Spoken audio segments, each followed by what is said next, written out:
disse, depois eu de novo, jogar.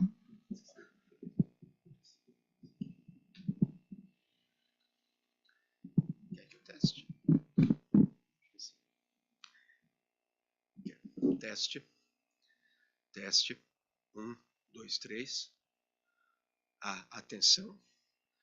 Arthur, para de brigar na rua. Para de brigar na rua, Arthur. É feio. Sim. Assim melhorou? Melhorou? É. Tá bom assim? Perfeito. Aí depois você regula a altura de acordo com quem falar. Muito obrigado.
achando aqui o melhor lugar para colocar o meu.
one? Yeah.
Yeah. No. Okay.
Teste, testando, testando.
Good morning. It's a real pleasure to me to welcome you at this conference called What Do Past and Present Famines Have to Say About Famine? This conference is organized by the Instituto Nacional de Ciência, Tecnologia, Combate, Fome and the Projeto Temático, uma História Conectada da Idade Média, Comunicação e Circulação a partir do Mediterrâneo. It brings together researchers from various fields, including history, nutrition, agriculture, economics, engineering, data science, and public policy. I must say that this gathering would not have been possible without an event that takes back to the pandemic period. Historians love events in the past. In 2021, Professor Varran Agopia, who was the president of the Universidade de São Paulo, established a working group to discuss the university's role in promoting food security in Brazil. 12 professors from a wide range of fields were invited to participate in this initiative. In 2023, this group published a report presenting 39 proposals to fight food insecurity in Brazil. In the same year, the team was awarded a National Institute of Science and Technology by the federal government, presided by G.C. Marchioni. Since then, we have been working together on several fronts, seeking to contribute from a scientific research perspective to the improvement of public policies to promote food security in Brazil. Working with Dirce, Silvia, Saraiva, Semiramis, and other colleagues of the NCT provided me a comprehensive understanding of the various dimensions of the famine. This experience allowed me to engage in interdisciplinary research for the first time in my career. The question that titles this conference is not rhetorical, but rather the result of a real concern among the historians in the group regarding the effective contribution they can offer to the study of famine. In doing so, we are not suggesting that the past holds lessons or that current famines are mere consequences of past famines.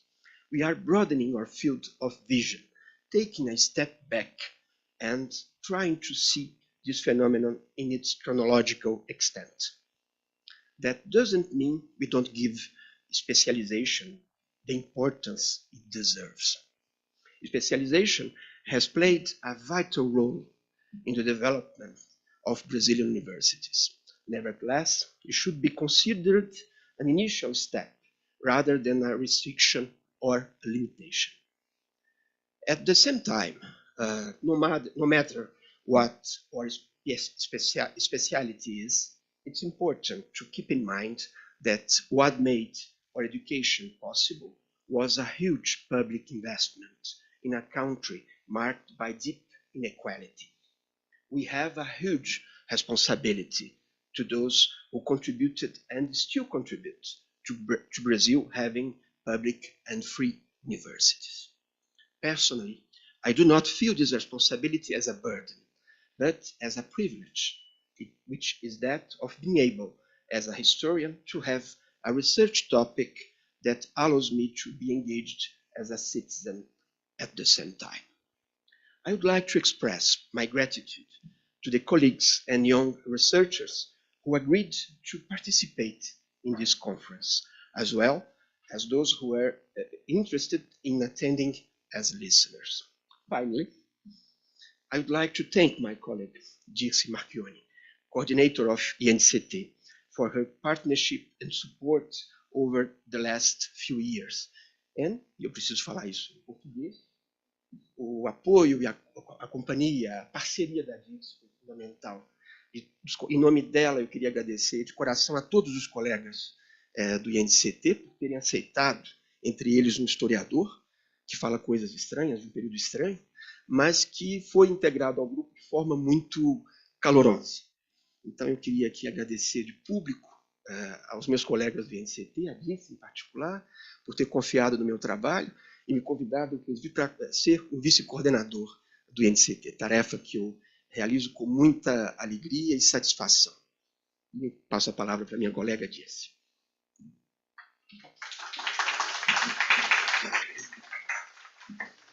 Thank you, Marcelo, for your kind words, but I think he's overrating because it's really a teamwork.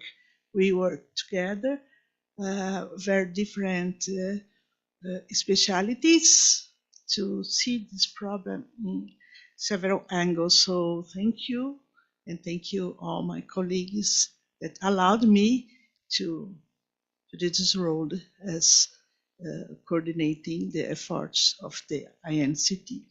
Well, having said that, I'd like to say good morning and welcome to everyone at this conference. Thank you, Professor Marcel, for inviting me and for the invitation and organizing of the event on behalf of Temático project he coordinates, and the National Institute for Science Technology, Fight Against Hunger, that he coordinates with myself.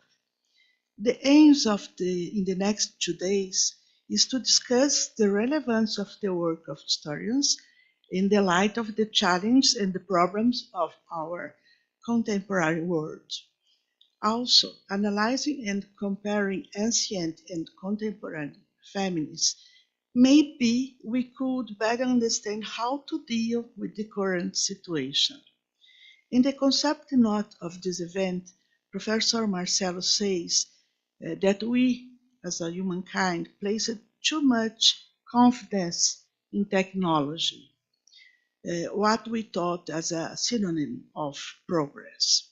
But we ended now with challenges and situations created by the humankind, like the changes we provoked in the planet, causing today the climate changes and a number of extreme climate events, the persistence of hunger and the rising of malnutrition in all its forms.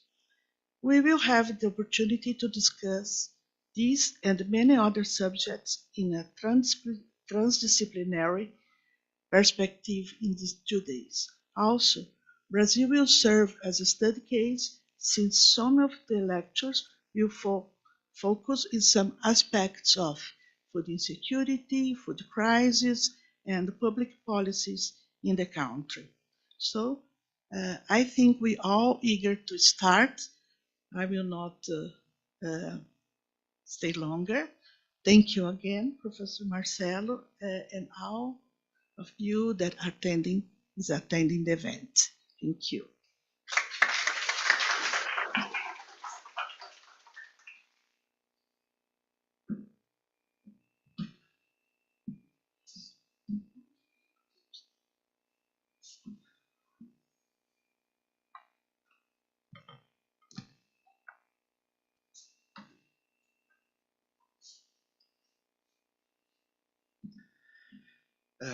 In organizing this conference, we decided to make it part of a celebration in honor of François Menin, specialist in social and economic history, particularly northern Italy from the 11th to the 14th century. François has made a decisive contribution to the historiographical renewal of the study of crisis in late Middle Ages. François joined the École Normale Supérieure in 1968. He graduated in history and obtained his PhD in 1988 under the supervision of Pierre Toubert with a thesis entitled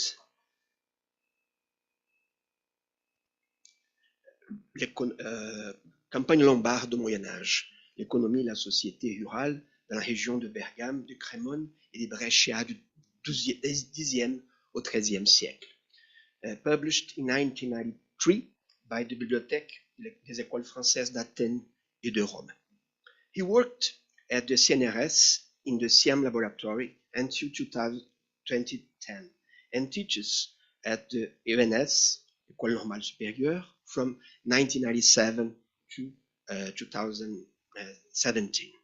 In addition, he acted as vice president of the Société des historiens médiévistes de l'enseignement supérieur public from 2001 to 2007. Between 2004 and 2008, François Menin collaborated with Monique Bourrin, John Drendel, and Luis Figueiras, and other historians in a research program at the École Française de Rome. This effort culminated with the publication of 3 volumes in the collection of the École Française de Rome, La mobilità sociale nel Medioevo, in 2010, Les disettes dans la conjoncture de 1300, Méditerranée occidentale, in 2011, and Dynamique du monde rural dans la conjoncture de 1300, in 2014. However, François' contribution to the theme of the subject of this conference cannot be summarized by simply listing his works. I believe that he saw something very important in studies of the famines of the past. To explain this, and also to pay tribute to François, I would like to speak in his language. En janvier 2013, François a publié dans la revue Histoire un article sur les crises alimentaires de la fin du Moyen-Âge, intitulé « Du Moyen-Âge aujourd'hui, 1000 ans de famine ». Dans le mail qu'il a envoyé à plusieurs de ses collègues et amis pour annoncer cette publication, il présentait cet article comme l'aboutissement des réflexions sur le sujet qu'il menait depuis plusieurs années, seul ou avec d'autres. Les projets collectifs auxquels il a participé ont impacté la façon dans laquelle nous voyons aujourd'hui l'économie et les sociétés de la fin du Moyen-Âge. En même temps, l'enseignement à l'école normale supérieure a renforcé chez lui la conviction sur l'importance des synthèses. Et c'est bel et bien une synthèse qu'il nous a proposée dans cet article. En même temps, il finissait son mail presque en s'excusant d'avoir écrit, ce sont ces mots, un petit essai volontairement simple, étant donné son lieu de publication. Fin de citation. Contrairement aux apparences, et qui pourraient faire croire à un simple article de divulgation, François a fait preuve d'une grande audace intellectuelle en développant une question pleine de conséquences pour tous ceux qui s'intéressent à l'étude des famines médiévales et même au-delà. La question était, les famines qu'a connues récemment et que connaît encore le monde aujourd'hui, peuvent-elles nous permettre de mieux comprendre celles du Moyen-Âge? En essayant d'y apporter une réponse, il mettait en déroute la doxa qui a prévalu pendant des années parmi les spécialistes et qui opposait famines anciennes qui seraient le résultat des limites des ressources humaines et techniques des sociétés prémodernes face aux phénomènes climatiques, et de l'autre côté, les famines modernes, fruits des jeux de marché et la spéculation du rôle de l'État. François refusait une vision primitiviste des sociétés prémodernes. Pour lui, l'explication d'une disette dans une société un temps soit peu développée est en fait toujours pluricausale. Plus important encore, en posant cette question, il a ouvert la voie à la question qui donne le titre à ce colloque. On a inversé la question proposée par François, mais on l'a posée dans les deux sens, dans le sens originel, mais aussi dans l'autre sens, en mettant en dialogue passé et présent. François, dans cet article, a aussi remarqué que les sources des XIIIe et XIVe siècles rejoignent les observateurs des famines contemporaines sur un point très important. Elles présentent d'abord les crises alimentaires en termes de cherté. Les famines du Moyen-Âge seraient beaucoup moins naturelles que sociales, contrairement à la doxa traditionnelle. Cette perception lui permettait d'utiliser l'entitlement approach d'Amartya Sen pour comprendre le mécanisme décisif de la cherté. La disette serait donc profondément liée aux questions de marché, et même au Moyen-Âge. Nous avons eu, avec François, l'occasion de discuter à Rome en janvier 2018, du fait que son constat pourrait être étendu dans une certaine mesure pour le haut Moyen-Âge, que ce soit chez Grégoire de Tours, dans le Liber Pontificalis, ou dans les Annales de Fulda, ou les Annales de Sainte Colombe de Sens, mais aussi dans les capitulaires, etc. Les crises alimentaires des derniers siècles du Moyen-Âge, étudiées par François, à la lumière de la comparaison avec celle de notre temps et des 3 siècles précédents, révèlent pour lui des mécanismes bien différents de ce que serait la simple fermeture des ciseaux malthusiens de la population et de la production agricole. Donc François a eu une contribution décisive pour rompre avec une approche malthusienne ou néo-malthusienne des crises pour le Moyen-Âge. Même s'il utilisait Amartya Sen pour souligner les dynamiques sociales de la famine, François était en symptonie avec 2 des principales critiques qui ont été faites à l'entitlement approach. Tout d'abord, le fait qu'Amartya Sen ne prenait pas en considération dans l'explication de la famine le rôle des événements climatiques, des hivers rigoureux, des inondations, des sécheresses. François était aussi préoccupé par la dimension climatique des crises alimentaires. Dans l'introduction du colloque Regards croisés sur les crises médiévales qui a eu lieu à Rome en janvier 2018 et dans lequel on lui avait invité à faire l'introduction, François écrivait le texte que vous avez devant vous et dans lequel il a marqué avec beaucoup d'importance le rôle souvent négligé des dimensions climatiques. Dans la conclusion de son article, François affirmait que les disettes de la fin du Moyen-Âge sont probablement moins meurtrières qu'on l'a dit d'après quelques cas particulièrement tragiques. Voilà, selon lui, une différence par rapport aux famines contemporaines, infiniment plus meurtrières.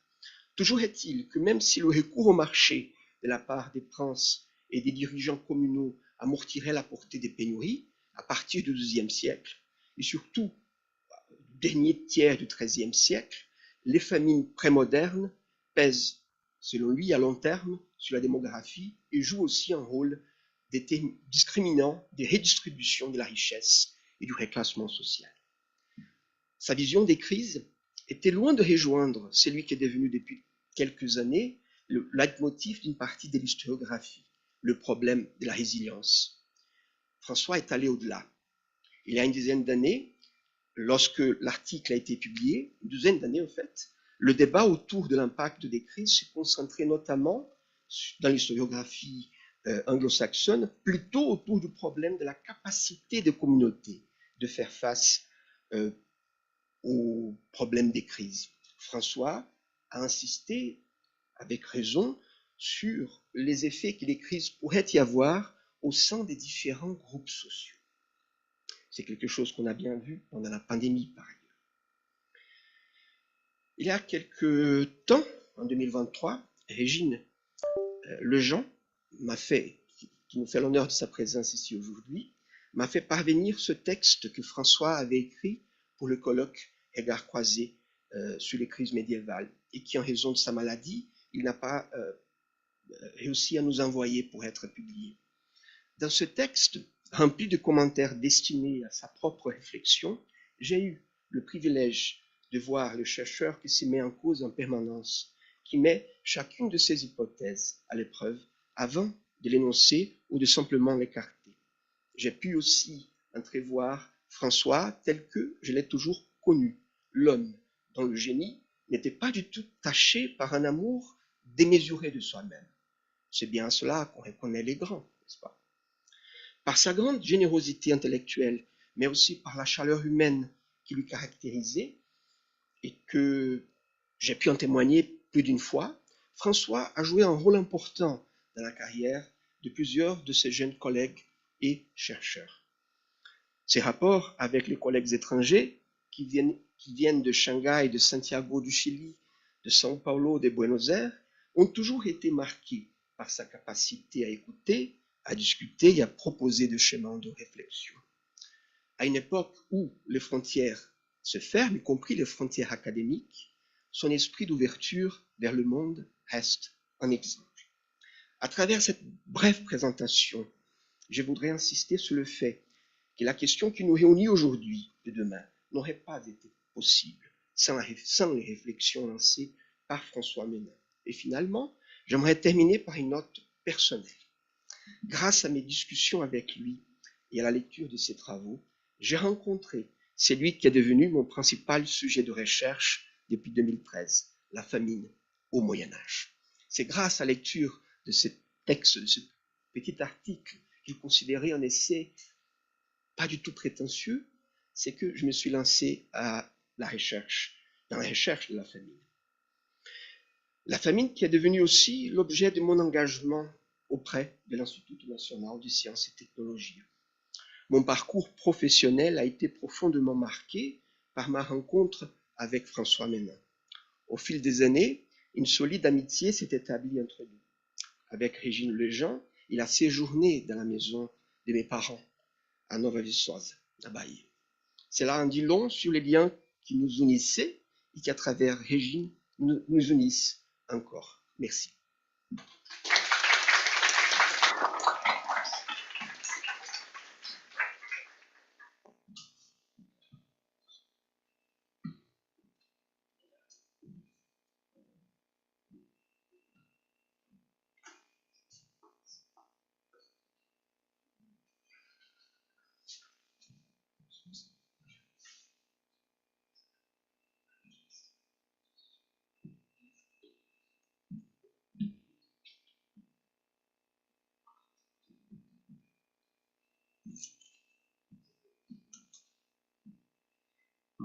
Good morning, everyone. It's a pleasure to be here. I'd like to start off by thanking Professors Marcelo and Girsi for inviting me to come and chair this first roundtable session of the conference. It's great to contribute, and on that note, I'd like to thank our speakers, welcome our speakers for this first session and for the other sessions as well.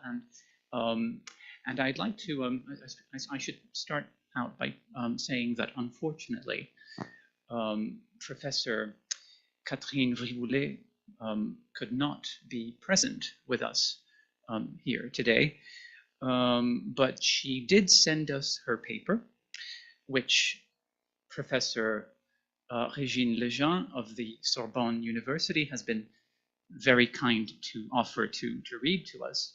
So before I call Professor Régine Dejean up to the stage, I would just like to give you a brief bio of Professor Catherine Vrivoulet. She's Professor Catherine is an emeritus professor of ancient history at the University of Marseille and former director of the École Française de Rome.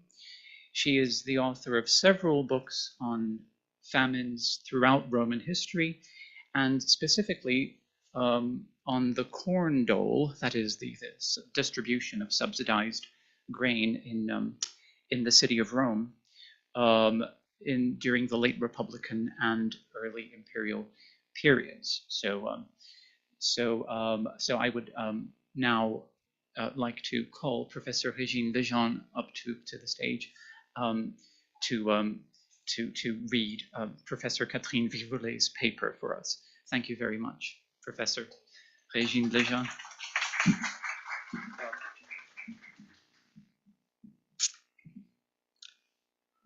Donc, le titre de la communication de Catherine Vrivoulet est « Crise d'approvisionnement à Rome au cours du second triumvirat et sous le règne d'Auguste, donc 43 avant Jésus-Christ, 14 après Jésus-Christ. Dans les décennies qui marquent la fin de la République romaine et l'avènement du Principat d'Auguste, d'importantes crises alimentaires ont affecté Rome. Crise qui se caractérisait par des pénuries de blé, base évidemment de l'alimentation de la population dans le bassin méditerranéen à cette époque. En moins de 50 ans, la ville de Rome, capitale d'un empire territorial qui s'étendait à l'ensemble de la Méditerranée, donc d'une taille inouïe pour l'époque, la population de Rome avoisinait 1 million d'habitants. Et cette ville d'1 million d'habitants fut 3 fois fragilisée durablement par des crises alimentaires. Donc Catherine Vrivoulet, a choisi de centrer son propos sur cette période parce que ces difficultés sont bien documentées par les auteurs latins et grecs, certains étant contemporains des faits, tels Velleius Paterculus, d'autres plus tardifs, mais considérés comme fiables, étant donné les sources d'informations dont ils disposaient. C'est le cas de Suétone, qui vécut à la fin du 1er et au début du 2e siècle, et qui était secrétaire aux lettres latines de l'empereur, et qui avait accès aux archives impériales. Les récits d'Appien du 2e siècle, de Dion Cassius, fin du 2e, début du 3e, sont également des sources fiables, sans oublier la source contemporaine qui est représentée par la grande inscription de Céophée, les Res Gestae, que l'empereur Auguste lui-même fit rédiger. L'examen de ces crises permet par ailleurs de dégager des pistes qui répondent à certaines des interrogations posées par les organisateurs de ce colloque. Il faut d'abord rappeler les faits. À la fin des années 40 avant Jésus-Christ, Antoine, fidèle partisan de César, et Octavien, petit-neveu et fils adoptif de César, investi avec un 3e personnage, Lépide, de la charge exceptionnelle de triumvir, menait une guerre contre ceux qui avaient assassiné Jules César en mars 44. Parmi eux se trouvait Sextus Pompée, fils du Pompée, qui avait été 10 ans plus tôt protagoniste d'une autre guerre civile l'opposant à César. Sextus Pompée avait obtenu au lendemain de la mort du dictateur le commandement de la flotte romaine qu'il conserva indûment, illégalement donc, bien qu'il ait été condamné par la suite. Il contrôlait la Sicile et avait placé ses lieutenants en Afrique et en Sardaigne, 3 provinces qui payaient leur impôt à Rome en blé. Rome étant de longue date trop peuplée pour se ravitailler sur le seul territoire italien. Maître de la mer Tyrrhénienne, Sextus Pompée entreprit un véritable blocus de la ville, empêchant les convois de blé d'y parvenir, alors que dans le même temps, la guerre civile sévissait sur le territoire italien, avec présence d'une soldatesque, donc de soldats, qu'il fallait nourrir et abandon des cultures, ce qui provoqua une grave famine qui fit de nombreux morts. La population manifesta son mécontentement de ce que le peu de blé qui parvenait à Rome fut réservé au ravitaillement de la troupe. En 40-39, l'instauration par Antoine et Octavien de nouvelles taxes pour financer la guerre mit l'exaspération du peuple à son comble. Les triumvirs furent contraints, sous la pression populaire, de traiter avec Sextus Pompée, mais ce n'est qu'en 36, après la victoire définitive d'Agrippa à la bataille navale de Noloque en Sicile, que les choses rentrèrent dans l'ordre. Deuxième famine. En 23-22 avant Jésus-Christ, dans les premières années du principat d'Auguste, Rome connut, selon Velleius Paterculus, je cite, de très grandes difficultés de ravitaillement et une pénurie de blé, fin de citation, due à la présence d'une épidémie dans l'ensemble de l'Italie que Dion Cassius qualifie peut-être de peste, même si l'on sait que la peste bubonique apportée par la bactérie Yersinia pestis n'est pas attestée en Méditerranée avant le VIe siècle. À cette épidémie s'ajouta une crue du Tibre qui détruisit les réserves de grains des entrepôts proches du fleuve. Tous les facteurs étaient réunis pour provoquer une disette. La population liait aussi ces difficultés au fait que pour la première fois depuis sa victoire sur Antoine en 31 avant Jésus-Christ, Auguste n'était plus consul. Le peuple se massa devant la curie, siège du Sénat, menaçant d'y mettre le feu et empêchant les sénateurs de sortir du lieu tant que ces derniers n'auraient pas proposé à Auguste d'exercer la dictature avec pour mission de rétablir de bonnes conditions d'approvisionnement. Auguste refusa la dictature, mais accepta d'assumer la curatelle de l'annone. Annona désigne le marché, le ravitaillement en latin. C'était une charge exceptionnelle, déjà occupée en période de difficulté par Pompée dans les années 50 avant Jésus-Christ. Auguste combattit la disette, impensa et curamea, écrit-il dans les Restes Gestae, veillant à ses frais, donc de sa poche, à l'acheminement de blé, sans doute depuis l'Égypte, réduite en province quelques années auparavant. La dernière crise importante de son règne commença en 5 de notre ère. La disette fut provoquée par des conditions naturelles défavorables.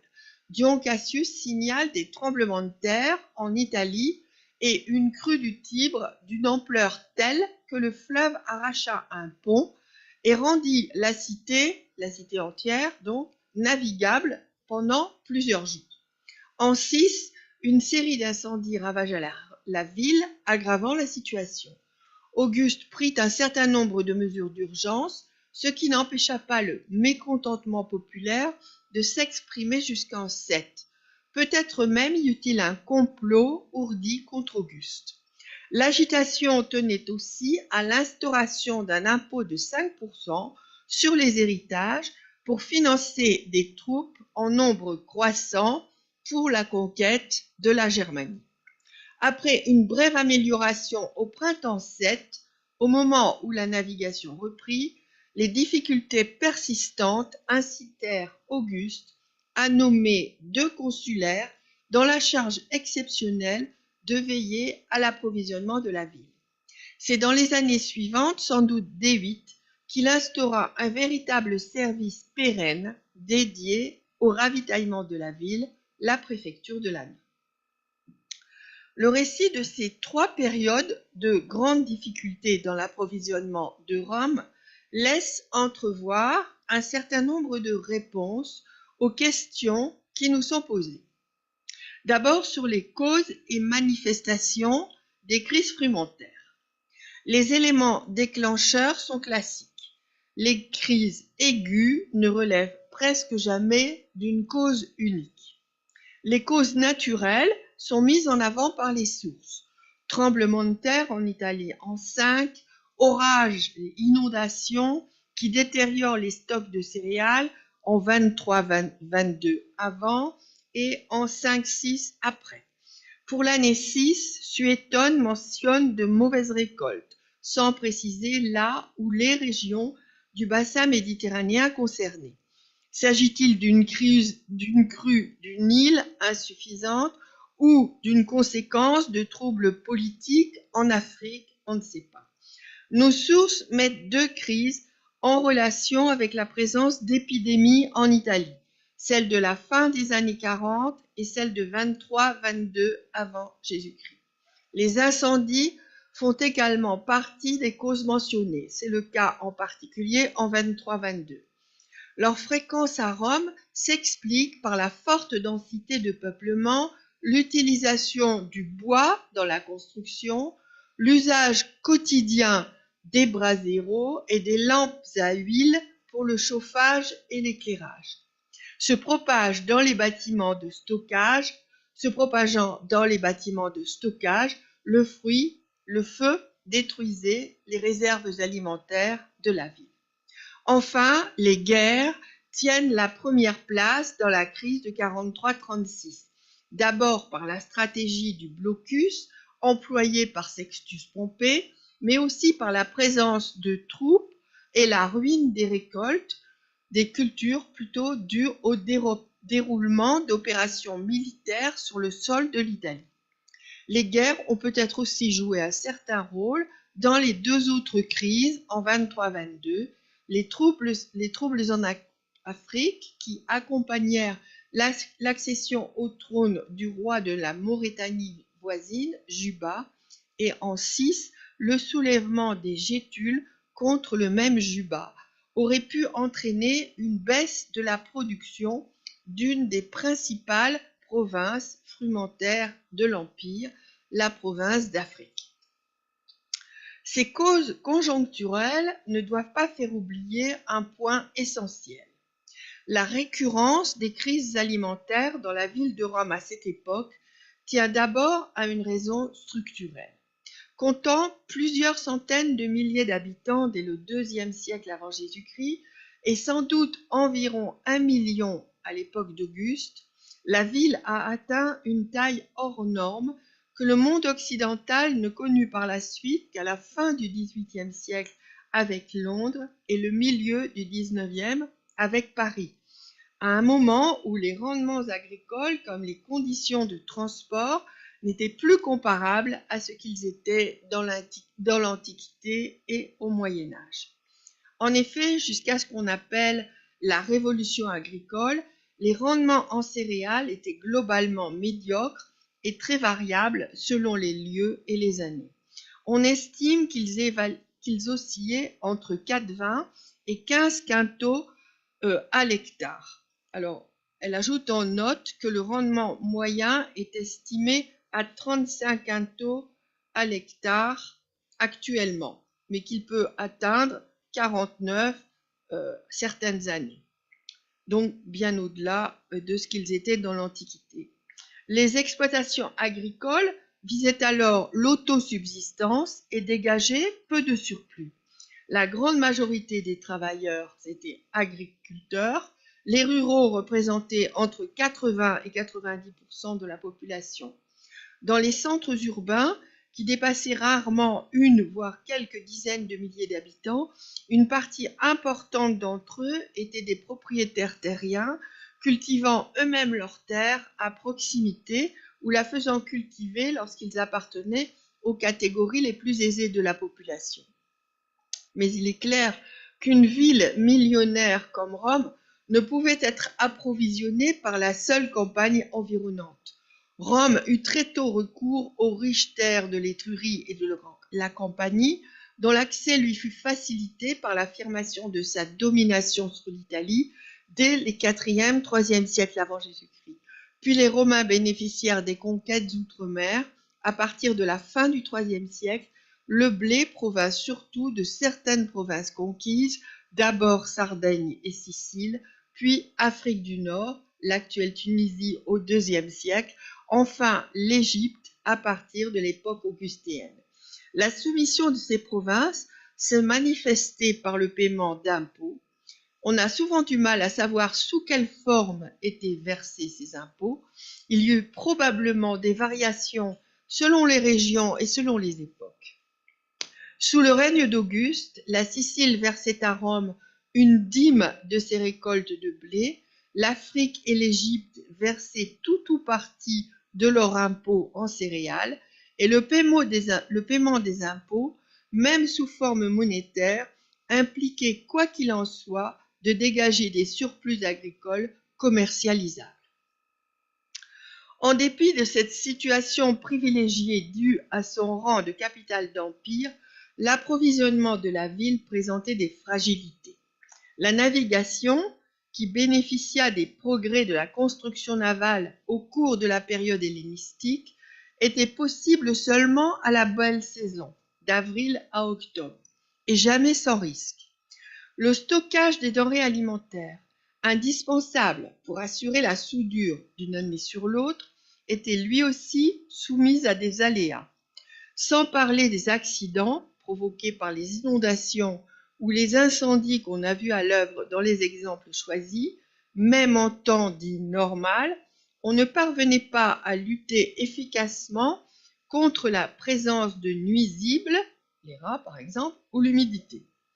Par rapprochement avec les conditions de conservation dans les économies traditionnelles contemporaines, on estime qu'un quart à un tiers des quantités emmagasinées étaient perdues pour la consommation. Enfin, Rome souffrit également alors et jusqu'à la fin du 1er siècle après Jésus-Christ de l'absence d'un port de proximité capable d'accueillir les navires de haute mer. Ostie, aux Bouches du Tibre, à une vingtaine de kilomètres de la ville, possédait un bassin fluvial qui s'ensabla considérablement à partir du IIe siècle avant Jésus-Christ. Les navires devaient donc accoster à Pouzzoles en compagnie et de là, leur cargaison remontait la côte tyrrhénienne sur des navires plus petits. Autant de ruptures de charge qui fragilisaient encore le système. Les crises se traduisent de diverses manières, plus ou moins dramatiques selon leur gravité. Les conséquences sur les populations ne sont pas les mêmes dans le cas d'une simple cherté et dans celui d'une disette, voire d'une véritable famine. La crise la plus sérieuse fut certainement celle de 43 à 36 avant Jésus-Christ. Au blocus des mers, empêchant l'arrivée des céréales, s'ajoutait la présence de troupes nombreuses sur le territoire de l'Italie, qui empêchait les cultures et qu'il fallait nourrir, si bien que le peu de céréales qui parvenaient à Rome n'était pas mis sur le marché, mais réservé à l'armée. Les sources mentionnent des morts parmi la population. On peut donc soupçonner ici une véritable famine. Dans ces cas extrêmes, l'ensemble de la population était touchée, sauf les très riches. Le pillage des grandes demeures, mentionné par certains auteurs pour l'année 41-40, laisse penser que le peuple soupçonnait les élites, dont la fortune reposait sur leurs domaines ruraux, de posséder des réserves pour leur consommation personnelle, voire pour spéculer, attendant de revendre les céréales au plus haut prix. La crise de 23-22 avant Jésus-Christ, à propos de laquelle Suétone évoque de grosses difficultés sur le marché et une pénurie de céréales, s'apparente plutôt à une situation de disette. C'est la même constatation que l'on peut faire pour la crise des années 5-7. Les mesures prises pour y remédier montrent qu'il subsistait vraisemblablement des céréales sur le marché, mais en quantité insuffisante et probablement à un prix très élevé, inaccessible pour les classes populaires. Ces épisodes fournissent par ailleurs un éclairage sur les différentes catégories de population touchées par les crises d'approvisionnement et sur leurs réactions.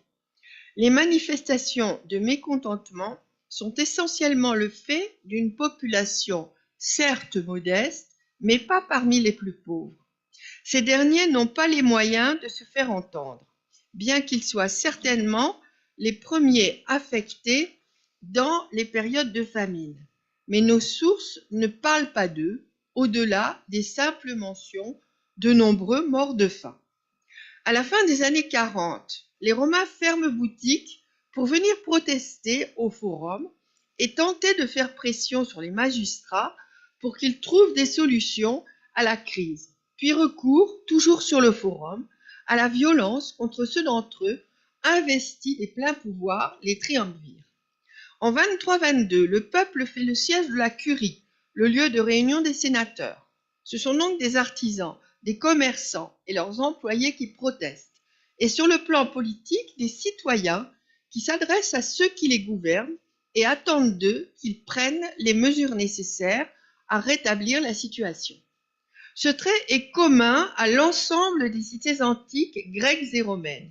Les citoyens étaient en droit d'exiger de leurs dirigeants un ravitaillement correct.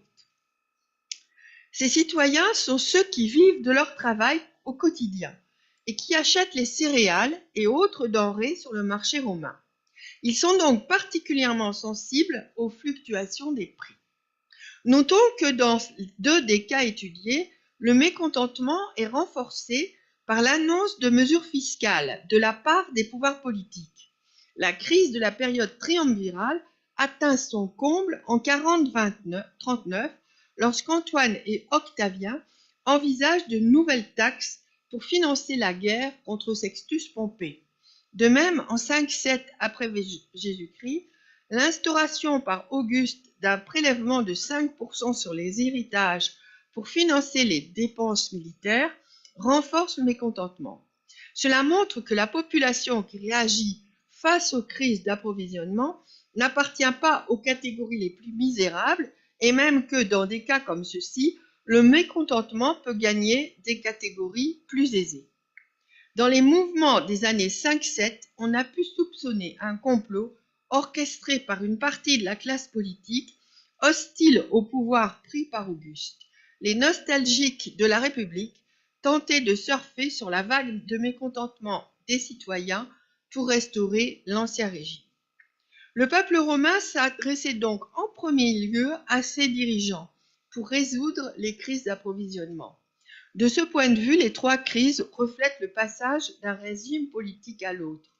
À la fin des années 40 et au début des années 30 avant Jésus-Christ, les manifestants s'en prennent aux magistrats, puis aux triumvirs présents à Rome, en particulier à Octavien, qui avait la charge de l'Italie dans la répartition des pouvoirs qui s'était établie entre lui-même, Antoine et Lépide. Rien que de très normal, puisque le pouvoir exceptionnel dont étaient investis ces 3 hommes, un triumvirat constituant, les plaçait à la tête des institutions républicaines. En 23-22, c'est encore en direction des sénateurs que s'adressent les protestations de la foule. Il s'agit de la dernière manifestation à l'ancienne, pourrait-on dire, même si déjà la revendication porte sur les pouvoirs à conférer non plus à des magistrats, mais à l'empereur.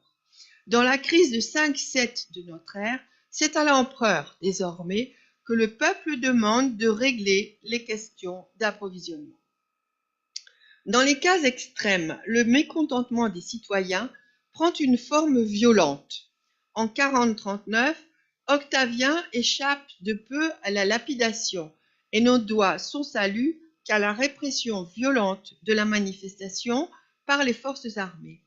En tant qu'héritier de César, en tant que triumvir en charge de l'Italie, Octavien était considéré par les Romains comme leur principal dirigeant.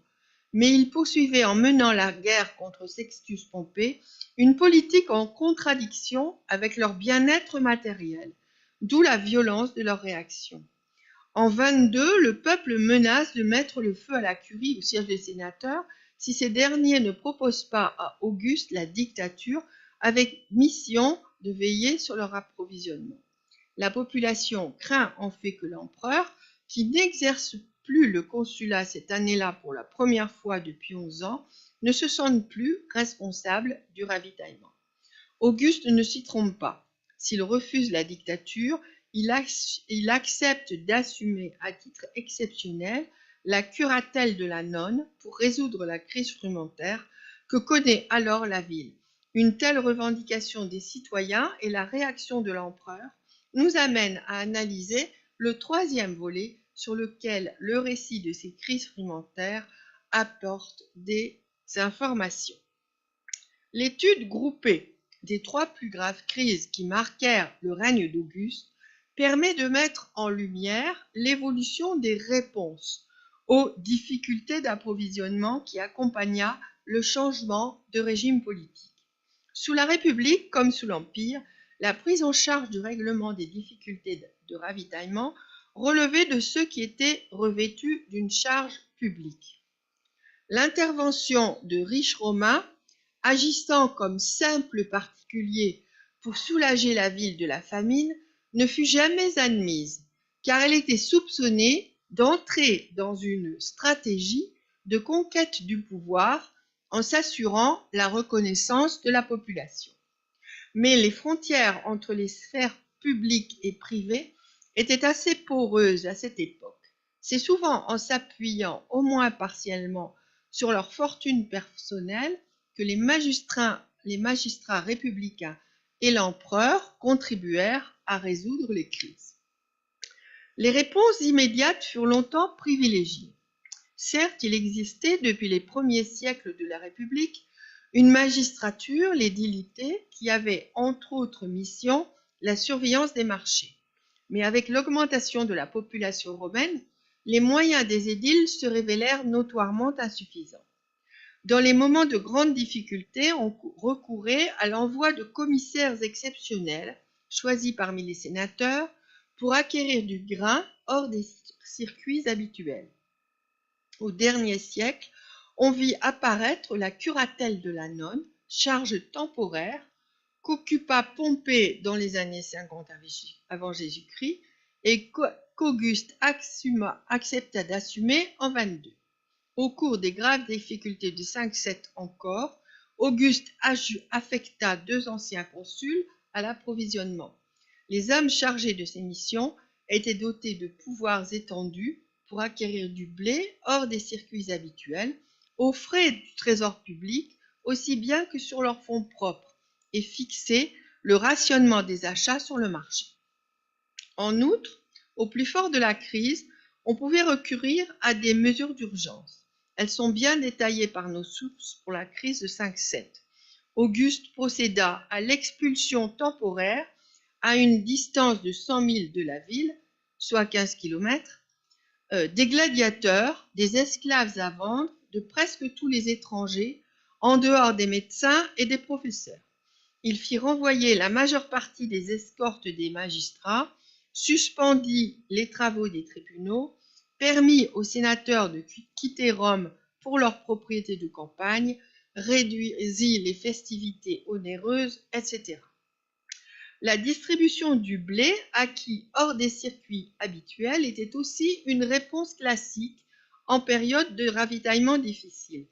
Auguste lui-même y recourt dans la crise de 5-7, mais aussi en 23-22 avant Jésus-Christ, alors qu'il occupait la charge de curator.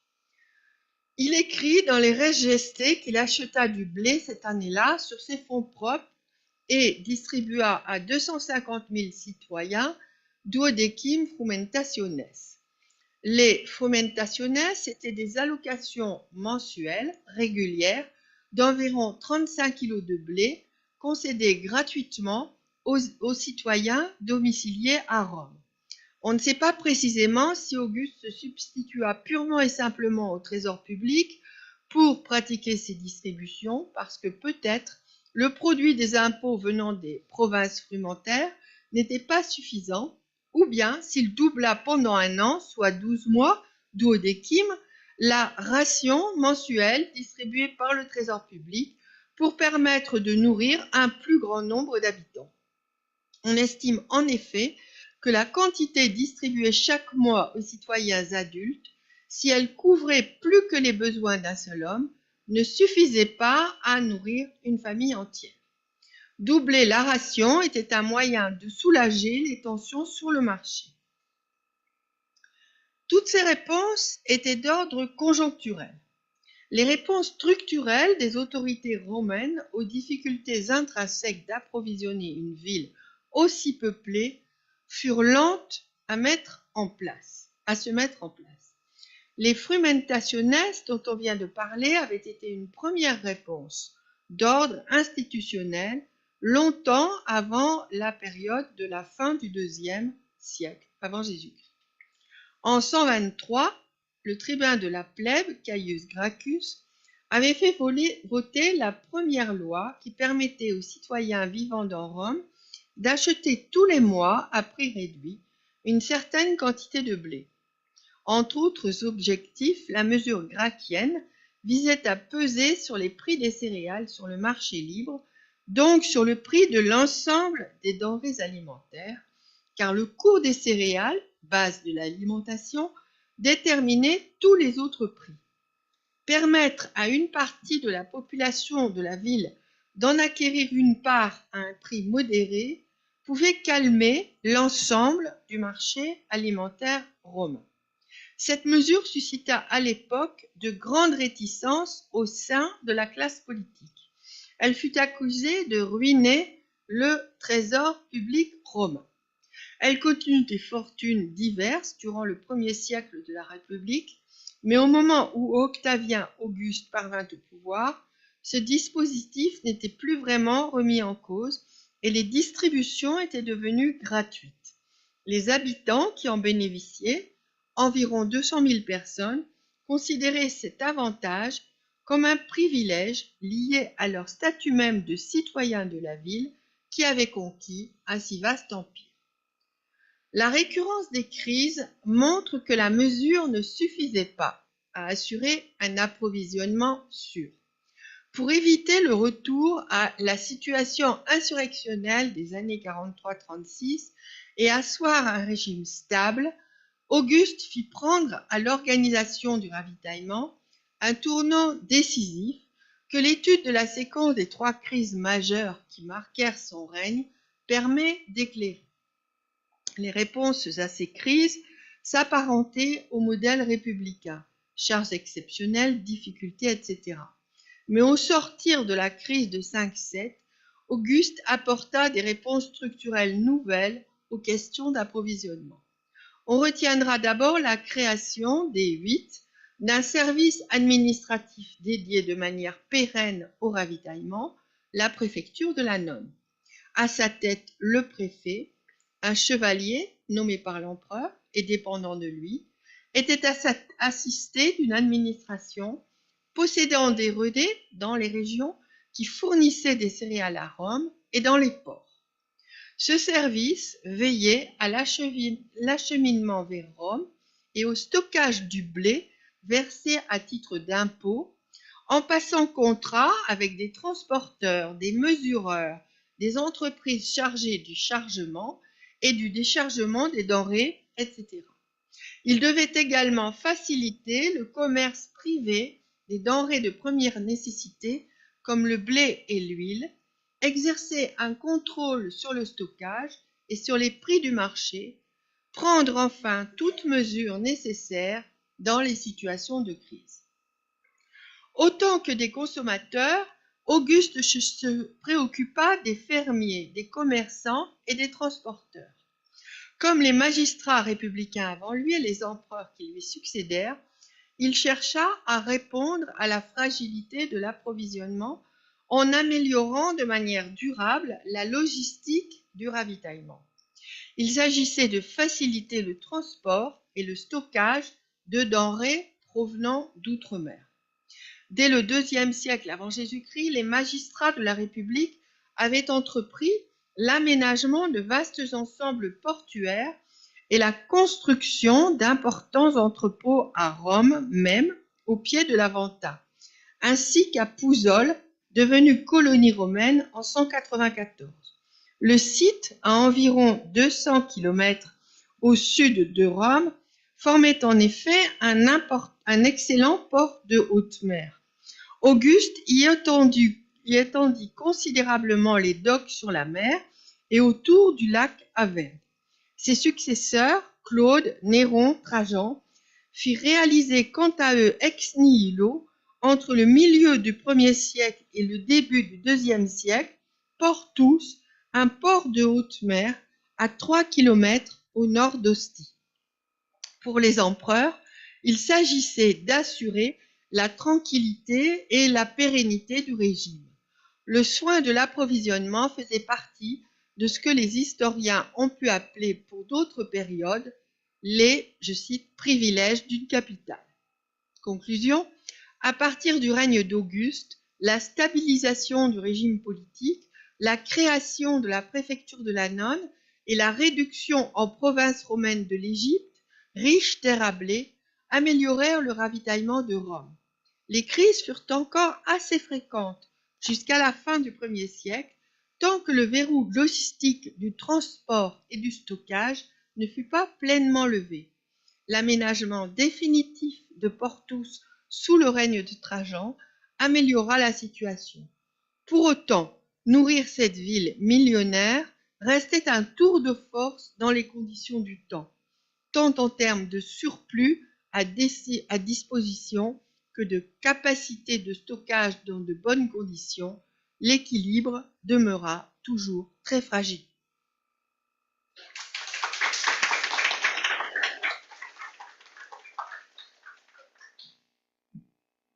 Je ne peux pas répondre aux questions. Thank you, Professor Lejean, for reading the paper. This very interesting paper. So since Professor Frivoulet is not here with us, I thought I might start the discussion by making some general comments and observations about the paper, which came to my mind as I was listening, and also suggest some potential topics for discussion. Also, in view of the other papers that we're going to be listening to in this session after the coffee break. So we have more or less half an hour for a discussion. Is that? So I think that one major point that stands out in with regard to Vrivoulet's paper is the absolutely abnormal situation of the city of Rome during the reign of Augustus as a pre-industrial city that was home to around 1 million souls, 1 million people. That's absolutely staggering. And the extent to which the survival of this absolutely abnormal entity, this absolutely abnormal bloated community, depended on the massive, systematic, large-scale expropriation of agricultural resources from the provinces, and particularly as Professor Vrivoulet rightly stressed, the African provinces, and especially the province of Africa Proconsularis, which corresponds to more or less corresponds to modern day Tunisia and parts of what is now Libya, and of course Egypt, which was always the breadbasket of the Mediterranean, so to speak, or it was turned into the breadbasket of the Mediterranean, more or less forcefully. So Vrivoulet is, I think, right to draw our attention to the fragility of the supply systems, the logistics that kept this bloated imperial capital afloat, going. And that was the note that the paper ended on, like the conclusion stressed the fragility, and I think she's right in doing that. And I think she notes correctly the importance of considering the storage practices, storage facilities, storage technologies that were employed or used or accessible or conceivable to the Roman authorities in order to guarantee a more or less predictable, stable, steady supply of enormous quantities of grain. And about this point, I'd like to remind everyone that recently, or perhaps not so recently, a very important book was published about Roman storage. So I'm sure Professor Rivolet must know it, but for those of you who might be curious to know more, I recommend Astrid van Ooyen's book, which is called just Roman Storage, if I'm not mistaken. I can get the complete reference, of course. But Astrid van Ooyen, she was at Cornell until recently, and now she's moved back to the Netherlands. Don't remember which institution, but I can look that up. Anyway, it's a very important book on Roman storage practices, and definitely has lots of various points of relevance to the paper that we just heard. Now, another important point, just suggesting topics for discussion here. I promise I won't take too long.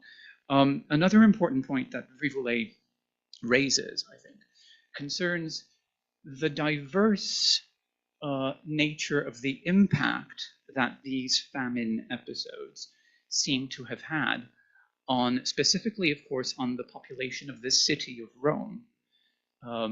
And I agree with her that one important variable that we need to consider is how different socioeconomic sectors were variously affected, or would have been variously affected, or how different socioeconomic groups would have responded differently to these same crisis episodes.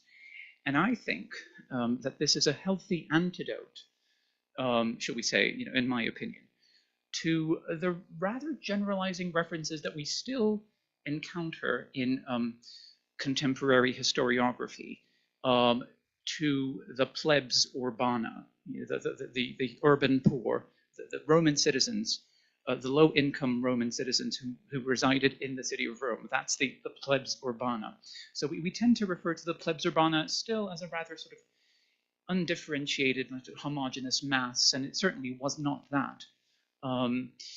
It surely was a social sector that, although confined to, we're talking about people who lived in the city of Rome, still it would have included various, differences, many important differences in status, not just in terms of income levels, but also we might think, in terms of demographic variables, which are of sociological importance, for example, age, gender, and also health status. So we might think, for example, on just how vulnerable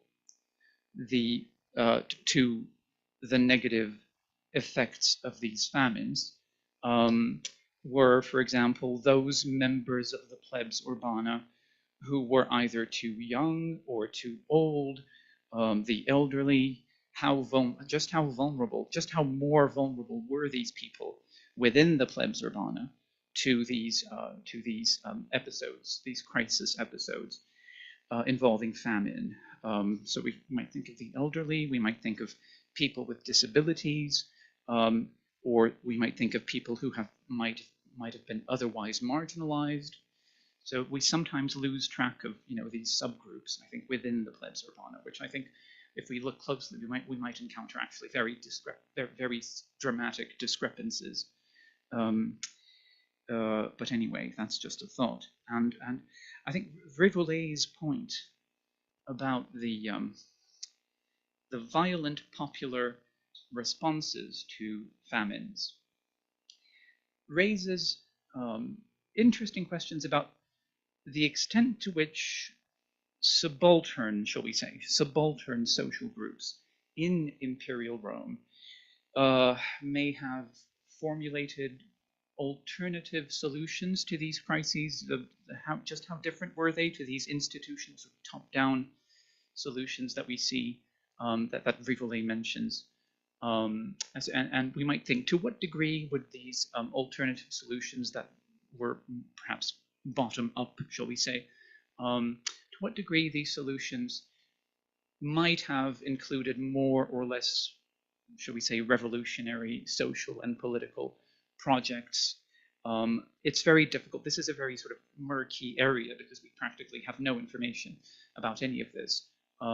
So we practically don't hear about these alternative sort of social project ideas of society that might have underpinned these episodes that our elite-centered sources describe as popular uprisings, violent popular uprisings, that would have been somehow instigated by these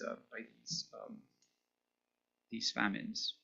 So just to conclude, in addition, I think it's important to note that the paper discusses the very interesting case of the frumentationes, which were, as you know, and as we just heard, they were, to the best of our knowledge, they were systematic, surprisingly systematic, and regular distributions of state-funded grain to the circa 200,000 Roman citizens, adult male Roman citizens, who resided in Rome during the first 2 centuries of the Christian era.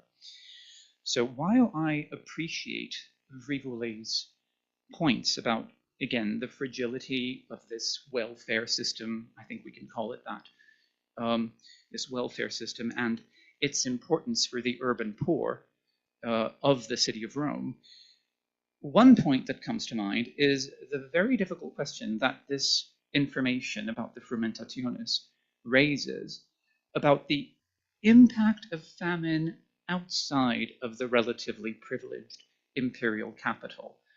For example, in the provinces where the grain was coming from, and particularly the more, what would have been the impact of famine on the more, should we say, more agriculturally marginal provinces. I'm thinking here of the British Isles, perhaps, and which was, we know, was heavily militarized. It was a very, very heavily militarized province in the period that we're discussing. So as is well known, we have very little information, at least as far as the written sources are concerned. We have very little information about living conditions in the rural areas of the provinces. The cities are a different story, but the rural areas are really sort of murky as regards the written sources. But on the other hand, we know that the rural areas of the provinces housed the vast majority of the population of the empire. So there we have a very big problem, which I think Rivolet's paper draws our attention to. So lastly, don't want to monopolize the space for discussion, but just to say that I think this paper addresses famine narratives. I think that basically it's a paper about famine narratives. And these, the narratives that Rivolet considers refer to specifically three episodes that are reported for the reign of Augustus. So when we talk about narratives and famine narratives, I think one point that immediately comes to mind is to the extent to which these narratives are shaped by certain political agendas. We're not necessarily talking about Augustus's own agendas, but also those of the Roman and Greek historians who report these crisis episodes, these famine episodes. And they report them in different moments in time, very different moments in time, and very different historical contexts, some of these contexts are considerably removed, chronologically speaking, from the reign of Augustus. If I'm not mistaken, there was at one point Rivolet refers to Appian. So, and of course we know that Appian and Cassius Dio are two major sources for the reign of Augustus. The problem is they wrote 200 years later. So we might think of, so that's another issue that I think people may have something to comment on. But I think we can think of not only political agendas, how political agendas shape the way that famine is narrated, textualized in different ways. But I think we can also think in a broader sense.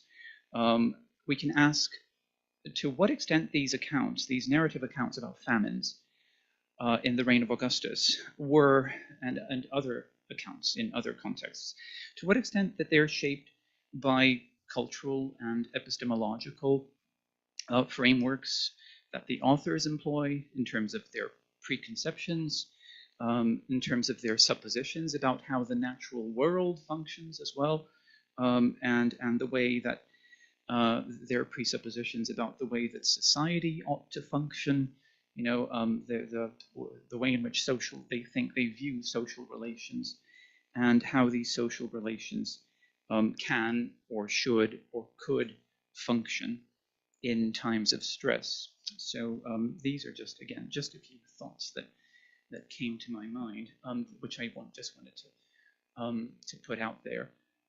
So and now yeah. So if anyone has a point to make about what I said or about the paper, of course, now is the time. So please feel free.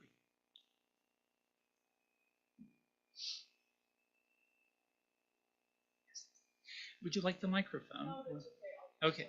Okay. Oh, okay. That's important. The people are online should also be able to participate. Nobody might be able to answer any questions, but what you pointed out, I think, is indeed that there seems to be this privileged position of Rome, which must go at the expense of somebody else, somewhere else. And I was wondering how this worked, because it does appear to be an appropriation via taxation, possibly. But then there are also the other provinces where the system does not function. And what I seem to remember from what I read on this situation is that there would also be, perhaps not so much in Rome, but outside of it, a grain market from which perhaps merchants might profit. It's usually in the case of a famine, somebody suffers and somebody else profits. So apart from the people in Rome, who else were profiting from this and who else were suffering from it? That would be my question, and I'm not sure if anybody can answer this, but perhaps somebody can comment on it. Thank you very much. Would anyone like to comment? I'm sorry. Your name? My name is Jessica Dijkman. I'm from Utrecht, the Netherlands. Professor Dijkman, thank you. Would anyone like to comment on Professor Dijkman's question? And you're just holding the microphone. Okay. Yeah. Well, I would venture to say that, well, that's a very important point. It's a very interesting point. I would venture a guess that that it was the rural, low-income peasant population of the, especially perhaps of the grain providing providing provinces that would have been like negatively affected. That's my suspicion. But the thing is, we do have notices, and I don't think that Professor Rigolet refers to this in her paper. I might be mistaken, but there's a notice concerning the reign of Claudius. I don't think she talks about Claudius. So there's a notice concerning the reign of Claudius about some kind of a crisis episode that may not be too dissimilar to the ones that we just heard, which meant that the people, the urban poor, the plebs urbana, was facing potential starvation because of some problem to do with failed crops and or some other kind of logistical issue. And it was the winter, so winter was coming, and of course you can't sail the Mediterranean in winter. So then there's this issue that the poor start to put pressure on Claudius, and Claudius is like physically attacked when he goes out on the street to run some kind of errand. So he gets really shocked. So he tries to convince So this is all according to Suetonius, of course. So according to Suetonius, at that point, Claudius tried to persuade merchants to sail from Africa with grain shipments. And he seems, according to Suetonius, Claudius offered all sorts of incentives and tax breaks and even Roman citizenship to merchants who were not Roman citizens. They would gain citizenship if they agreed to sail their ships, to send their ships across the Mediterranean in the middle of winter so that the poor, so that the urban plebs would not starve. And so the passage itself is very interesting. And of course, we have to take all sorts of precautions as to the reliability of the information. But it's really interesting how the author describes the emperor really with like a set of economic and political incentives to these merchants. And the problem is that the merchants are never quite characterized in a more detailed. So we don't know where these merchants were based and what their citizenship was, what their citizenship status was. But of course, we can infer that they included people who did not have Roman citizenship. So these would have been provincials, like provincial merchants, who, as you say, would have had a lot to gain, in a situation like that. So yes, it's an episode in Suetonius's life of Claudius. I don't remember. It popped into my mind just now because I'm using it as a goblet in my undergraduate course this semester. But I can look up the reference later.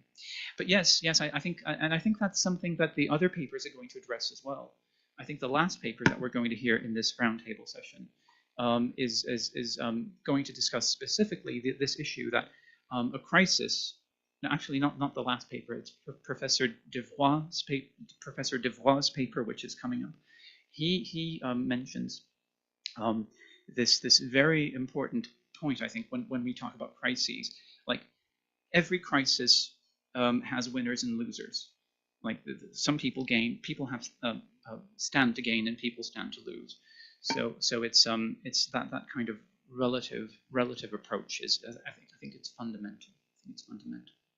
But I mean, it's another interesting thing about this whole grain supply and the annoni and the frumentationes is that by the time we get to the to late antiquity, right? So we're there around the so-called Vandal sack of North Africa, and as far as we know, like according to the information that we have, what happens is is it Genseric?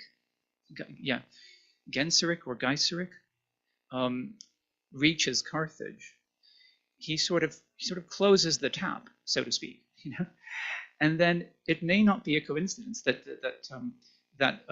we as we understand it, the population of Rome the city of Rome seems to have collapsed dramatically over the next 2 or 3 decades. So the whole thing was being propped up by a very kind of artificial and no doubt brutally imposed system of grain transportation and allocation, where interests may have converged. I think that's Professor Dijkman's point. I think that's something we should definitely stress here. Thank you.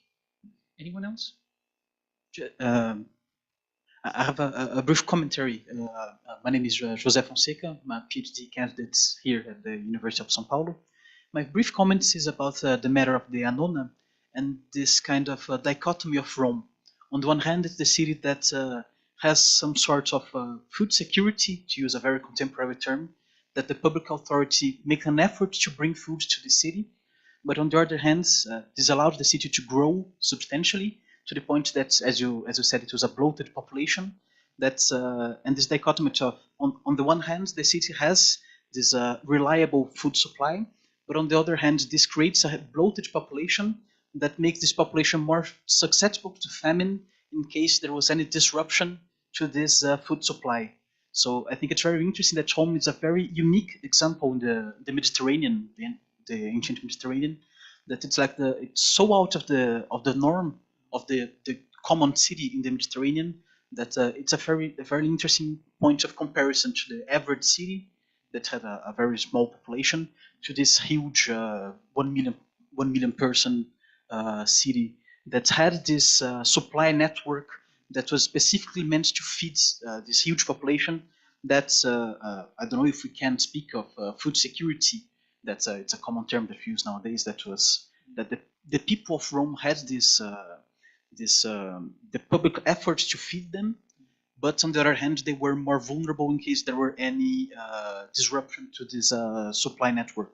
I think it's a very interesting subject that I don't know if anyone has already studied this, but I think it's a fairly interesting subject to discuss. Absolutely. Does anyone have a comment? Would anyone like to comment?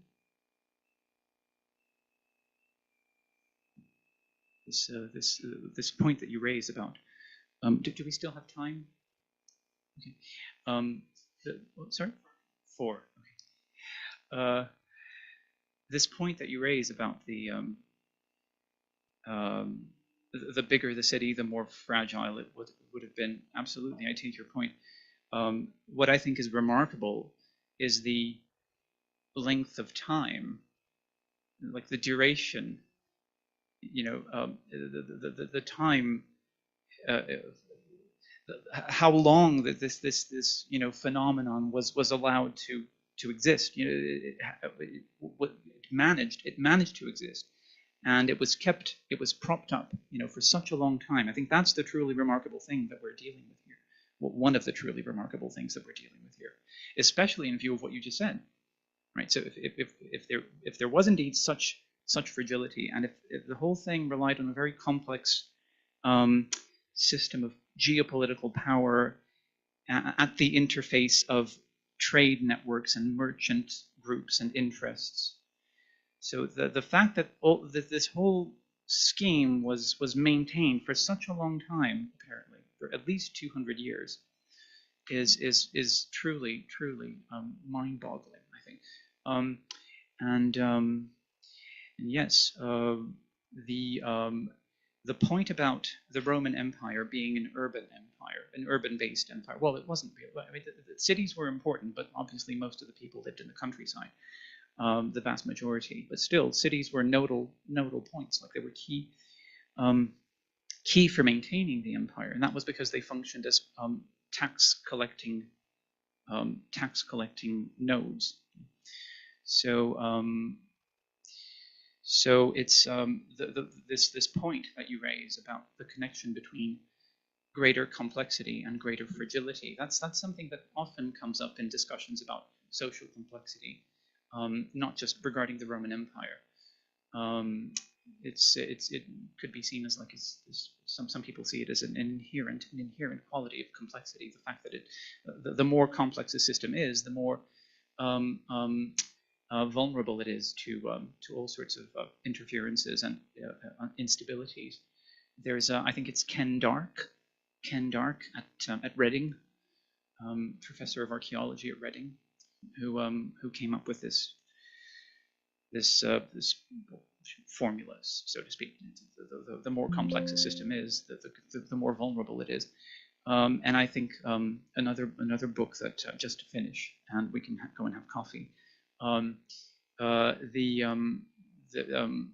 Kyle Harper's book about the collapse of the Roman imperial structure is also interesting in that sense, because he sees a connection between the increased connectivity and especially the increased urban network connectivity of the empire and the spread of disease, the spread of contagious disease. So he argues that the pandemics that we hear about in the Roman Empire would have been impossible were it not for the urban sort of, the connectivity, the road connectivity and the urban, between the urban centers.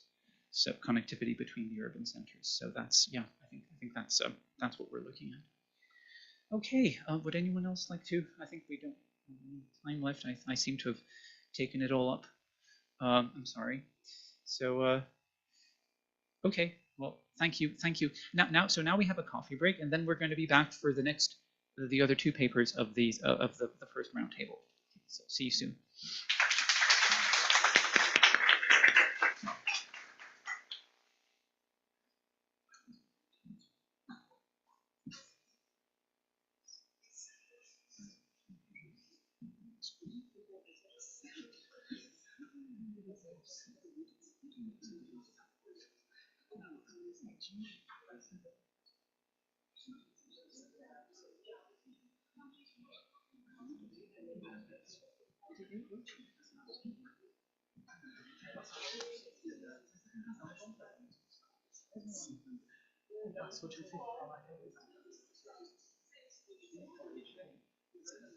Tanto com o autor também acontece. Deixa eu levar o microfone de volta.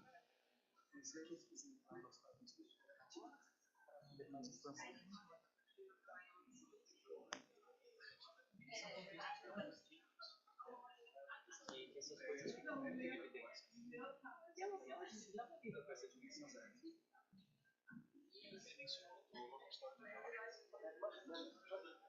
Ah, você encontrou? Que ano que é? Eu achava que.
preciso, o escritor em Bruxelas,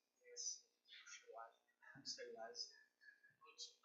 Então, ele vai fazer a tradução. Ah, tá bom. Tá legal, obrigado. Marcelo, só um minuto. Então, o José vem uma das perguntas, exato. E vai estar na tela. Tá legal. Tá legal. Eu preciso mexer em alguma coisa? Acho que não. Acho que me dá uma do PowerPoint, né? Acho que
Well, welcome back, everyone. We can continue our first roundtable of the conference. And I would now like to introduce to you Professor Jean-Pierre Devroy. Professor Jean-Pierre Devroy is joining us via Zoom. He is Emeritus Professor of Medieval History at the University of Brussels, Université Libre de Bruxelles, and he is a member of the Académie Royale de Belgique. He is the author of La nature et le roi, environnement, pouvoir et société à l'âge de Charlemagne, 740 to 820. It was published in 2019. And he's also the author of De la grêle et du tonnerre, Histoire médiévale des imaginaires paysans, published in 2024.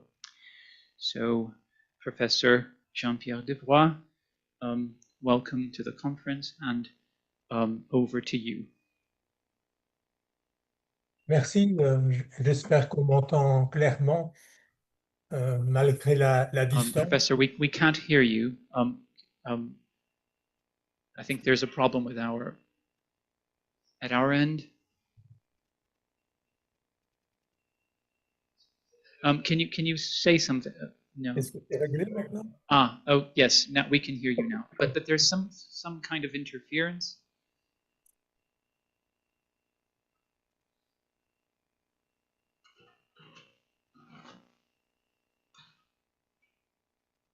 Je peux commencer?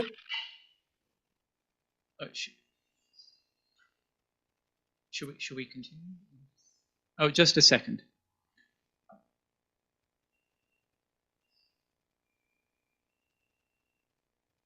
Can you hear me? Yes, now we can. Okay. Thank you, Professor. Sorry for the... Yes. Ok, bom dia. Je voudrais commencer avec quelques brefs mots en français, puisque ces deux journées sont dédiées à François Menant. Et j'aurais rappelé deux anecdotes dont Régine se souvient peut-être. D'abord que la première fois que j'ai rencontré Marcelo Candido, c'était au séminaire de François Menant à l'École normale supérieure où François m'avait invité. Quelques mois après, alors qu'il était directeur de collection chez Belin, il m'a demandé d'écrire une synthèse dans le cadre du concours d'agrégation.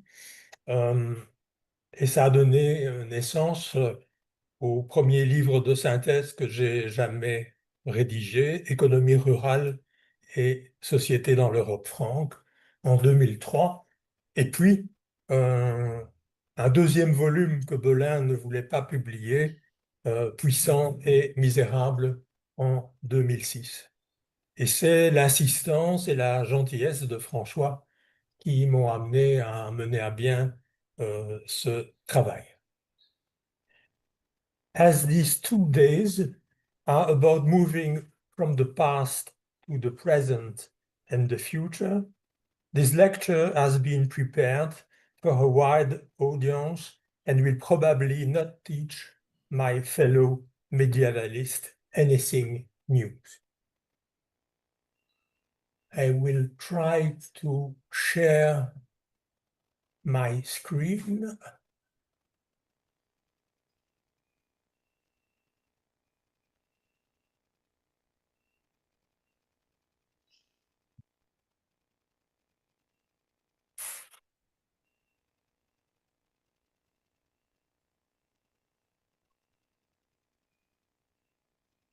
Is it okay? Do you see the screen?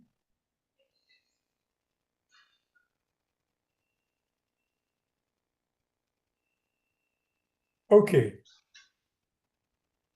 The initial rise of medieval urban societies and the emergence of national powers are now characterized as a long, slow growth in terms of population, agriculture, and economic development, which began about the 7th century and was sustained from the 11th until the end of the 13th century.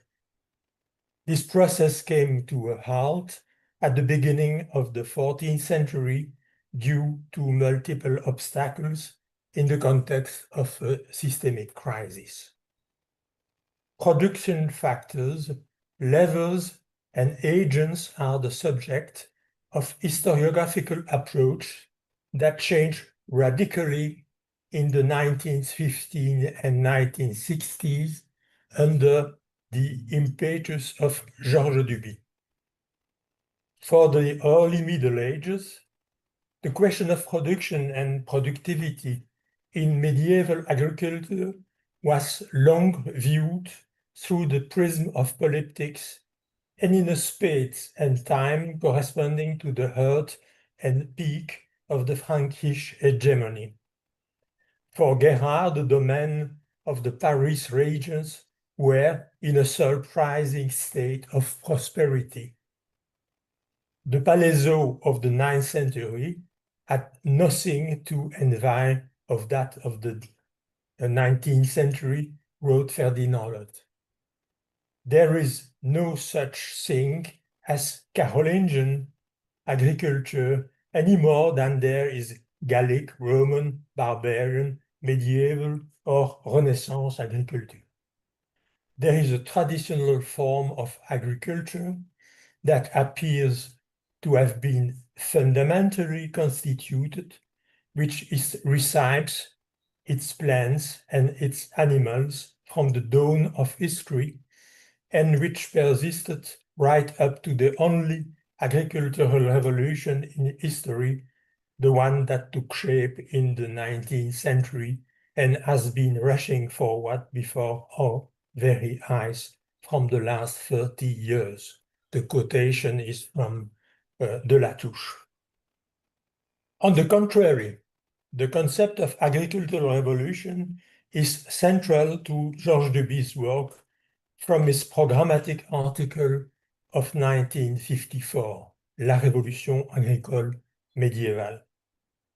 The period running from the gradual disappearance of late Roman political and economic structures in the West until the 10th century was a barbarian night marked by a sharp contraction in agricultural land, a falling population, and a profound decay in agricultural techniques, reducing agriculture to a state of primitive development.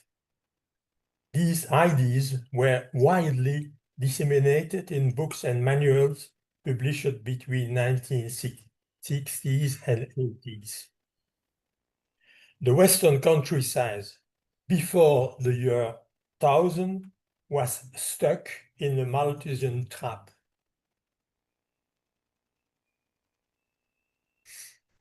For these long stages to unravel, there had to be a profound change, the breaking of a technological yoke. While the notion of a 12th century agricultural revolution is based on assumption of technological progress, it should be noted that it includes agroecologic elements, assuming, of course, 21st century vocabulary and environmental terms. The ideas surrounding agricultural revolution were born and spread in the context of the mid-20th century modernization of agriculture.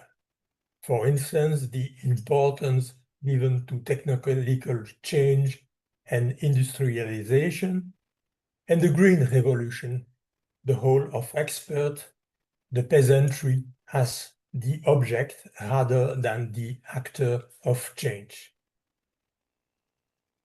The idea of a major contraction, an abatement during the 5th and 6th centuries reinforces the effect of profound and accelerated change postulated by the minimalist. This contraction is documented by archaeology and paleo-environmental sciences. It is interpreted by Wickham as the result of a drastic reduction in public levies and pressure from elite consumers, giving rise to processes of empowerment of the peasantry, few exogenous pressures, a predominance of self-production and self-consumption before the complexification of the state and seigneurialization from the 8th century onwards brought about a further increase in the weight of levies from above. Wickham uses the expression of muddy Arcadia to describe this phase. We might also consider applying to it the notion of homeostatic equilibrium between needs and the painfulness of work in subsistence economies put forward by Chayanov in his theory of the peasant economy. The classical components of the agricultural revolution of the 12th century are improving agricultural tools and techniques, introduction of the look with iron share and moldboard to replace the hard, use of the horseshoe and shoulder collar. The effect of innovation is multiplied because of the contrasting of a primitive early Middle Ages. In fact, the diversity and local adaptability of harnessed plugging implements since the end of antiquity disprove the hypothesis of a revolution and, on the contrary, highlight the capacity to act and the adaptability of peasant communities. Other elements in the revolution were land clearance, initiative driven by seigneurial elites. From above, provision of expensive tools, for instance, mills and infrastructures by the lords, also from above, rural population enclosed by seigneurial structures and territories. Crop diversification were proved by the combination of winter cereals, spring cereals, and leguminous. Replacement of biennial cropping patterns by 3 years rotations with 1 year of fallow lands. The diversification of annual crops was undoubtedly an asset in compensating for the frequent failure of harvest. But these practices were already in evidence in self-production and self-consumption sectors of family peasant farms, long before they were introduced into large-scale seigneurial cultivation, from above and from below. 3-yearly cropping systems spread slowly from the early Middle Ages onwards, and on a local scale. Planned crop rotations dates from the late Middle Ages and the modern era. From an agroecological point of view, they have their shortcomings, notably the reduction in plant barriers, the widening of plots, and the monotony of crops and landscapes, which encourage disease and damage from predators. A last point was the integration between agriculture and livestock farming.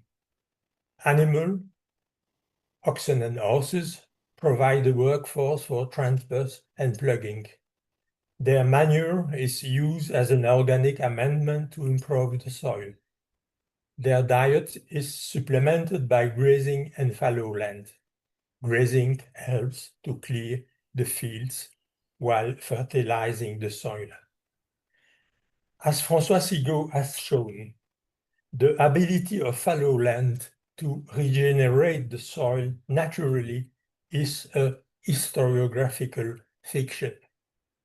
Fallow grazing jeopardizes soil fertility by causing animals to trample and compact the soil. Village ecosystems evolved from open to closed systems during the Middle Ages, under the pressure of slow but steady population growth and increasing needs linked to urbanization and the growing complexity of states. The introduction of regular 3-year rotation was not a real success, and the expansion of permanent crops to the detriment of uncultivated land led to a decline in biodiversity and increasing soil exhaustion and erosion. Criticism of the periodization and development of medieval agrarian societies has raised several questions. Who are the players and factors behind agricultural growth? From above, elites who impose constraints on the exhaustion of resources and impose institutional frameworks on life in the country state, estates, seigneury, etc., are even the driving force behind technical progress. From below, the peasants, whose practices appear to be more resilient in their use of a greater variety of food plants, mixed cropping practices between cereals and leguminous plants, and an occupation of the world and of the uncultivated land that is more sustainable and durable than that of the elite. For instance, permanent land clearing, soil destruction to pig grazing, etc. Recent question about the nature of growth processes, and in particular, the relationship between technology, institutions, and productivity are prompting a fresh look at medieval history, where these interactions can be studied over the long term and as they were in their native states. This phase of growth makes it possible to observe a sequence of long-term development that is sustainable in the strict sense of the term, based on a set of renewable resources and on sustainable modes of exploitation. There is now a fundamental consensus on the structuring role of the crop year in growth rates and long-term economic processes. Throughout this period, before colonial globalization and agricultural specialization, indigenous agricultural production was the main resource and activity in European society. Against a backdrop of irregular and modest average cereal yields, food availability was subjected annually to the risk of partial or complete failure of resource. The event famine is therefore a privileged observation for the historian in the absence of medieval cereal data. The risk of crop failure is recorded in written sources in the regular chronicles of food shortages and famine at local, regional, or sub-regional level. This body of evidence has enabled us to identify a wide range of institutional responses since the Carolingian era. New research perspectives opened by environmental history allow us to focus on the ways in which power elites and peasants occupy the world in their use of biodiversity. After this lengthy overview, we will move on to a small number of case studies. And first, the Flemish famine of 1144-1146, according to Galbert of Bruges and Gautier of Terouanne. This economic crisis is described by two authors, Galbert of Bruges and Gautier of Terouanne. Their accounts are set against the scenery of Charles the Good's murder on 2 March 1127. Also, not strictly hagiographic, they nevertheless promote his beatification, which means that these texts need to be interpreted according to several registers of enunciation. Famine is a plague sent by God, preceded by frightening omens, in this case a solar eclipse. As men, lords, and serfs alike fail to correct themselves, famine and, in its wake, mortality strike.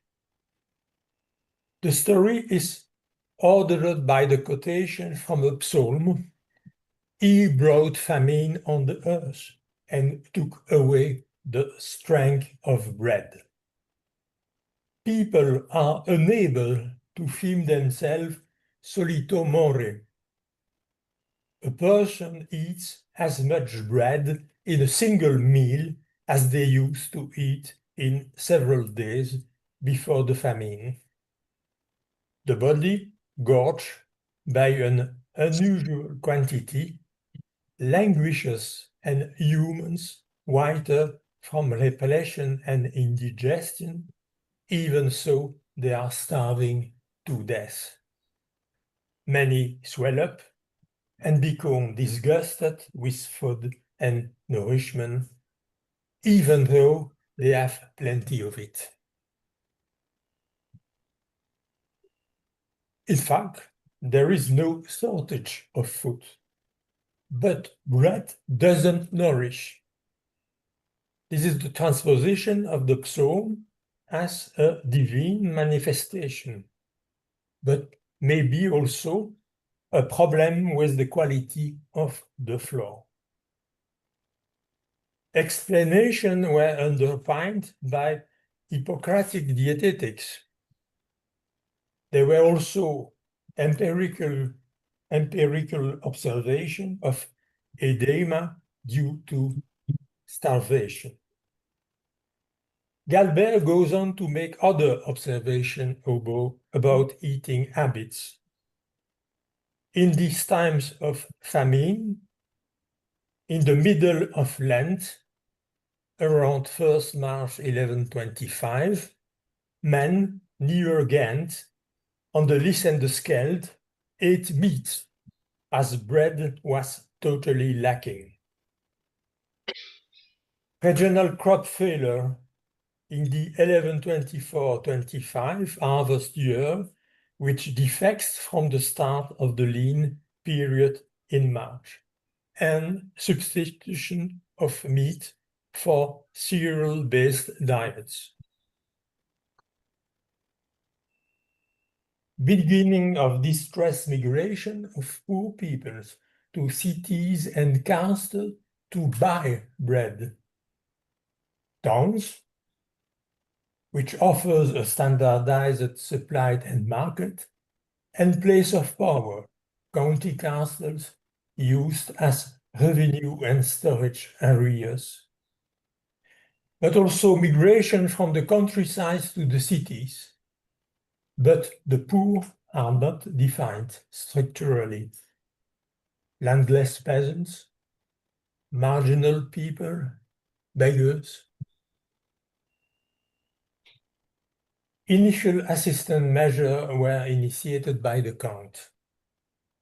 Charles acted as a prince in his castle and as a local lord in his places by dispensing alms, combining the Christian economy of charity and the figure of the foster prince. The number of people receiving assistance was modest. In Bruges, where the Count lived, only one very large loaf of bread per day was distributed to 100 poor people from the time of the lack of subsistence, March 1124, until the next harvest in autumn. Similar measures were enforced in each of the Count's castles and no doubt in the urban communities. In the same years, the Count issued agrarian policy measures ordering anyone sowing 2 measures of land at sowing time to sow another measure of beans and peas, because this type of vegetable would bear fruit more quickly when ripe, at the right time for the poor to feed on it, in case this unfortunate famine did not end during the year. The use of fast-growing spring plants, harvest in early June, offers agricultural answer in response to harvest failures from above, but probably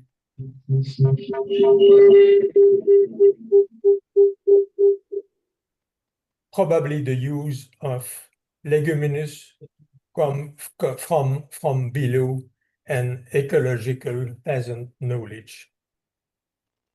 The count bans the production of beer to use the raw materials to supply the towns and countryside. The measure was justified by the dynamics of cereal price in times of scarcity. The price of inferior cereals increased proportionally more than that of wheat. The count set the selling price of wine at a maximum of 6 deniers, so that merchants would forego selling it to buy other foodstuffs, which would make it easier for them to meet the needs of the poor. Another intervention of political nature attempting to increase the availability of grain on the market. Finally, the count ordered smaller loaves to be made to reduce the unit price. The Flemish case is part of a tradition on intervention by state and power elites that were already manifold in the Carolingian period. They provide an answer from above to the opening question of this lecture. A political relationship between food crisis and responses of all kinds.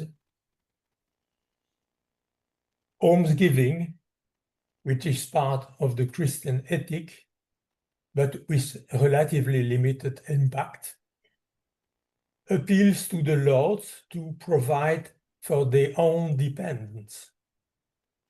A national on intervention akin to an economic policy characterized by measure to maximum cereal prices, control of weights and measures, and regulation of the weight of loaves by denarius. Ban of the export of cereals outside the empire, and finally the building up of stocks and the regulated sale of grain from imperial granaries. Within this range of measure, agroecological responses initiated by the elites remain discrete. Recommendations for good practice, such as the instruction given to managers to buy seeds which promotes genetic diversity, and the regulation of land clearing from the detriment of wooded areas. From the 11th century onwards, money was used to prevent the sale of working livestock by dependents in times of famine. A reading of the Flemish crisis shows the importance of political initiatives from above, leaving the peasantry, its knowledge, and the resilience of peasant agriculture largely in the shade. These must be incorporated into historiographical work through a specific study of agricultural practices and the occupation of the world, according to the impression of Ingold, by the peasant self-production and self-consumption area. The evolution of subsistence policy bears witnesses to other economic and agroecologic phenomena. In 1024, the Bishop of Paderborn had wheat purchased in Cologne, transported by boat to his possession in the Veluwe and Taisterland, entrusting its distribution to this officer, a quarter for their own needs, a quarter for the needy members of the episcopal familia in proportion to their size, a quarter for the next seed, and a quarter for the beggars, in imitation of the quadripartition of church goods or tithes a tradition of which dates back to late antiquity. The use of massive purchases of cereal and redistribution over and above assistance to the needy for the benefit of dependent peasants, addressing hunger and preventing loss of social and economic status. The introduction of compulsory tithing from the end of the 8th century in the Frankish kingdom would merit a separate presentation. Most important aspects include a very gradual implementation of the tithes and its early appropriation by the lay elites before the Gregorian restitutions.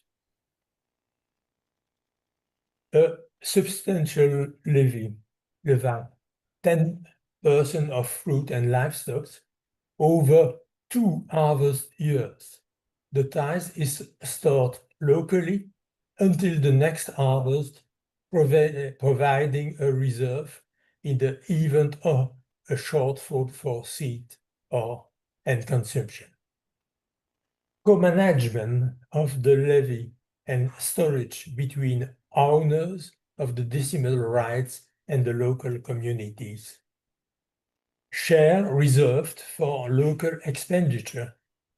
This practice breaks with the logic of levies and rents, which withdraw a share of local production for the benefit of dominant distant consumer, disrupting the circularity of agroecologic balances.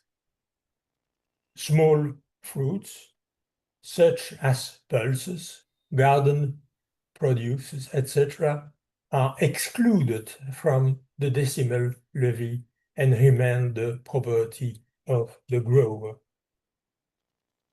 This last point illustrates a fundamental aspect of food security policies promoted by power elites.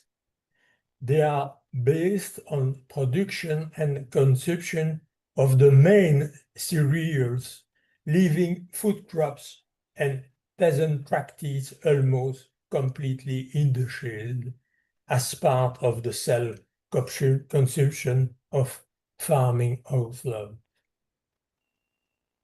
The tyranny of wheat.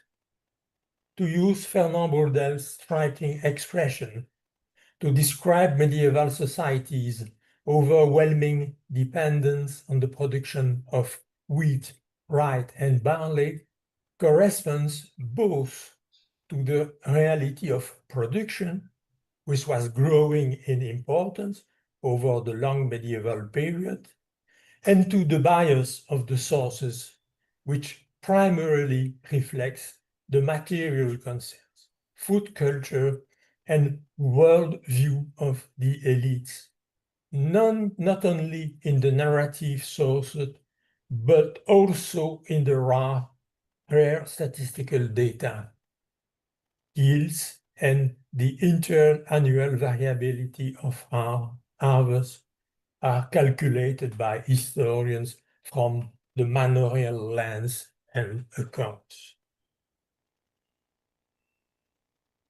Another aspect of this tyranny of wheat concerns the food practices of processing and consuming grain in the form of bread.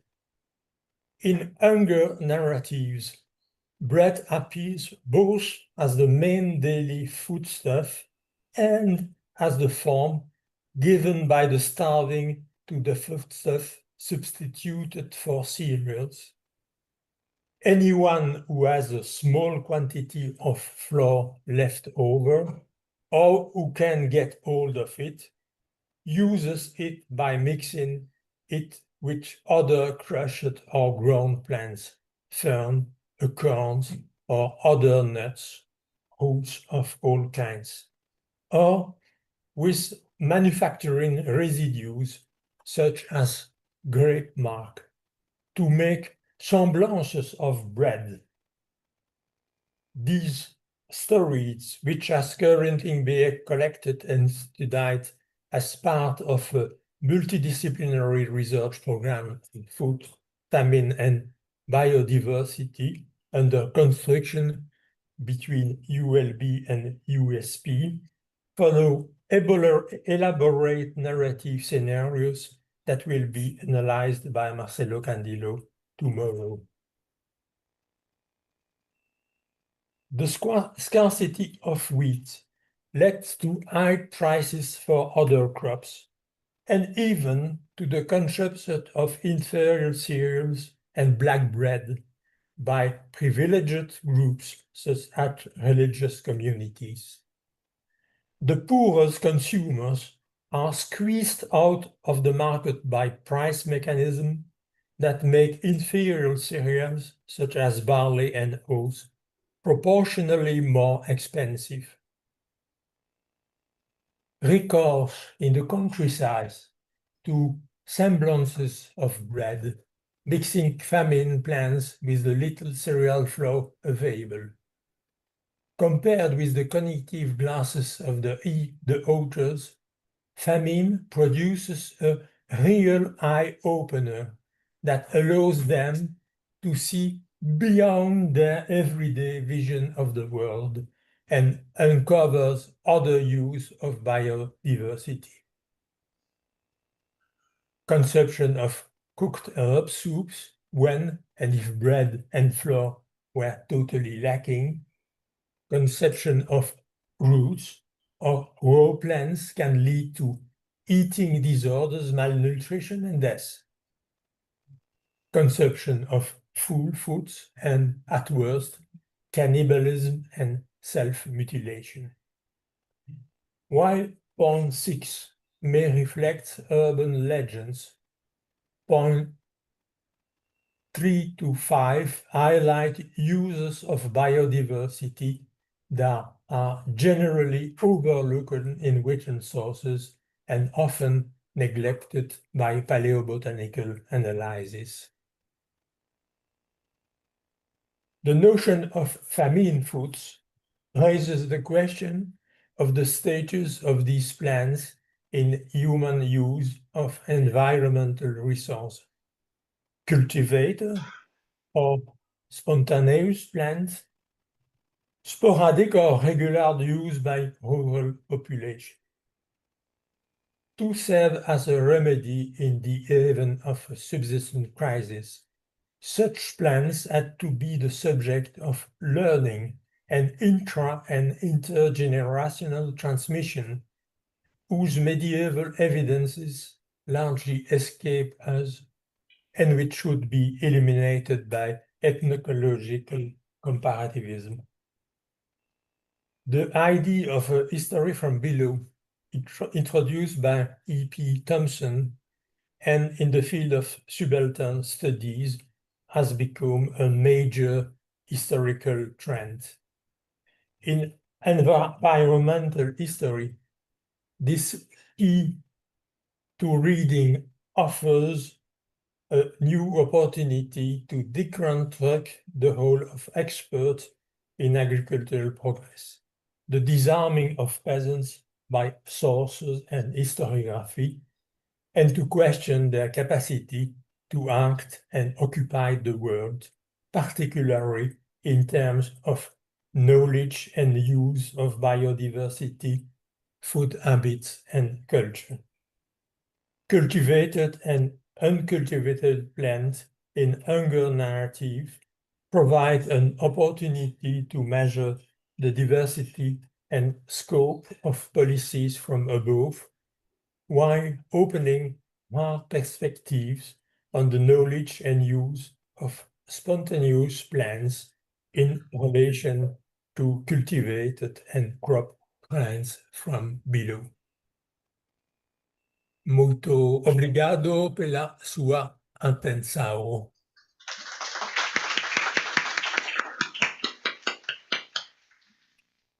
Muito obrigado, professor. Thank you, Professor Devois, for that very interesting paper, very thought-provoking.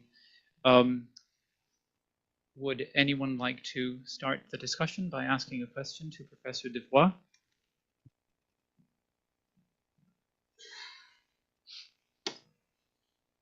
I have a few of my own, but I thought maybe somebody...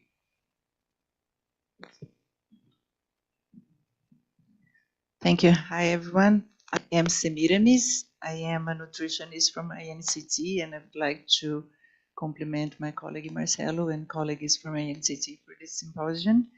And as a nutritionist, formed in that Hippocratic school that Professor just mentioned, I'd like to reflect a little bit about the monetary value of the food in history. I thought to my friends that I'm feeling myself an intruder into these researchers of history, so I do this with very careful. But I'd like to discuss the property as a value, not only of food property, but also the land. And what about the social space that we could build from to the land and also for the food in history? Thank you.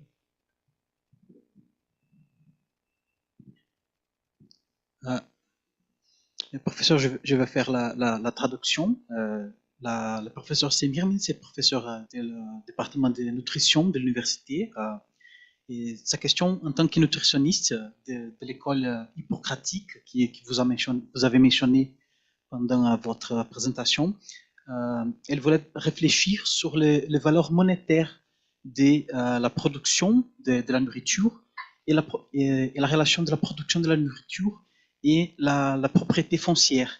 Si vous pouvez parler un peu de la relation du valeur de la propriété foncière et de la production de nourriture dans l'histoire pour la réflexion. Ok, merci pour la traduction parce que le son à Calais n'est pas parfait et comme je suis en plus un peu sourd, j'ai parfois difficile à suivre le colloquial English. Je pense que la question dépend très étroitement de la période à laquelle on se place et d'une différence fondamentale qui doit être faite entre ce qui se passe dans les campagnes, là où la nourriture est produite, et quand elle arrive dans le marché urbain. Donc, pour parler de monétisation de la nourriture, je ne connais pas, par exemple, de cas où dans des textes seigneuriaux, quand on définit la livraison d'une quantité de grains, on va la définir autrement que par sa mesure ou son poids. Il faut livrer telle quantité de grains.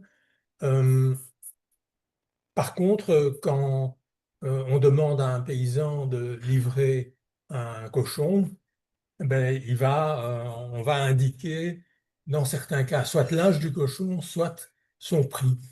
Et donc on voit bien que le grain est quelque chose de tout à fait particulier dans le système seigneurial, dans la mesure où il s'agit d'une pure et simple extorsion. Bien sûr, soit qu'il soit acquis par des marchands à la campagne, soit qu'il soit amené par des grands propriétaires en ville, les grains sont évidemment un élément fondamental du marché urbain. Et là, bon, ben, ils répondent aux lois de l'offre et de la demande, et bien sûr, en période de ce que les médiévaux appellent caritas, cherté, en période de cherté, les différentes céréales connaissent des mouvements de prix à la hausse jusqu'à la prochaine année récolte. Mouvement de prix dont j'ai signalé qu'il n'était pas parallèle, puisque à un moment donné, quand la céréale la plus recherchée, le froment, n'est plus disponible, on voit que le prix des autres céréales évolue proportionnellement plus vite et plus fort que celle du froment. Et donc, on assiste à ce moment-là à un point de rupture où une partie de la population urbaine n'est tout simplement plus capable d'acheter du pain, de se procurer de la famine, et on entre dans une phase de famine proprement dite. Quand les paysans ont besoin de monnaie pour se procurer des céréales, c'est en général quand il est question d'acheter de la semence parce qu'ils ne disposent plus de cette ressource. Et à ce moment-là, effectivement, la semence va être versée en quantité, mais elle sera réclamée après l'année récolte en prix avec un bénéfice usuraire pour le vendeur.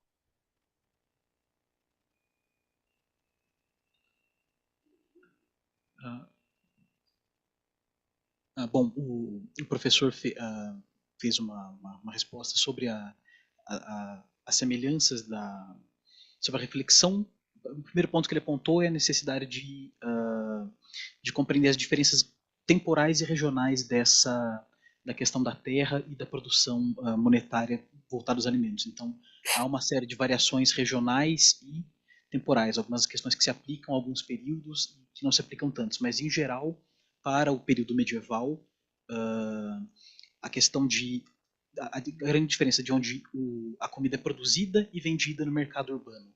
Então, a diferença de pensando no uso do dinheiro, no uso monetário desses grãos, onde há casos de textos senhoriais que mencionam essa quantidade de grãos sendo exportados para a cidade, não apenas os grãos, mas outros tipos de comida também, mas o grão ele acaba se tornando, nesses períodos, há uma procura, um espaço particular da procura de grãos nos mercados urbanos. Então, a diferença de onde ele é produzido e onde ele é consumido posteriormente nas cidades. E durante os períodos de escassez, em que há um aumento no preço desses grãos por conta da escassez, esse preço tem uma flutuação entre o período de coleta e do transporte dele até as cidades. Então, a flutuação nos preços deles durante esse período, ele age de maneira diferente nas cidades, onde o grão precisa ser transportado, e no campo, onde o grão de fato é produzido. Então, para a população urbana, tem essa necessidade da compra, às vezes em dinheiro, dessa produção alimentar que é trazida do campo, mas para os camponeses a necessidade de moeda, às vezes ela nem sempre ela faz tanta diferença por período de escassez onde a comida é mesmo produzida. A moeda ela não teria necessariamente o valor monetário da comida, dos grãos no campo, ele tem um peso diferente da cidade. Acho que foi, em grande medida, foi isso. Okay, thank you for that translation, José. It's 10 to 11, so so we don't fall too far behind schedule. We have time for another quick question in case there is any. Okay.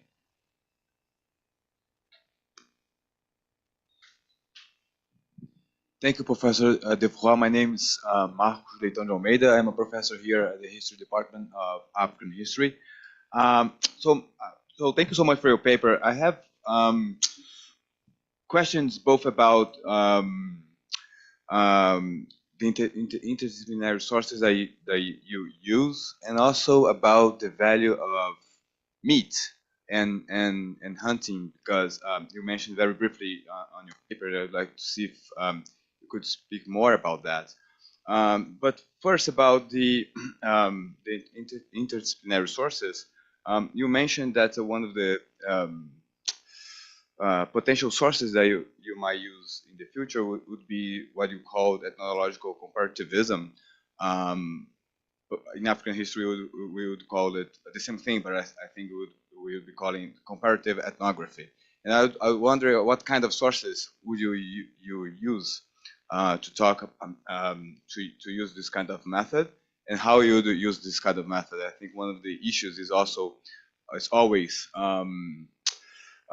the concern of chronology, right? And also about meat and hunting. What is the value of hunting in the kind of strategies that people could resort to in order to to compensate, say, the lack of cereals. Thank you so much. Le professeur a fait poser deux questions pour vous. La première question, c'est sur la interdisciplinarité et l'utilisation des sources d'autres natures pour l'étude de la question que vous avez proposée. Vous avez mentionné le potentiel des sources, qui le professeur a appelé de comparaison ethnographique, et il voulait savoir quel type de sources vous pouvez utiliser pour étudier la question au Moyen-Âge, quel type de sources interdisciplinaires et quels sont les défis de l'utilisation de ce type de sources. Et la deuxième question, c'est sur les valeurs de la chasse pour l'obtention de la viande pendant la période de famine et des pénuries de céréales. Si la chasse est une alternative pour l'obtention de la viande pendant ce type de période.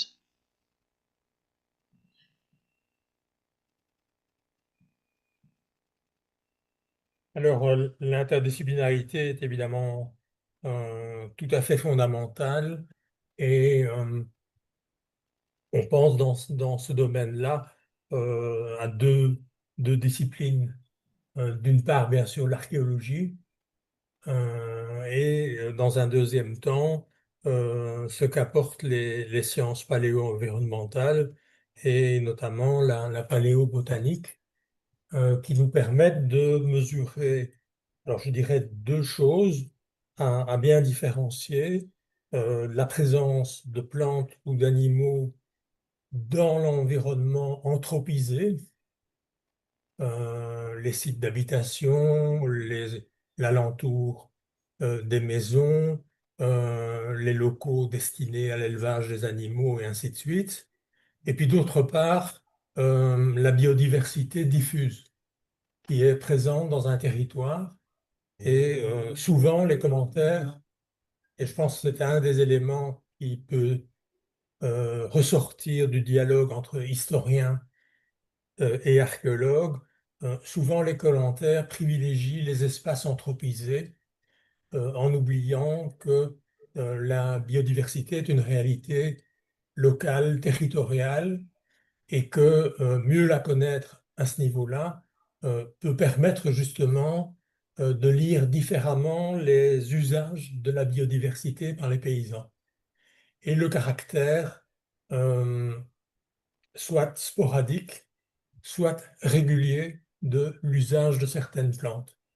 On peut aussi penser à des marqueurs paléobotaniques de domestication qui montrent que même dans des espaces qui sont supposés être des espaces incultes, on va avoir un certain nombre de plantes qui sont sélectionnées et dont la croissance est aménagée par les hommes. Alors la question de la valeur de la chasse, bon, d'abord la chasse est une réalité aristocratique. Elle correspond aussi à des contraintes saisonnières. On ne chasse pas tous les jours. Et ce que nous savons, en tout cas pour la période médiévale, ignore largement, bien que dans la culture populaire, Robin des Bois nous ait montré que c'était sans doute important, ignore le braconnage. Et donc, il n'y a pas de réponse, sauf que, effectivement, ce qui est noté par les observateurs, qui sont presque toujours des religieux, c'est des périodes où on a ce qu'on appelle une famine de soudure, c'est-à-dire une famine qui intervient au début du printemps, après une mauvaise récolte, et où, durant la période de carême, on va soit autoriser, soit tolérer la consommation de viande, de produits laitiers, à la place du grain.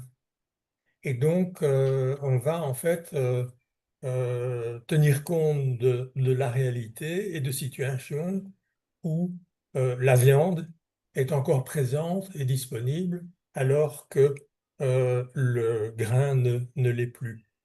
C'est typique des récits qui se situent pendant le carême, probablement parce qu'il y a là quelque chose qui contrevient à la règle religieuse. Un deuxième élément, mais là c'est un élément à l'inverse, à contrario, c'est qu'un certain nombre de seigneurs vont aider leurs dépendants en leur donnant de l'argent pour éviter qu'ils n'abattent le bétail, et notamment le bétail de travail.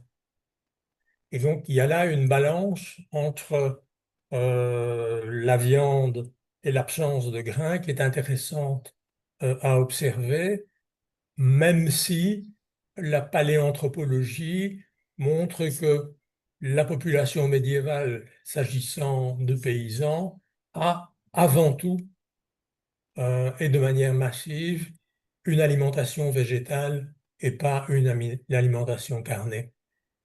Les mangeurs de viande, c'est avant tout les élites. Bom, em resposta às duas questões do professor Marcos, o professor Deval ressalta a importância da interdisciplinaridade como para o estudo dessas questões, ressaltando, primeiro, a arqueologia, com uma ênfase especial nas ciências paleoambientais, então a paleobotânica, a paleoantropologia, que permitem a identificação e presença, por exemplo, de plantas e animais em sítios de habitação humana e aos redores de áreas residenciais, onde esses animais viviam, qual era a relação entre o homem e o animal, e o homem e a biodiversidade nesses espaços de habitação humana.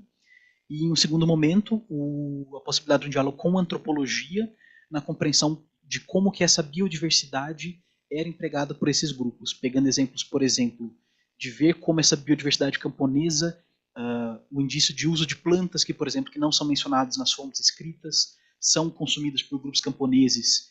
Isso é observado em espaços antropológicos, como que isso pode revelar pistas de que esses grupos camponeses consumiam de elementos, o que não necessariamente está nas fontes escritas, que eram majoritariamente produzidas por grupos das elites.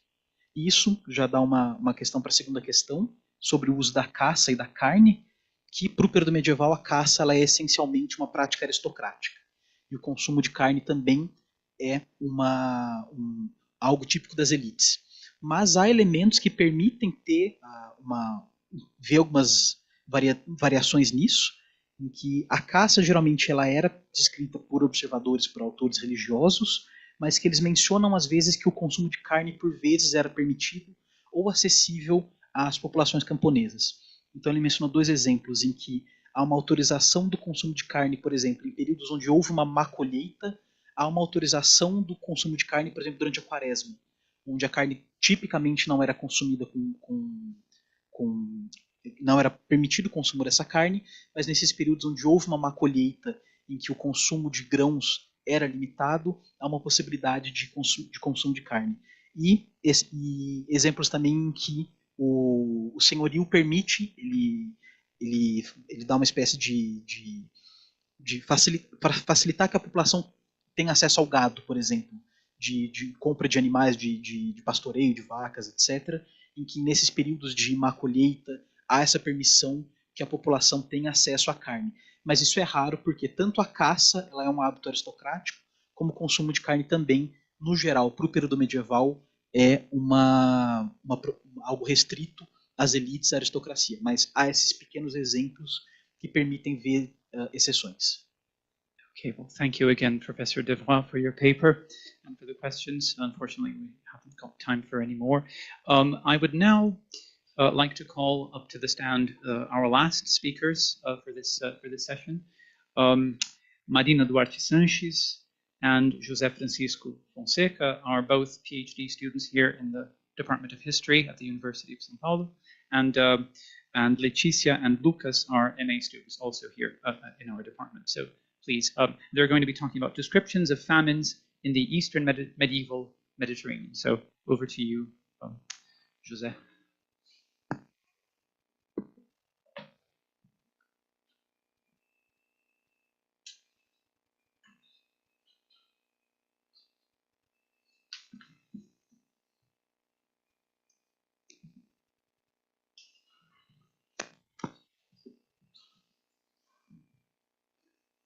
Thank you very much, Professor Scopacasa, for the introduction. Good morning to all.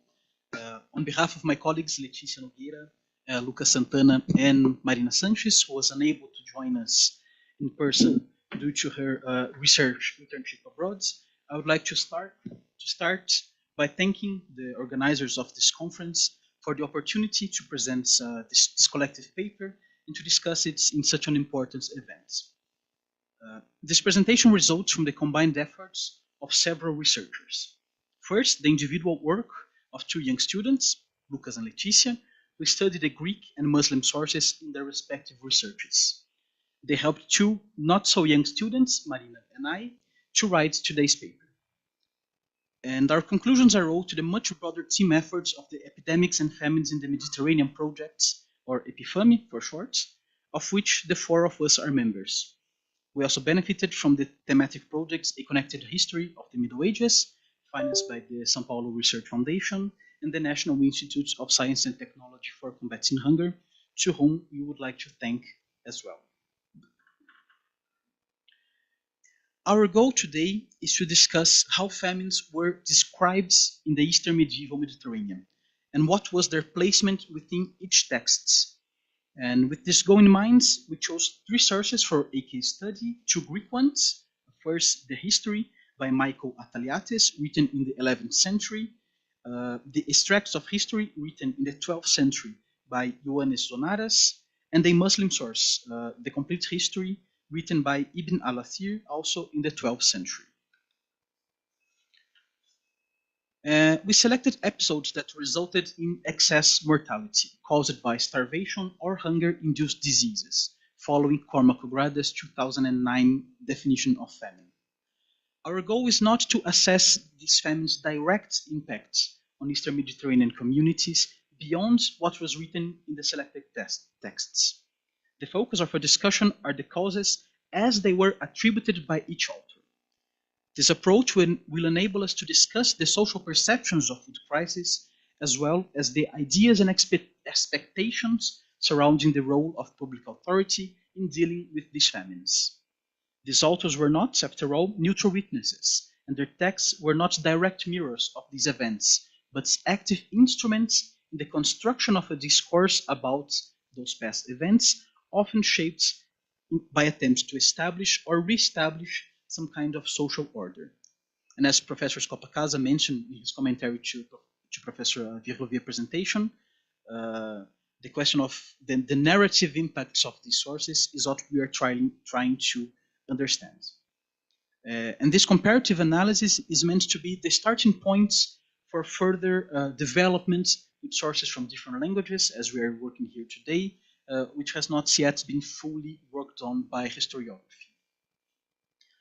Starting with our first Greek author, Michael Ataliates, who was a respected jurist and a member of the imperial court in Constantinople, where he personally witnessed the reign of several emperors, including Michael VII Ducas and Nicephorus III Botaniates. His work, known simply as The History, was written during the reign of the latter, who succeeded the former after a coup d'etat in 1078. The stated goal of his work was to recount the deeds of the rulers of his time so that readers, mostly from the elites, could learn from their examples. And Ataliates was a supporter of Emperor Botaniates, as he adopted a panegyrical tone, dedicating his history to the new emperor, praising his deeds, and underlining his superiority in comparison to his predecessors. He was described by Ataliates as the savior of an empire in decay, a worthy successor to the legacy of the great emperors of antiquity. And the stark difference between Ataliates' assessments of these two emperors is evident when you look at their description of of the famine in Constantinople in the 1070s, which took place during the final years of Emperor Ducas' rule. The famine was one of the several struggles faced by the Byzantines in the second half of the 11th century, characterized by revolts, military defeats, and succession crises.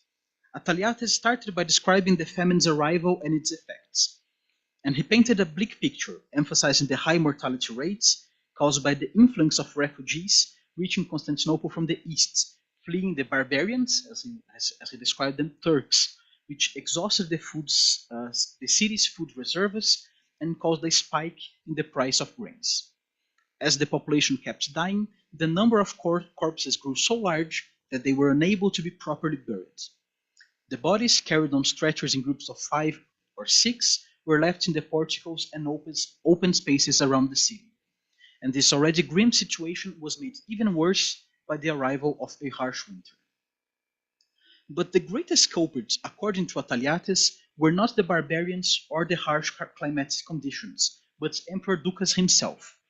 He claimed that the famine could have been prevented, or at least mitigated, had the emperor acted with generosity and provided aid to the poor. It is among this scenario of suffering, misery, and popular discontent towards the unpopular emperor that Botaniates and his rebels arrived in Constantinople to claim the imperial throne. The contrast in how the emperor and his rival claimants are portrayed is significant. The former is described as arrogant, ignorant, and is blamed for the famine, and the latter plays the role of savior. Indeed, the famine was only resolved, according to Ataliates, when Ducas was ousted by the new emperor, as the author mentions that the new emperor dedicated a huge amount of resources to combat said famine, but he offered no specific measures taken by the new administration, only that their efforts were successful and the famine was ended by the new emperor. The minimum attention given by the author to the famine's resolution, in contrast with the dramatic and vivid portrayal of its causes and consequences, reveal where the emphasis lies in the construction of his narrative. The central focus of the account is its causes, or rather, the attribution of responsibility to the authorities, in the case the Emperor Ducas, for causing the situation. This episode was also retold in the 12th century by another imperial jurist, Ioannis Zonaras, in his Extracts of History. Writing from an unknown monastery after his retirement from court life in Constantinople, Zonaras described the rule of Alexios Komnenos, his contemporary, in a critical light. For the past rulers, he relied on a number of sources ranging from Plutarch in the Antiquity to Ataliates himself, who was often cited. His description of a famine in Constantinople during the 1070s was probably based on Ataliates' own, as they share a similar structure. Zonaras' description is more succinct. He starts by mentioning the same flight to Constantinople of those afflicted by the military activities of the Turkish groups in the east. He also mentions the high mortality rates among the population, again emphasizing the struggle to properly bury the dead that outnumber the living. And finally, in a brief remark, Zonaras concludes by pointing out the responsibility of the poor governance by the reigning emperor at the time. Despite their similarities, there are a couple of differences to highlight. Although both mention the influx of refugees, it appears in Ataliates' history as just one of the many elements that caused the famine. To him, the main cause was Emperor Ducas himself and his lack of generosity. Zonaras, on the other hand, despite also acknowledging the emperor's share in the blame for the famine, attributes its causes mainly to the arrival of refugees as a consequence of the military activities by the Turks. In the second account, the emperor's poor governance is a side note, serving mainly to contextualize the uprisings that followed the period of famine. This difference, particularly regarding the causes of the famine, highlights the difference given by each author to the episodes of the famine in the 1070s. The famine and its causes were a key element in Ataliates' narrative. To Zonaras, it played a smaller role in comparison. As he wrote almost a century later, the struggle between Ducas and Botaniates had lost some of its relevance, as Botaniates himself was later overthrown by the Comnenian dynasty. Thus, the famine of the 1070s held little relevance for Zonaras' narrative, which is more concerned with highlighting the contrast between the Comnenus rule and that of past emperors. Throughout Attaliate's narrative, the empire is portrayed in its decline, marked by political instability and territorial losses, which required an emperor modeled after the great rulers of old to save it, a role that was played by Botaniates in the narrative. The famines then becomes a crucial element in this narrative, marking Duca's incompetence and setting the stage for Botaniates' arrival, which ends up justifying his coup d'etat. Now we turn our attention to our Muslim source, Ibn al-Asir. The son of a high official, he was born in Upper Mesopotamia around 1160 and was educated in Mosul, where he finished his complete history, a narrative spanning from the creation to his present day around 1230. As the name of the book suggests, al-Asir's goal was to write a comprehensive history of Islam by compiling and synthesizing the works of previous writers. He described events that took place in regions as far away as Spain in the west, Iran in the east, and everywhere in between in the Muslim world. He aimed for his complete history to be read as a handbook for rulers and administrators, using examples and models from the past to guide their actions, and his description of famine must be understood within this framework. The siege of Cordoba in 1010 is a perfect example. Almoayed, the leader of the besieged caliphate, is described as a trustworthy leader, while his counterpart, Suleiman, leading the Berber army, is described in an opposite light. Instrumental to his negative portrayal of the Berber commander is the famine caused by his siege, in which, I quote, food was scarce and death wreaked havoc, end quote. The famine caused by the siege is mentioned by al-Asir as the main cause for the fall of Cordoba and its caliphate 3 years later, when the Berbers returned for a final and decisive victory after the city had been weakened by the famine. In a similar scenario narrated by al-Asir, during a famine that devastated Ifriqiya in northern Africa, the same region in present-day Libya that was the breadbasket that fed the city of Rome that we mentioned earlier today, a same famine reached this region a few years after the siege of Cordoba. This time, the author blamed a natural element, grasshoppers, but above all, what he called the disorders of the princess, as the cause for the famine. The princes are described in a similar fashion to the case of Cordoba. Abd Allah bin Hamad is described as a traitor and the perpetrator of several massacres, while his counterpart, Amois, is described as someone who valued and sought peace. In both events, al-Asir associated the famine with the unfolding conflicts, but he did so by attributing its causes to the actions of specific agents. In Cordoba, the famine was caused by a siege devised by an individual, Suleiman, and carried out by Berber groups, who took advantage of the dire situation to take the city. In Ifriqiya, despite broadly judging the disorder caused by the actions of the princes, he does not blame them equally. He highlights Al-Muiz's generosity, efforts to establish peace, as a way of ascribing responsibility for the famine to Hamad, his adversary. Another aspect present in both descriptions is the portrayal of the Berber groups. Al-Asir described their violence and the cruelty of their actions, whether in alliance with Suleiman or as a problem to be solved by Al-Muiz in the case of the famine. However, it is important to point out that these characterizations were not entirely one-sided. Suleiman, despite his bad reputation from his association with the Berber groups causing a famine in Cordoba, is also described by al-Asir as a learned, poetic, and eloquent man that caused the famine. The emphasis of the causes of both famine episodes, enhanced by the detailed portrayal of the figures involved, reveals the author's concern with characterizing each of them as a leader and, ultimately, as leaders of a unified Islamic community, or Ummah, in time of fragmentation. Even the fame or infamy of the Berbers that caused both famines was susceptible to change. During the Almohad rebellion against Almoravid rule, both dynasties of Berber origins, Al-Atir described the Almohad leader, called Ibn Tumat, as a holy man, a self-proclaimed Mahdi, or Messiah in the Islamic tradition. When the Almoravids tried to crush this rebellion, famine ensued again. During the siege of the village of Timmel, where the followers of the Mahdi had settled, the Almoravids seized the rebels' food supplies, resulting in a great scarcity that led to a shortage of bread. The inhabitants coped with the famine by preparing only a handful of porridge for each person. The situation had reached such a point that the leaders of Timmel agreed to ask the Almoravid prince for peace, but Ibn Tumart was able to keep his rebellion going and eventually besiege the Almoravid capital of Marrakesh.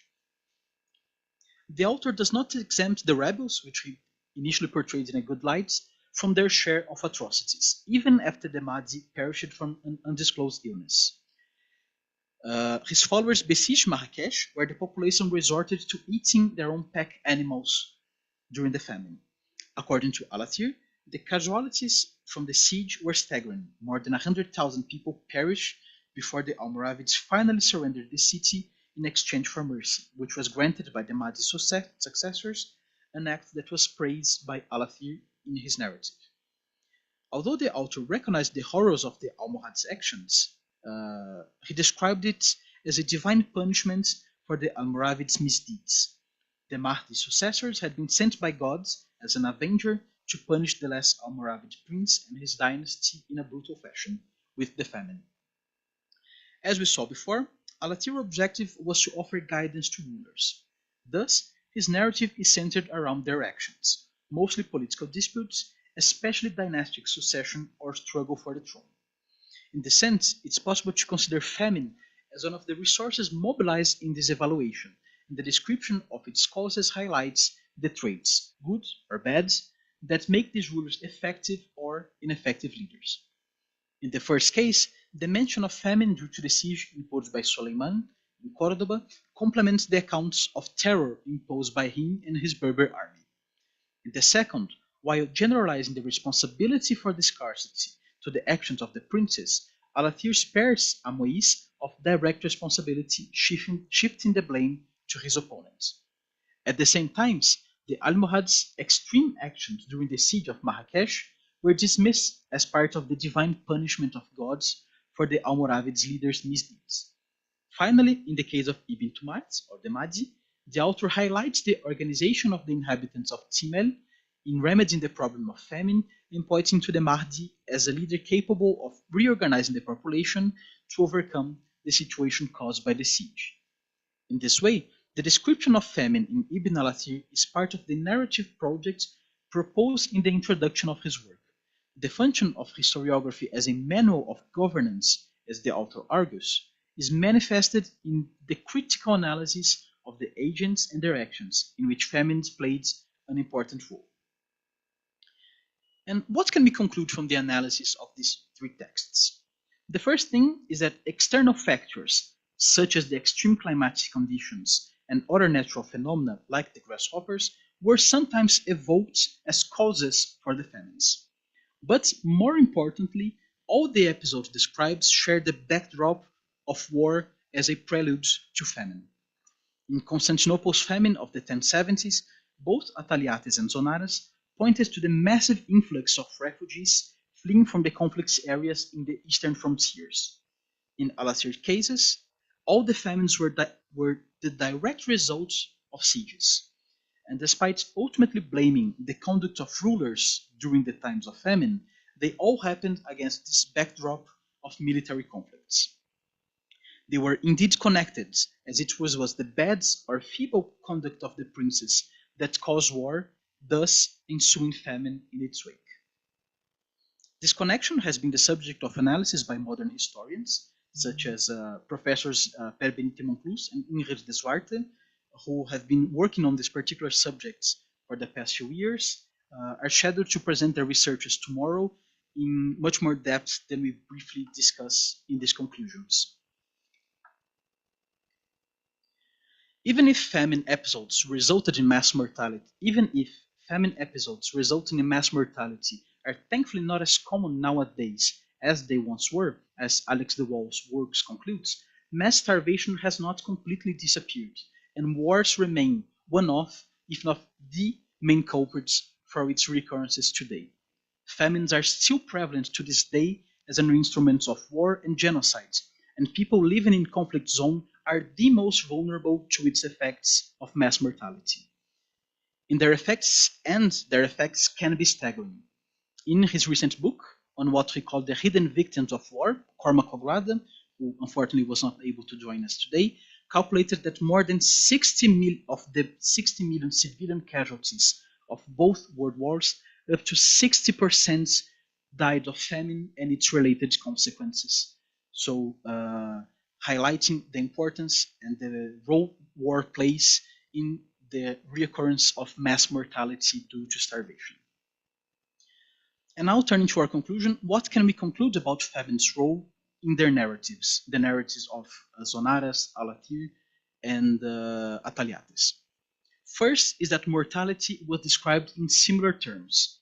All three authors emphasize the massive numbers of deaths, with Alatir and Ataliates being more detailed by describing bodies left exposed in the open due to the population and the rulers' inability to manage the crisis, implying the abandonment of funeral rites and the contamination of air as a consequence of the mass mortality caused by famine. The detailed portrayal of the human consequence of these famines, especially in Alatir's complete history, who described it as a violent act comparable to the massacre committed by the armies, draws even more attention to its causes, which are of great importance to both Alatir and Ataliates in their political projects. The author's uses of famine the famine's causes as a central element in constructing moralizing narrative in its broader sense, narratives that sought to respond to their political crisis of their own times. Ataliates' work sought to place the new emperor in a line of great ancient rulers that had been interrupted by a series of weak ones. This connection between Botaniates and a glorious past sought to strengthen his new position that was not still consolidated. And the same concern with the cause of the famine in Constantinople during the 1070s, does not appear in Zonaras' work, even though he used Ataliates as one of his sources. Like Ataliates, Ibn Alathir used famines to demonstrate good governance, with specific focus on the diffusion of the Ummah, the Muslim community, and the unity of the Dar al-Islam, or the territory of Islam. By focusing on the causes, we were able to analyze how these authors use these episodes of extreme scarcity to shape their characterization of public authorities, particularly its leaders, the emperors and the caliphs. In other words, famines play a key role in making leadership qualities evident in these rulers, which does not mean that ending famines is what defines a good ruler. In fact, as we saw in Alatir's account, good leaders could even be responsible for creating deadly famines, as long as their cause was considered justifiable, as was the case that Alatir mentions, that the famine in Marrakech was justifiable as a punishment to the misdeeds of the Almoravids and its rulers.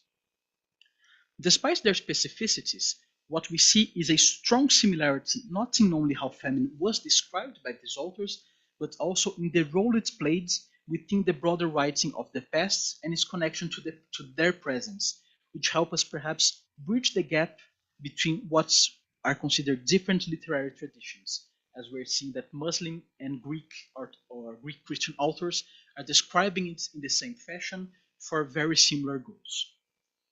The way in which these authors described famines, or their very inclusion in the text, is a political choice on part of the authors in the construction of their narratives. Therefore, these mentions must not be analyzed merely through a quantitative lens and abstracted from their texts. This approach counterbalances the over-reliance historians have given to mentions of the famine, but also of disease outbreaks, as direct and measurable data from the past. Since the 20th century, surveys on mentions of famine, such as the famous one by Fritz Kuschmann and more recent ones by Timothy Newfield and Dionysios Tatapoulos, sorry for butchering his name, have helped historians track down past epidemiological and scarcity events.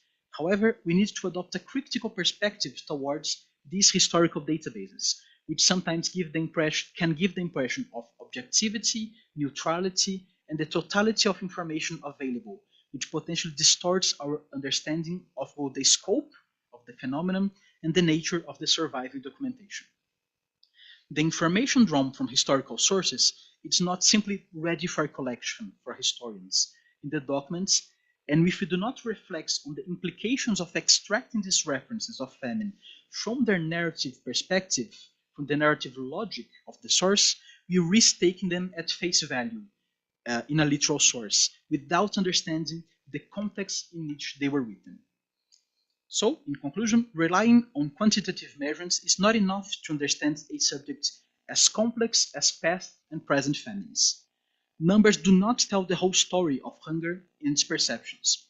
For policymakers, the adoption of survey modules, such as the Food Insecurity Experience Scale, in which people describe their experiences with famine and food insecurity, is a step forward in understanding the nuances of famines. And for historians dealing with ancient societies, the in-depth analysis of the complete narrative is crucial to help us understand famine and those who experience it. Thank you very much for your attention.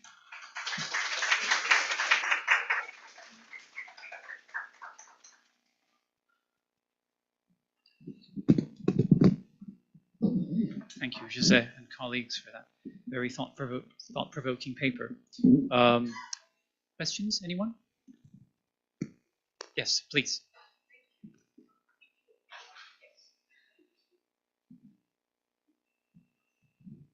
Thank you, all three of you, for a very interesting paper, and also the fourth author who is not here.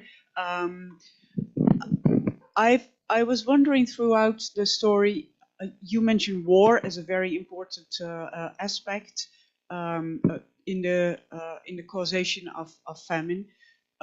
Is there also a role for disease involved? And I ask this because this is a triangle that we often see: famine, war, and disease, and they all have interactions, and in turn create a situation where all three seem to play a role.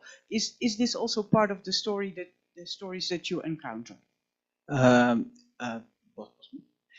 As I mentioned before, we are part of this Fome network, this group that we try to, despite our criticisms of databases, we are also creating our own, but with the objective of seeing these mentions on a map and seeing where they occurred. And as some preliminary results, we see on these maps a huge influx of mentions of famine and war, but diseases are also mentioned alongside war. It's very common to find mentions of the spread of diseases during periods of conflicts. So war is both a cause for famine and diseases.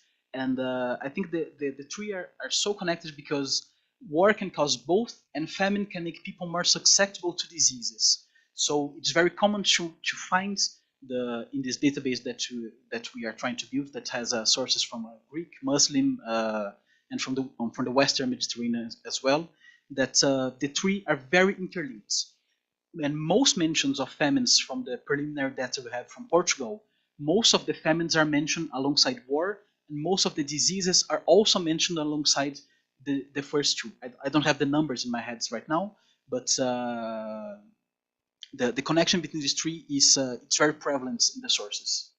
Thank you very much.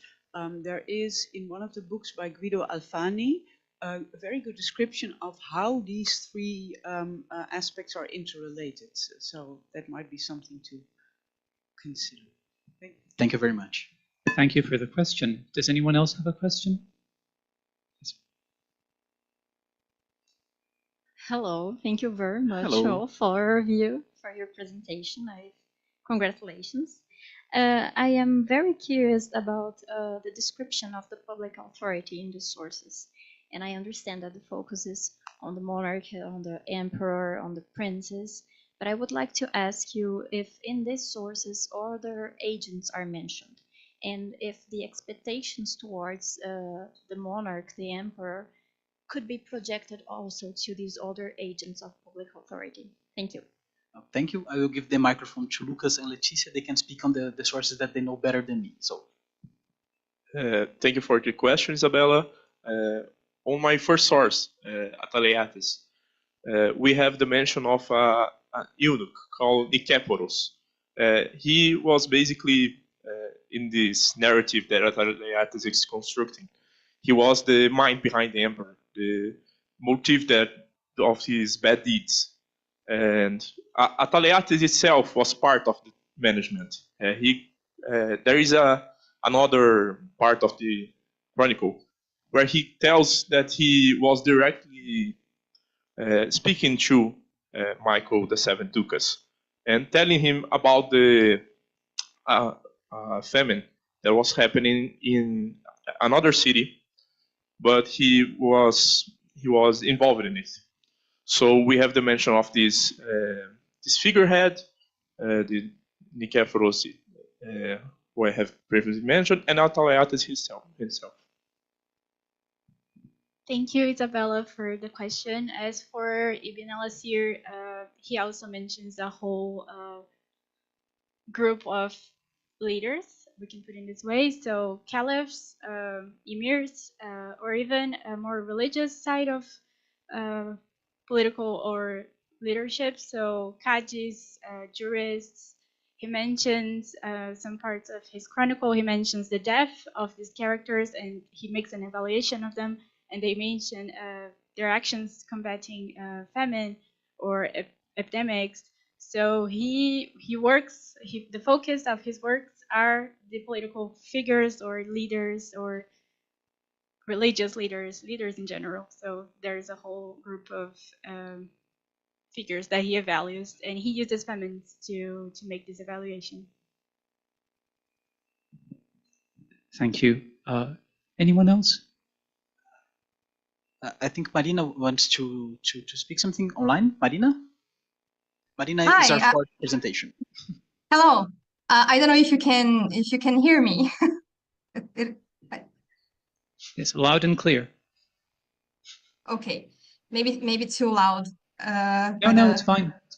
Okay. No, actually, I didn't want to add anything. Maybe part of the first response. As I'm working also on Epifome and I have a broader view of all our mentions, what I think it's interesting is that disease mainly appears very briefly and then as a result of war. So it's kind of similar as to famine. It's not very well, at least for our experience with our sources, because the main objective of our project, our collective project at first, was to understand disease, actually to see disease outbreaks. Oh, I'm sorry, I'm not, okay, now you can see me. Hi. Sorry, my camera wasn't turned on, sorry. So our first objective was to see disease outbreaks in places that we usually don't connect with disease outbreaks, especially plague. So we were trying to see if we can identify plague in before the major Black Death, before the start of the Black Death, and in other places that were not traditionally seen as disease outbreaks. We quickly abandoned that perspective because it was really hard to see mentions talking about specific diseases and mentions that did not mention connect these diseases with war in a very generic way. So we need to explore, we want to explore this connection between war and famine and disease. But in the meantime, we can't conclude a connection between famine. If we have famine, then disease is more, I don't know how to say that in English, propensa. It's more, I forgot the word. But if famine is I think you could understand me. Sorry, I forgot the word in English, but we still can see a clear connection between those two. Thank you. Thank you, Marina. I think we have time for one more question. We're extrapolating a little bit. Could I ask a question, Marcelo? Can we? Thank you. I know that we're going over time here, but anyway, thank you so much. So interesting. I think that you argue very convincingly that these medieval chroniclers, whether they were Muslim or Christian, they were interested in famines as material, so to speak, material for boosting certain rulers in terms of their political legitimacy. And I think this takes us back to the point that was raised initially about famine narratives. Right? But now, what I'm about to say might sound a bit like me playing devil's advocate, but I mean, we don't always have the money to do bioarchaeology. Right? We don't always have the money to use sources that are independent from the literary traditions with all their biases. So what can we do with this? You know, my question is, so to what extent, if you had to measure, to what extent we could read these politically biased narratives, especially the more detailed ones, as more than political propaganda? In other words, to what extent do these stories afford glimpses into the lived experiences and the coping strategies of people, especially non-elite people? You mentioned armies, like soldiers, you know, and people affected by the presence of these armies in the vicinity. So how do you think that this is possible, and what kind of information do you think? I mean, is it too naive? And another thing, there may not be time for this today, but your very interesting point about the similarities between Christian and Muslim famine narratives. I mean, what do you think the historical implications of this would be in terms of Mediterranean, post-Roman Mediterranean connectivity? Thanks. Okay, thank you. These are some tough questions. I know. It's okay. The first one, I think, is the great challenge of historians working with this kind of sources. That's, on the one hand, the first historians came and they took these descriptions at face value. Yeah. They took the numbers and the descriptions and said that there were millions of deaths and etc. Then there came the pushback that no, these are only rhetorical topoi. This does not matter. They are only copying biblical scripture. So it's on the other end of the spectrum that no, this is worthless. We can't understand anything about this. And I think we are trying to reach the kind of the middle ground between these extremes. That we can't take these numbers, this kind of descriptions at face values, but the fact that they were written with this biblical, in case of the Christian sources that I know best, that they were written with basis on the descriptions of the apocalypse, on the descriptions of biblical famines, does not mean that they did not happen. That does not mean that they did not they might have been as big as they are. I don't know if we can take the numbers literally, but if a famine mentions that there were 100,000 deaths, that means it was a big famine. It was a famine that made a huge number of victims of that mass starvation. Perhaps it's the great challenge of taking it's a good part of the historian work, but it's the challenge of not taking the numbers at face value, but not discarding them as a whole. Perhaps, now trying to go to the second question, understanding how different traditions of writing mobilize perhaps the same elements in describing these famines, it may mean that we can't take necessarily that one author, we can know if they read each other, the Muslim authors were reading the Greek authors, etc. But they perhaps were, the fact that they were describing these elements in similar fashions perhaps means that they were more connected than we could previously think, that the societies interacted with each other and they thought in similar fashions, that the difference between the Muslims and the Greeks and the Muslims and the Christians was not as rigid as we once thought.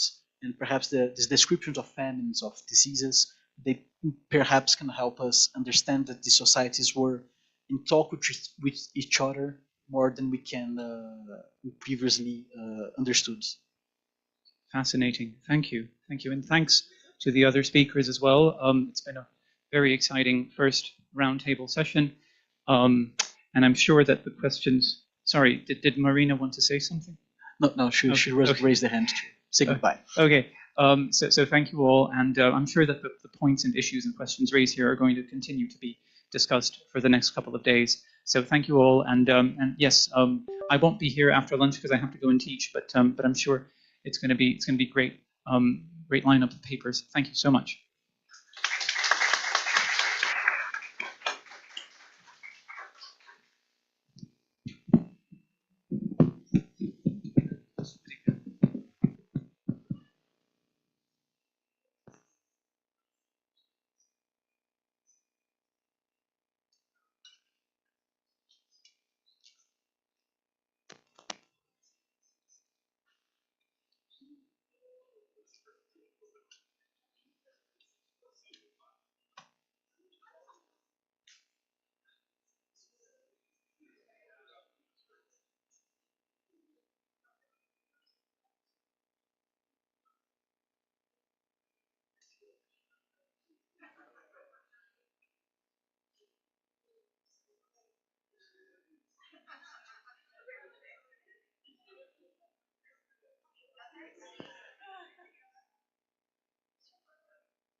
Achei o drive aqui.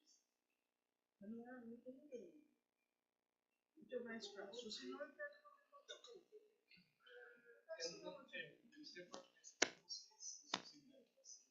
eu achei que você tinha.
Good afternoon, everyone. Now we are going to start the second round table.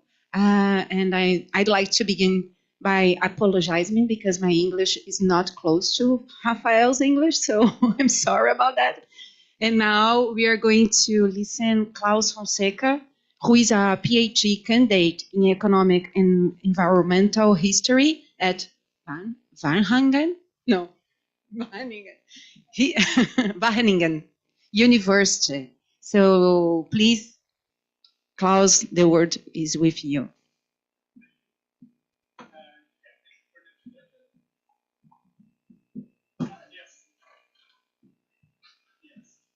Thank you for the introduction. Today I will be presenting to you guys on geography and mortality in the 77 to 79 drought and famine in Northeast Brazil. This is the first chapter of my dissertation, which discusses the overall causes and consequences of the 77 to 79 drought and famine. And this particular chapter focuses on exploring the causes, where the drought and famine is depicted in this painting by Portinari. Yes, it's good. Even closer. Oh wow, this is for the online people. Okay, I will speak very close then. Yes, perfect. All right. So what is my motivation actually for studying this particular drought and famine? Well, my starting point was that typically exceptional disasters serve as the starting point for preventative policies, and these typically then end up lasting for decades. And this particular drought and famine served as the starting point for drought mitigation policies in the northeast of Brazil. In addition, this is perhaps the only drought and famine where we observe the mortality of up to 500,000 people in Brazil, and this never repeated itself again. Where here we'll be defining famine as a shortage in food or purchasing power parity that leads to excess mortality from hunger or hunger-related diseases, as defined by Ograda. Yes, same definition. And this famine, if you compare it to the broader literature, it appears to align very well with what is known as a foods availability decline famine. And these were pre-modern famines where shocks such as droughts led to unavoidable mortality from food shortages. So there was simply no way to mitigate food shortages entirely. But in the context of the late 19th century, there was growing ability of the state to intervene and provide relief. And in Brazil, this is also the case with the development of infrastructure such as railways, electricity, and etc. For this particular drought and famine, has been mentioned before, but there is a lack of, well, essentially fine-grained data to explore what were the factors which potentially caused this famine.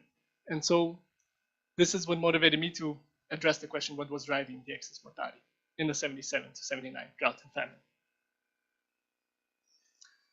And just to be then very explicit, the contribution of this paper is one, I propose to gather very spatially fine-grained mortality data from Catholic Church records in Northeast Brazil. I will explain later why I chose Catholic records, but essentially Brazil was this Catholic state, and this was the most formal source for mortality at the time, and most comprehensive one. Secondly, I then explore the spatial and the temporal incidence through the use of excess mortality. So the records are not exactly the same in quality everywhere, and so I use the trends as a way to compare mortality between regions. And lastly, I use a linear regression to try to approximate different factors, geographic factors and social factors, which may have explained famine mortality, where geographic factors more closely linked to food availability, decline and shortages, and social factors relate more closely to famine mortality. And perhaps a bit as a small spoiler, but after assessing these factors to attempt to address this question of what was driving mortality, I will make an argument that this famine, we see something of a late 19th century transition away from fad famines, although perhaps we should still consider it a pre-modern famine. For those unfamiliar with the context of Northeast Brazil, which for once I think most people are, that's nice. But I will be focusing on the states of Ceará, Rio Grande do Norte, Paraíba, and Pernambuco, in particular the provinces of the late Brazilian Empire. And notably, the eastern coast typically has a more tropical climate. And as you go further inland, the climate becomes more semi-arid. This is relevant because it is a region that is not unfamiliar with drought, so to speak. And in this context, I argue that it makes sense then that the 77 to 79 precipitation failures led to widespread harvest failures, even if we do not observe them directly. We do observe them from various qualitative sources, and other authors have discussed this. And particularly, one of the reasons why this shock was so large in magnitude, at least from a more geographical perspective, was first, the society at the time was highly agrarian and pastoralist, and dependent on both sugarcane and cotton. And both of these cycles were in a period of decline, and this led to a large number of people reverting to subsistence farming, even within the semi-arid region. Secondly, the drought came at a very unanticipated period. So the previous drought had occurred the previous major drought occurred in 1845. And this led to an exceptionally long period of relatively mild climates, almost 30 years without any drought shocks. So once the 77 to 79 drought hit, this led to a very large shock in food supply and reduced food access through the drought, local food access, I should highlight. And the other geographical factors that I wish to highlight are remoteness and ruggedness. Namely, while infrastructural developments were occurring, they were still very limited towards the coastal area. For example, railroads only extended at most 30 kilometers from Recife and from Fortaleza. And the remaining semi-arid regions were highly dependent on essentially walking and animal transport, which during the dry season became very difficult with the drying of rivers. And this leads to then the very simple argument that we should observe that in dry, remote, unsuitable cropping areas, they suffer from more severe food shortages and higher mortality. That last arrow, though, is not very, it's complicated by the fact that we have median social vulnerability. So we cannot make this association so straightforward as I point out here. And this is also where I think most people argue that, yeah, we cannot so clearly see the impact of food shortages because of them. Here I will be highlighting, namely, the mechanism of state relief, where growing state relief, particularly in Northeast Brazil, the use of public works programs and direct food relief served as a way to, provide relief and mitigate mortality, but also it incentivized people to head towards certain areas for cheap labor. Second, there were local coping strategies.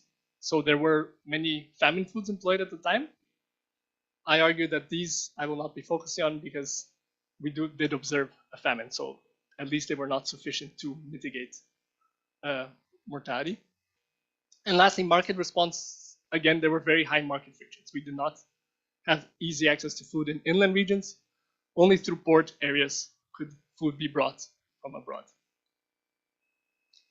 And so these all complicate the story. So they bring in local variation in food access and make the impact of excess mortality unclear.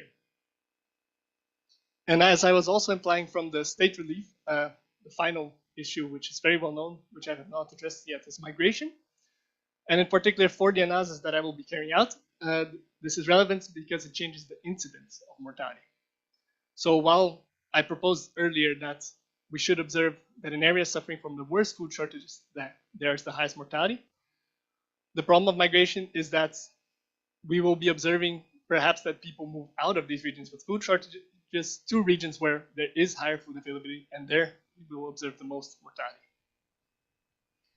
And then there's also then more dynamic factors, namely agglomeration factors, where people concentrate in these, namely coastal towns such as Fortaleza and Recife, where state relief was being organized and provisioned in a more effective manner, but they could not handle agglomeration, essentially due to issues related to the pre-urban mortality transition. And this led to epidemics, which then increased excess mortality in these regions. So for the data, as I mentioned before, what I did was I went after the Catholic parochial records and the burials and I collected the month and year of death of all the burials that I could find between 1875 to 1880 in these parishes. Perhaps I should say only in the parishes where there were complete records in this period.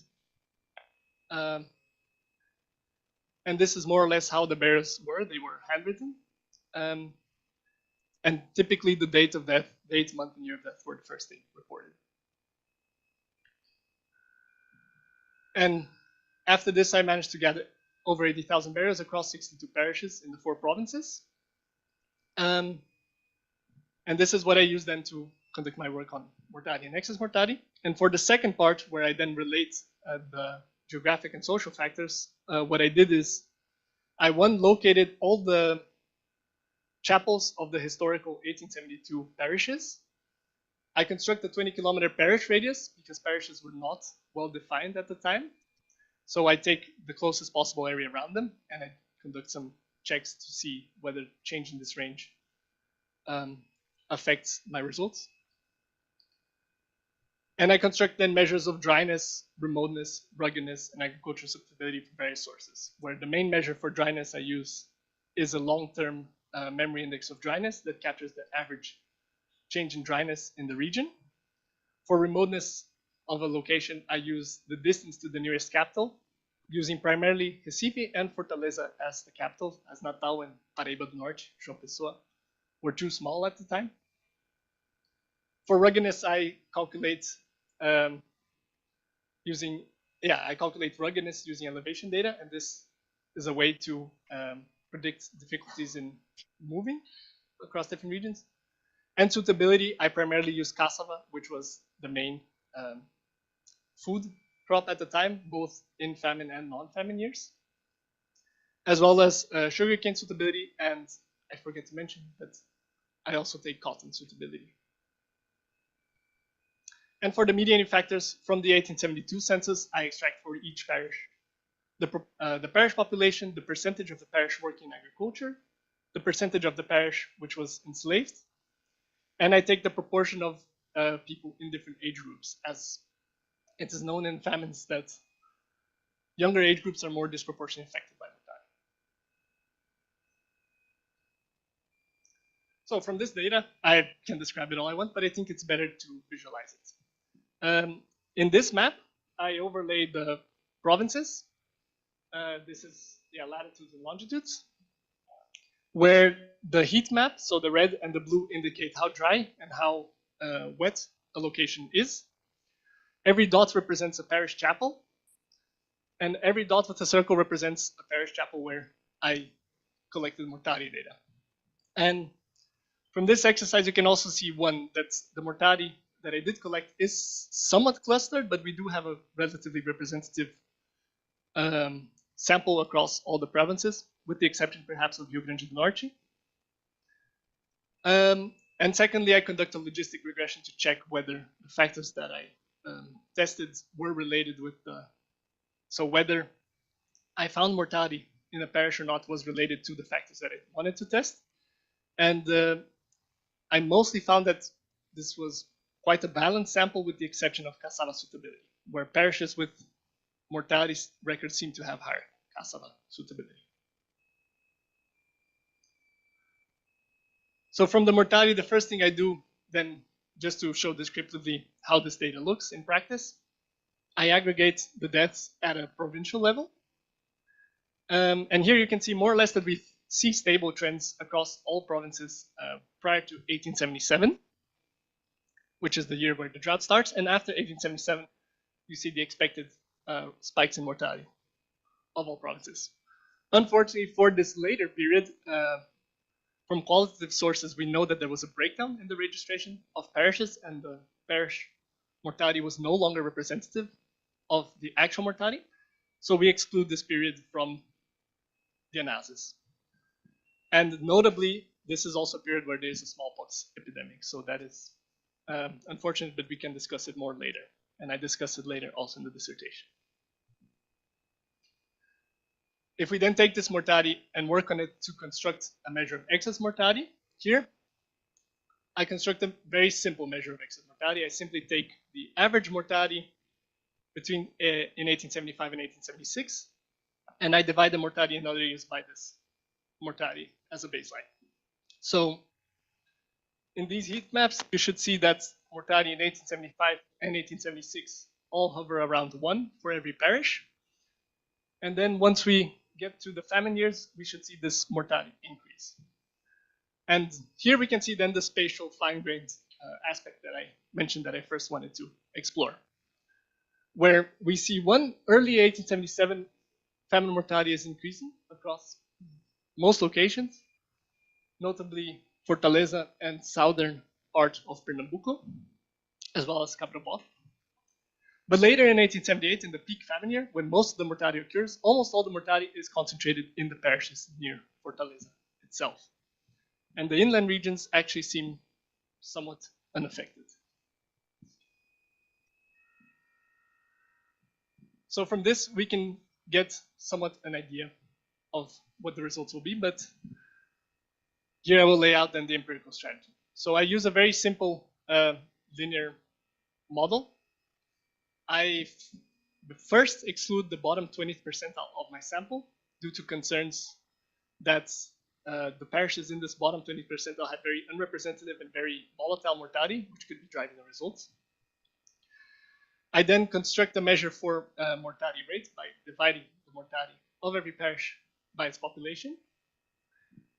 I then relate it to the different factors by taking each of the geographic factors, namely dryness, distance capital, cassava suitability, and ruggedness, the measures for them, and interacting them with the variable drought. And this is a simple variable that says this is a drought year and this is not.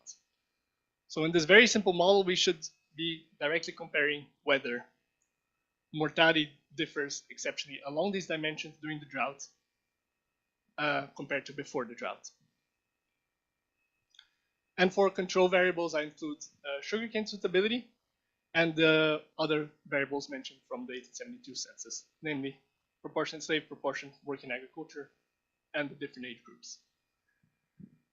Finally, I also control for, I take fixed effects at a parish level. So I take an average of the mortality of each parish, and I also take time-specific effects. So what are the results of this exercise? I'm not sure how familiar you guys are with economics, but a lot of times we have a big, ugly regression table. And I will try to take you slowly through it. So my starting point was, first, we should only check whether the geographic factors have a direct impact on mortality. And we can see that there is no statistically significant association. We then slowly start including controls. So first, sugarcane suitability in the second column. Then we start including parish population, the proportion of enslaved, and the proportion of people working vulnerable jobs. And in the final column, column 6, I also include the age groups. And what we see from this exercise is actually that we do not find a relationship between dryness, cassava suitability, and ruggedness with mortality, at least when we check them by themselves, only once we start controlling for the social mediating factors. And then what happens is, what comes out is that dryness did matter for mortality. It increased mortality. And we find that the closer you are to the capital, the higher the mortality rates. So this, in this very simple model, then essentially we cannot distinguish whether the deaths are occurring because people are migrating closer to the capital and this was a drier capital. So we take a more flexible approach where we try to check in each month how dryness is impacting mortality. And we see that, well, it's relatively, there's no impact prior to the drought, and only around late 1877, once the dry season enters, and early 1878 that we see dryness taking an impact in mortality, and that occurs simultaneous to distance to capital. So while perhaps the temporal aspect of the drought is resolved, we still have an issue of migration. So and for cassava suitability and ruggedness, there's no impact in this more dynamic model. So the way I've presently addressed migration here was to simply cut off the period after 1878, because there I could not do anything to control migration, and only check the results for 1877, where migration was, well, less of an issue. And here we then do see that there is still a direct impact of dryness on mortality, and no impact of distance to capital on mortality, which means that we do still see some unavoidable mortality due to dryness. For other checks of these results, I drop outliers, namely to see if Fortaleza was driving everything. This is not the case, so that is good. I do some tests for spatial autocorrelations, and they only strengthen the significance of my results. And I also use different measures of excess mortality as a dependent variable, although I still have further work to do on that. Now, finally, after all this kind of mechanical exercise, what do I take away from these results? First, I think we find evidence that the 77 to 79 famine was not entirely preventable. So there were unavoidable deaths due to food shortages that could not be mitigated. That is my first takeaway. My second takeaway, though, is that we see that state relief was contributing to agglomerations near provincial capitals. So here in particular, in the government reports of Ceará and Pernambuco, we see that these policies were intentionally incentivizing immigration towards the capitals for cheap labor. And these policies then led to large migrant inflows, which were somewhat unexpected, at least for the authorities at the time. So they did not predict how widespread the drought was or how widespread the migration would be to the capital. And from here, they then, I discussed this in later chapters, but Pernambuco and Ceará addressed these inflows in a different manner, where in Fortaleza, they try to then settle these migrants more permanently in the areas near the capital and keep them there, while in Pernambuco, they essentially coerce the migrants to leave and find relief in agricultural colonies.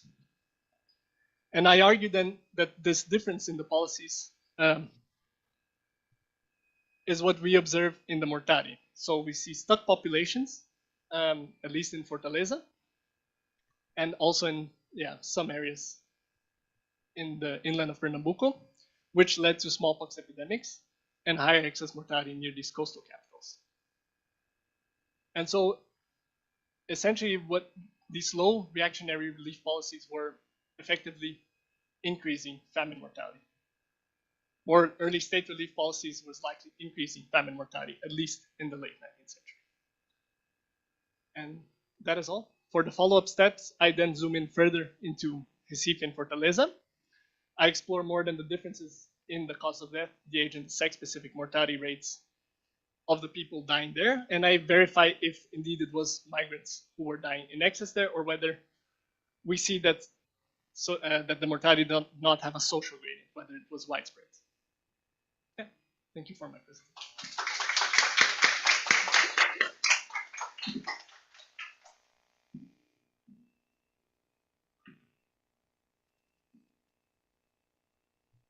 Thank you, Klaus.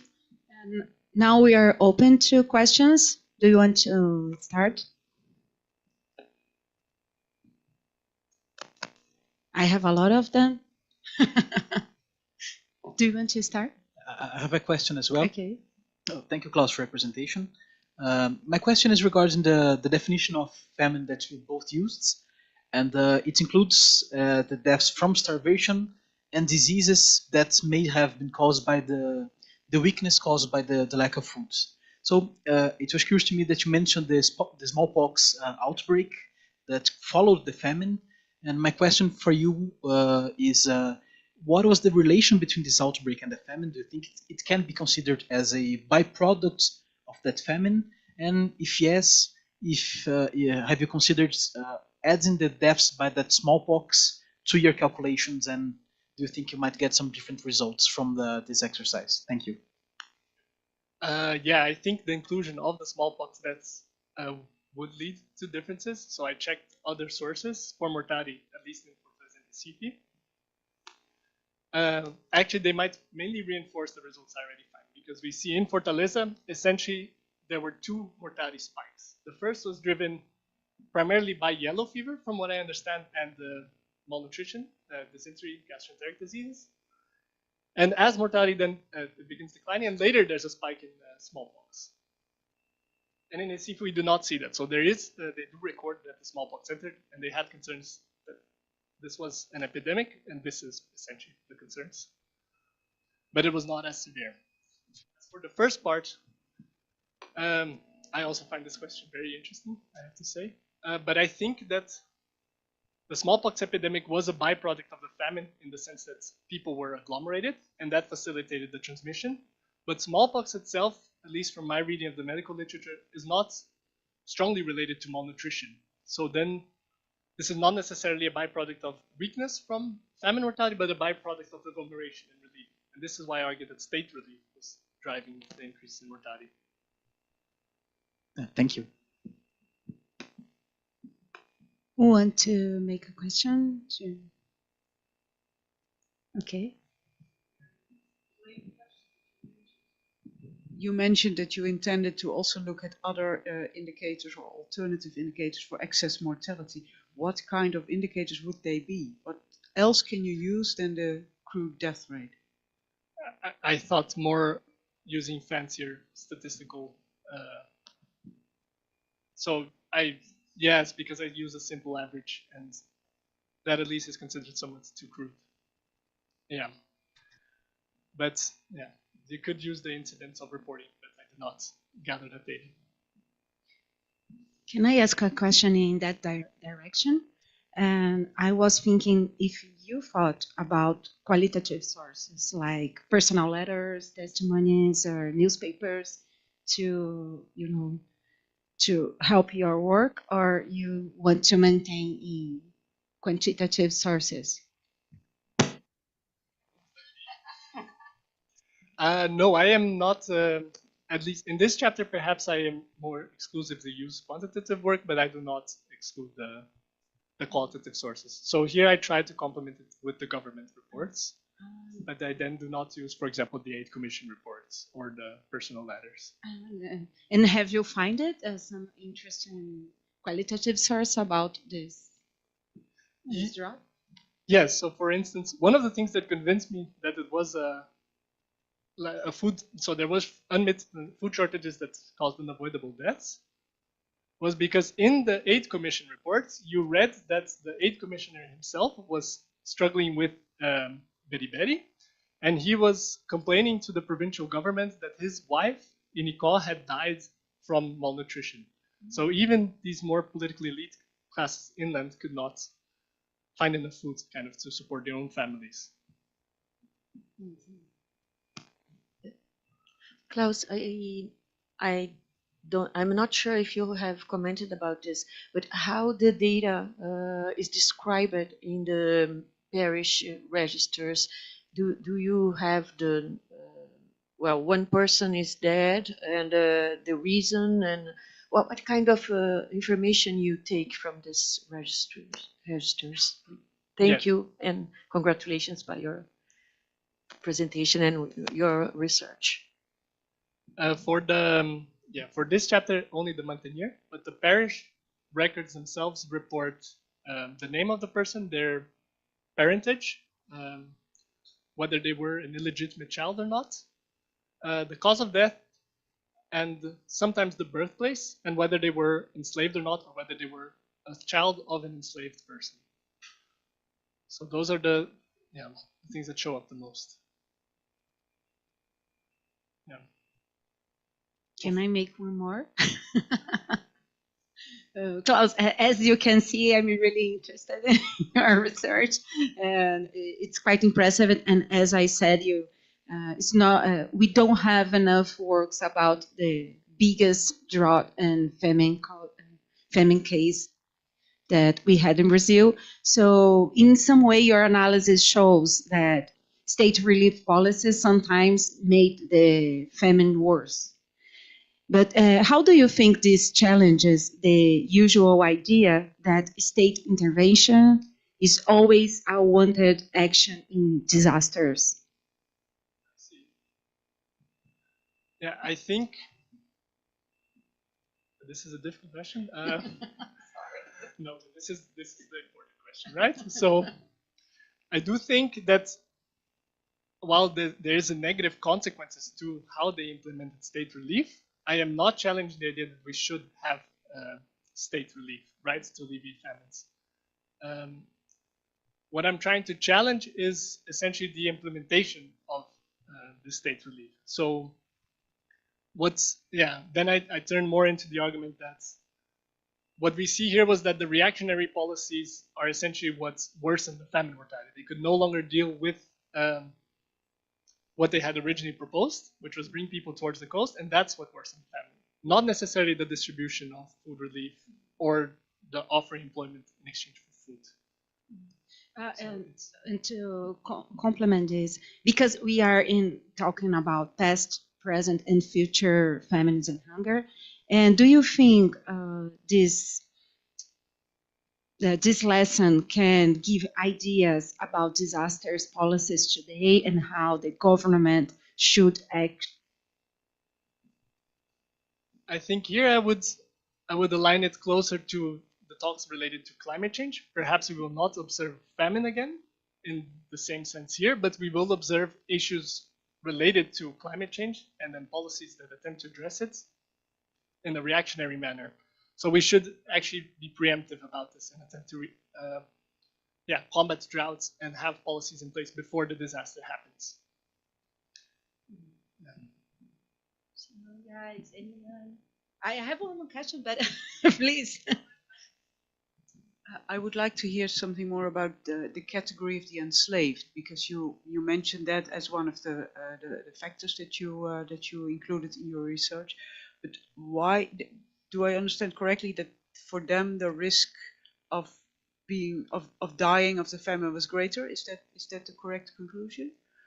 And if so, exactly what was behind this? Was it malnutrition, or was it that they could not move to other locations, or what was going on there?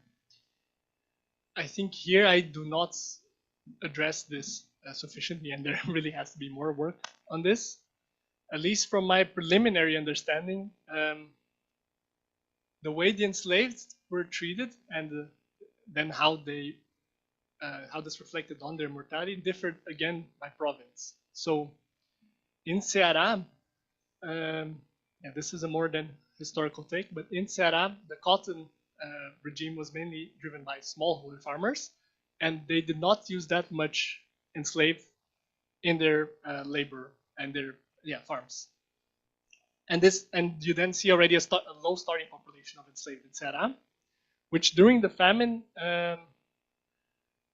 it declines, but it's unclear what is happening. So they do not discuss enslaved much. From more literary works, it seemed like they simply let the enslaved escape or just said figure things out yourself.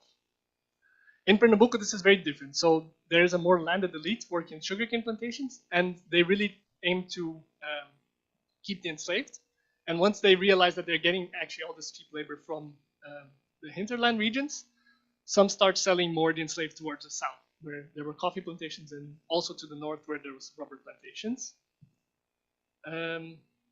So there is a decline in enslaved population, but it's probably then driven by actual migration of the slaves. Yeah.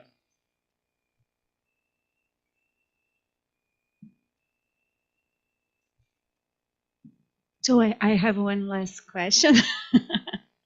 We have just talked about Mike Dave's work and later Victorian Holocausts, the book that he wrote. And I would like to know in which sense your work approaches his, and which way moves away. I think I engage with his work where I have a similar take with him, where there is increased intervention.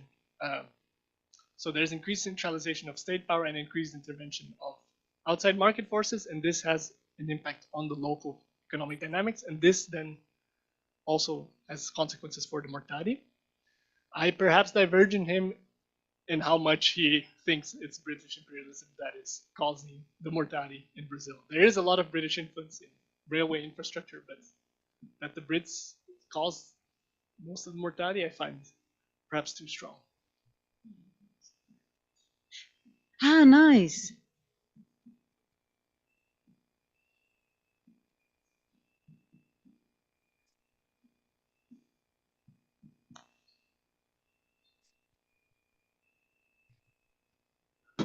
Can you make your question, please?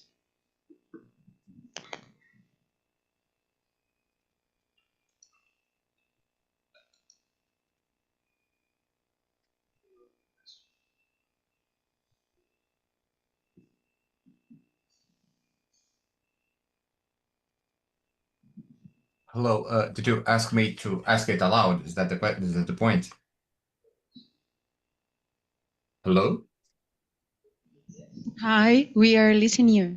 Oh, brilliant. Thank you so much, Klaus, for your presentation, and congrats on your work.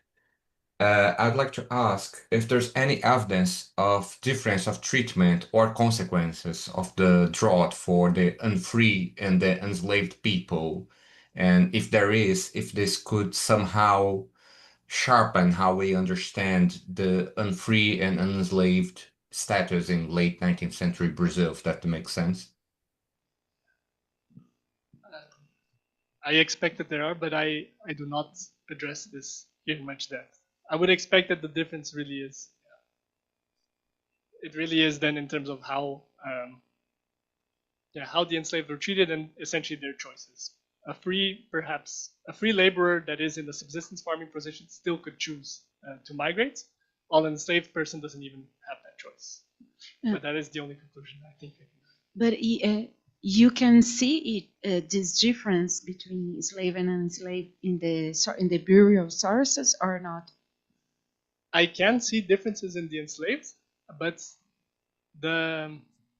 I would say that they were not very systematic in the registration of enslaved deaths. So if I look at the proportion of the slave population that should be dying, it's around 10%, but I only observe around 3% of people enslaved dying.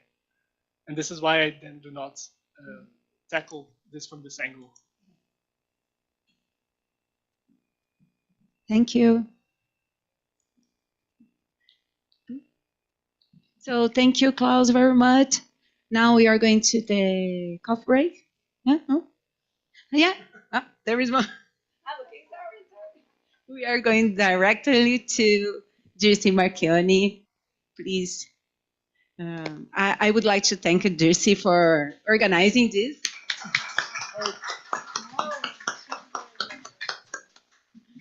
Oh, okay.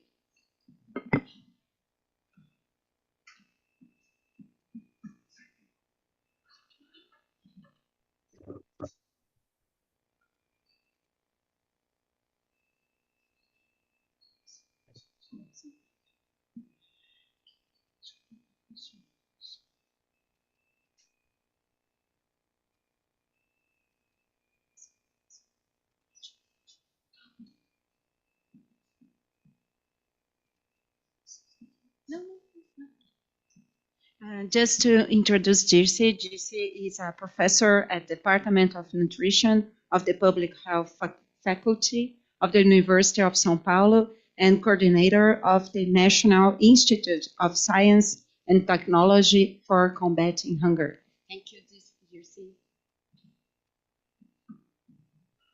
Thank you all.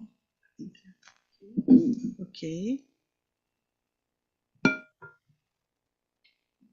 Thank you for the organization, for the invitation. It's my pleasure to be here. We are going to change a bit since, okay. Better? Better? No? Better? Since I am not a statistician, I am a nutritionist, so I'm giving another perspective. I have to say that I risk a bit, but you tell me later how wrong I am. Well, when I started thinking about this presentation, a question came into my mind since I'm in another environment. It's not a nutrition setting that I am used to be. So I asked, since when there is hunger in Brazil? So the answer that came to me is that the presence of hunger in Brazil dates from our historical background or historical beginning, this with roots that extend back to the colonial period.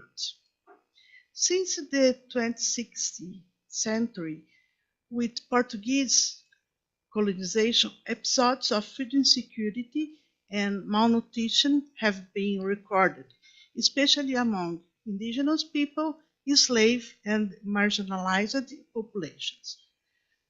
Economic exploitation, the concentration of land and resources, and forced labor conditions have contributed for the food vulnerability of these populations.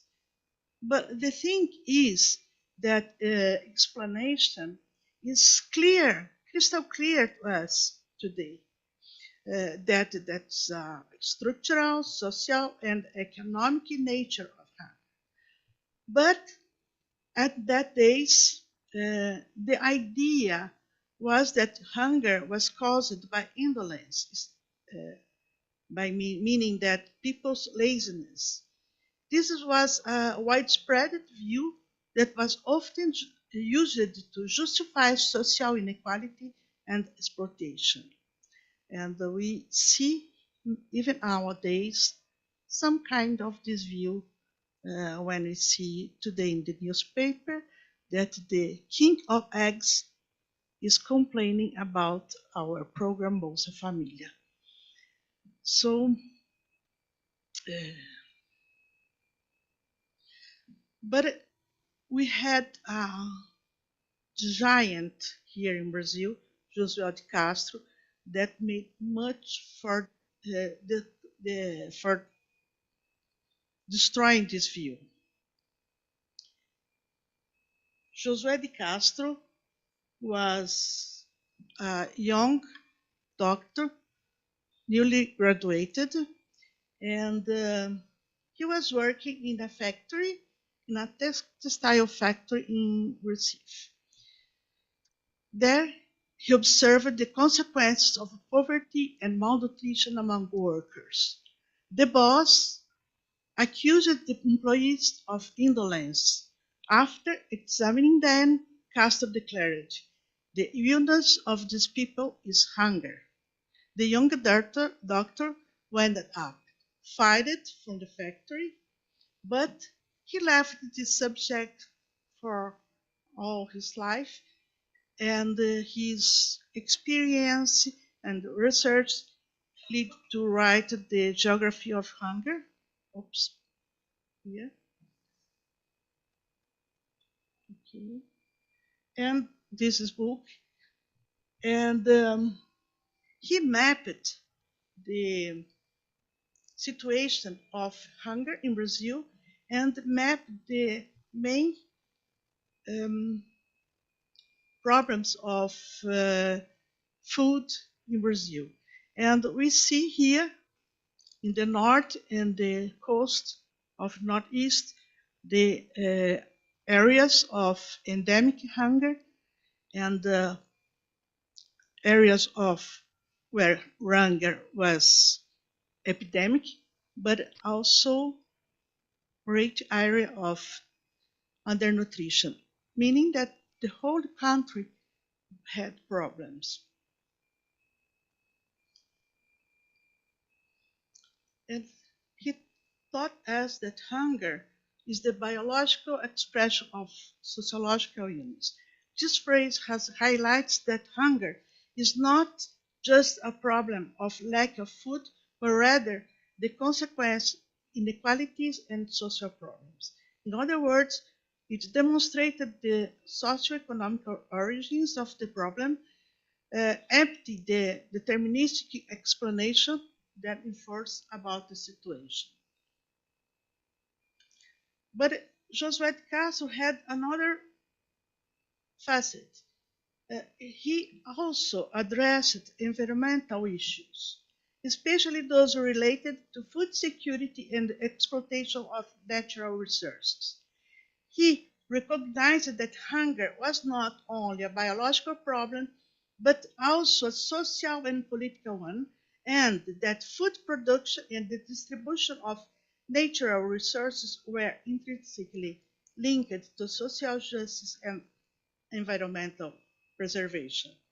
Josué de Castro highlighted that the overexploitation of natural resources, monoculture, and lack of access to land by rural workers contributed to food insecurity. Although he was not an environmentalist in the strict sense of the term, Josué de Castro demonstrated a concern for the environment, recognized that hunger and poverty were closely linked to environmental degradation. Brazil has a long tradition of food service, and it started with INDEF in the 70s. INDEF was the first survey that went in the households and they weighted the food that the family was eating, and mapped all the calories and nutrient deficiencies there were.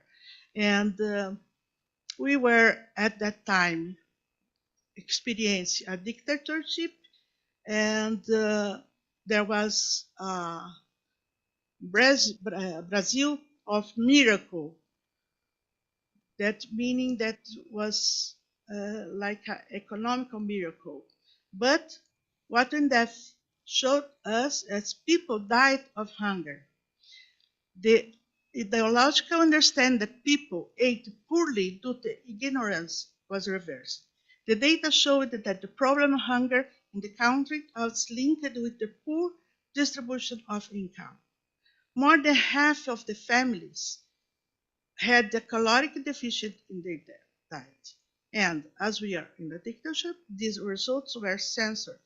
Less than 200 copies of this report were published, and they were being stocked in the drawers in the bureaucracy. In the 80s, what we had was a precarious situation of hunger, and almost 40% of the population in the situation of extreme poverty. If we look for the situation of undernutrition and obesity, bringing for more recent years, looking from 75 to 2019, what we have good news and bad news. What we have here is that along the years, oops, não funciona. I don't know what happened, but I will not touch anymore. We can see here in 75, men, the high rates of undernutrition, and slowly they are dropping.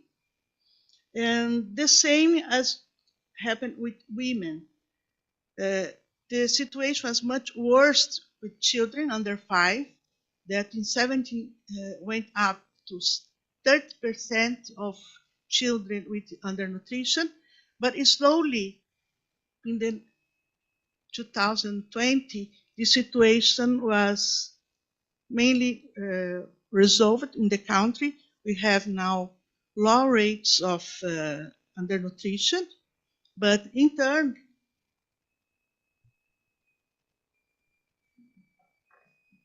what happened?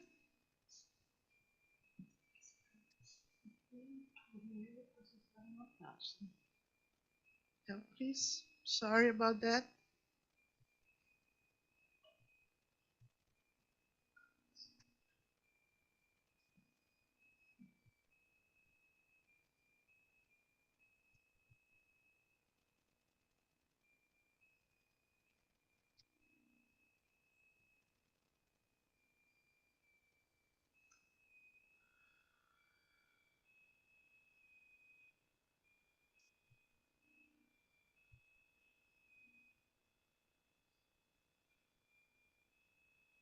The rest.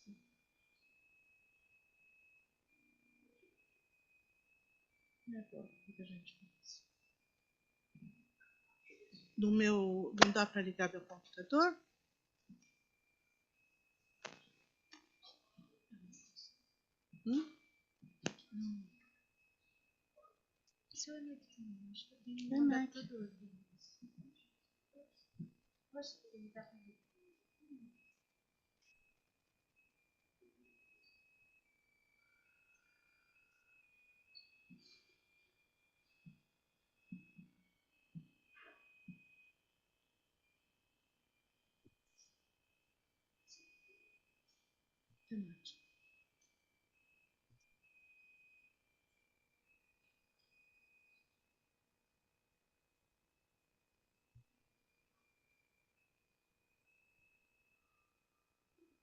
Mais um.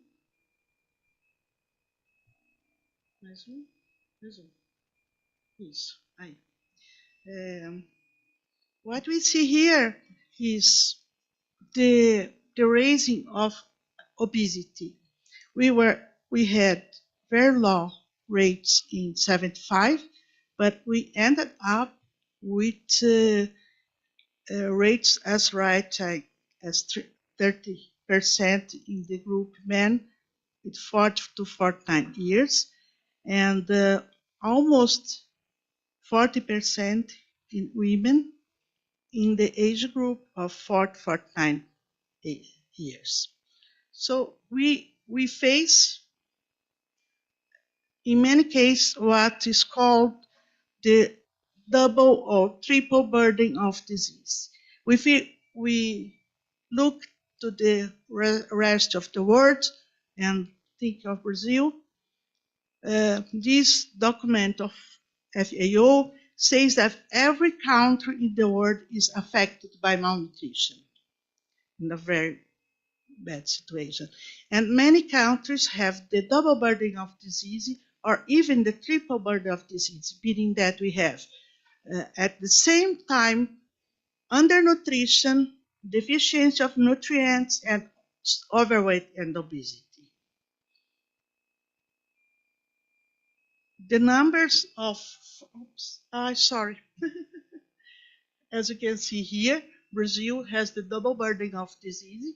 Even we have controlled undernutrition, we still have a lot of people of malnutrition, anemia, vitamin A deficiency, and other diseases.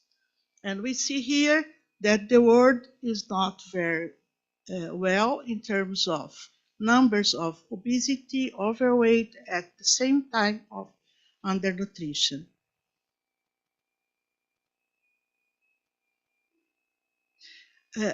Here in this graph, we see the situation about food security according to FAO. We see in the beginning of the curve that we are dropping, meaning that the food insecurity was being controlled as an effort of several countries that agreed to end up the hunger. But about 2013, 2014, we see a staple. The curve is not raising, but not going up. And then we had the pandemic. With the pandemic, the curve raised very quickly. And by the end of 2023, the world hasn't returned to levels pre-pandemic. And also the countries have different rates of recovery. In this situation, the agreed Sustainable Development Goals 2013 will not be achieved. The first one, no poverty, and the second one, zero hunger, are very far from being achieved. And returning to the thoughts of Josué de Castro, we have now another complication. That is, we were in the situation and we changed for this situation, the Anthropocene. Anthropocene is being considered a new geological area that emphasizes humanity's central and recent historical role in geography and ecology. We changed the planet, we are changing the temperature of the planet, we are changing the atmosphere of the planet, we are in fact overcoming the limits of the planet.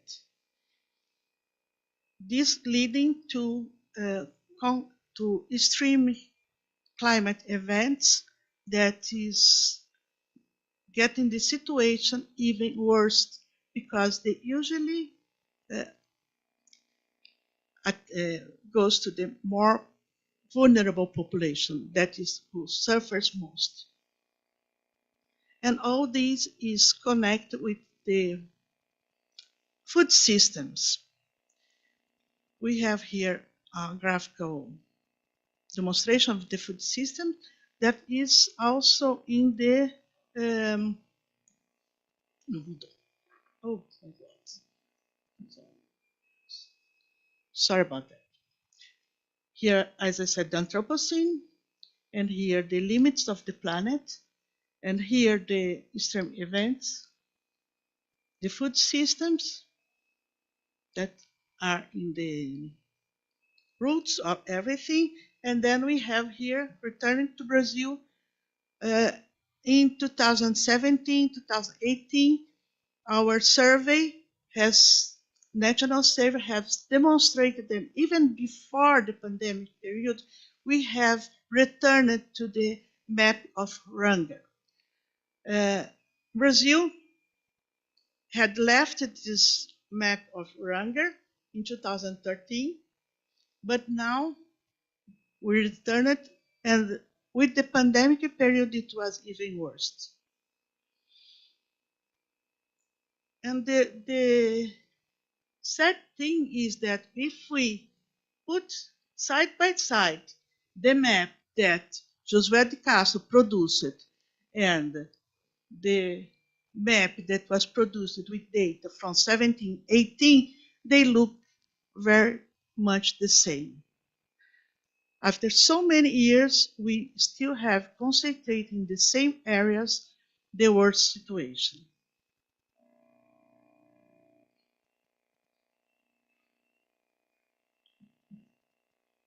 And we have here an example of the double, triple burden of disease. At the same population that's vulnerable, we have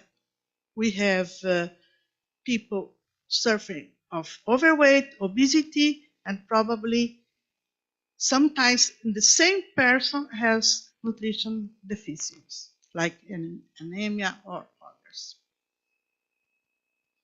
And if we look for the map of people living below the level, the line of poverty, national, we see more or less the same situation. In the 2013 to 2022, the situation has not changed much in these almost 10 years. We still have concentration of poverty in the northeast of the country. Even we have good news after the pandemic because we recovered. We had almost 33 million people suffering from hunger, and this is better now. We have 20, even so, it's better situation comparing to the pandemic period. We still have 26.7% of people with any level of food insecurity.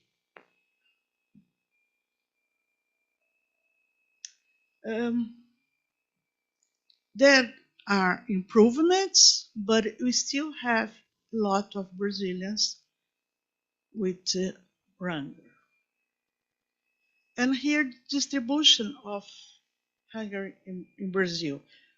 As you can see, the levels of food security, or mean that people that have access to food in quantity and quality, is not the same according to the Brazilian regions. Much better in the south, the southwest, but in the north and northeast, the worst situation for all levels of food insecurity and food security. When you see the age groups, it's much worse in children and adolescents, and the best situation is with the older. But it's still a lot of people that are not achieving the food security. When you see, according to gender, to sex, we also have difference. Both POF 2017-18 and the more recent PNAD Continua 2023, women are in the worst situation. You can see that comparing to men have 10.8% in 17 and women 15%. Even with better situation, men has 7.8 and women 10.8. And another situation is the complex situation with the intersection of race and gender. In this paper that is published, that was accepted for publication, is in press, we analyzed the nutritional status of men according to color, men and women according to color. And what we saw is for women, black and food insecure, there were more risk of both underweight and obesity. So this is the worst scenario. And also risk men, white, food insecure, they were protect for overweight men, black food security, as well as protect for overweight. But food insecurity is also related with obesity, and also we can see in other works they are connected with more cardiovascular diseases, more several diseases. Also, in another paper, we evaluated the composition of food acquisition by Brazilian households according to food security. And we used the diet based on the Eat Lancet reference diet, planetary diet. That is a diet meaning aiming to protect both human health and the planetary health, having lots of plant-based foods and less quantity of meat and mainly processed and red meat. And what we saw, the households in vulnerable situation, the budget was dedicated to buy the staple items of the Brazilian diet, such as refined cereals and legumes, and at the expense of the most lancet components such as fruits and vegetables, whole grains, nuts, and peanuts. So they concentrate their budget in these staple foods, what leads to an unhealthy food intake. And compensatory reductions in the food with the right cost items such as animal sources occurred for animal fats, while were more evident for dairy products among food security households and for red meat among those below the poverty line, that are items that are costly. And finally, going to the remarks, we have persistent regional difference in food security. We have double and triple burden of malnutrition in most Brazilian regions. Children and adolescents are more affected to food insecurity. Poor and vulnerable households presents less acquisition of health foods, and the intersectional effect of gender and skin color in food insecurity, and the nutritional status was seen in the studies. So thank you very much for your attention.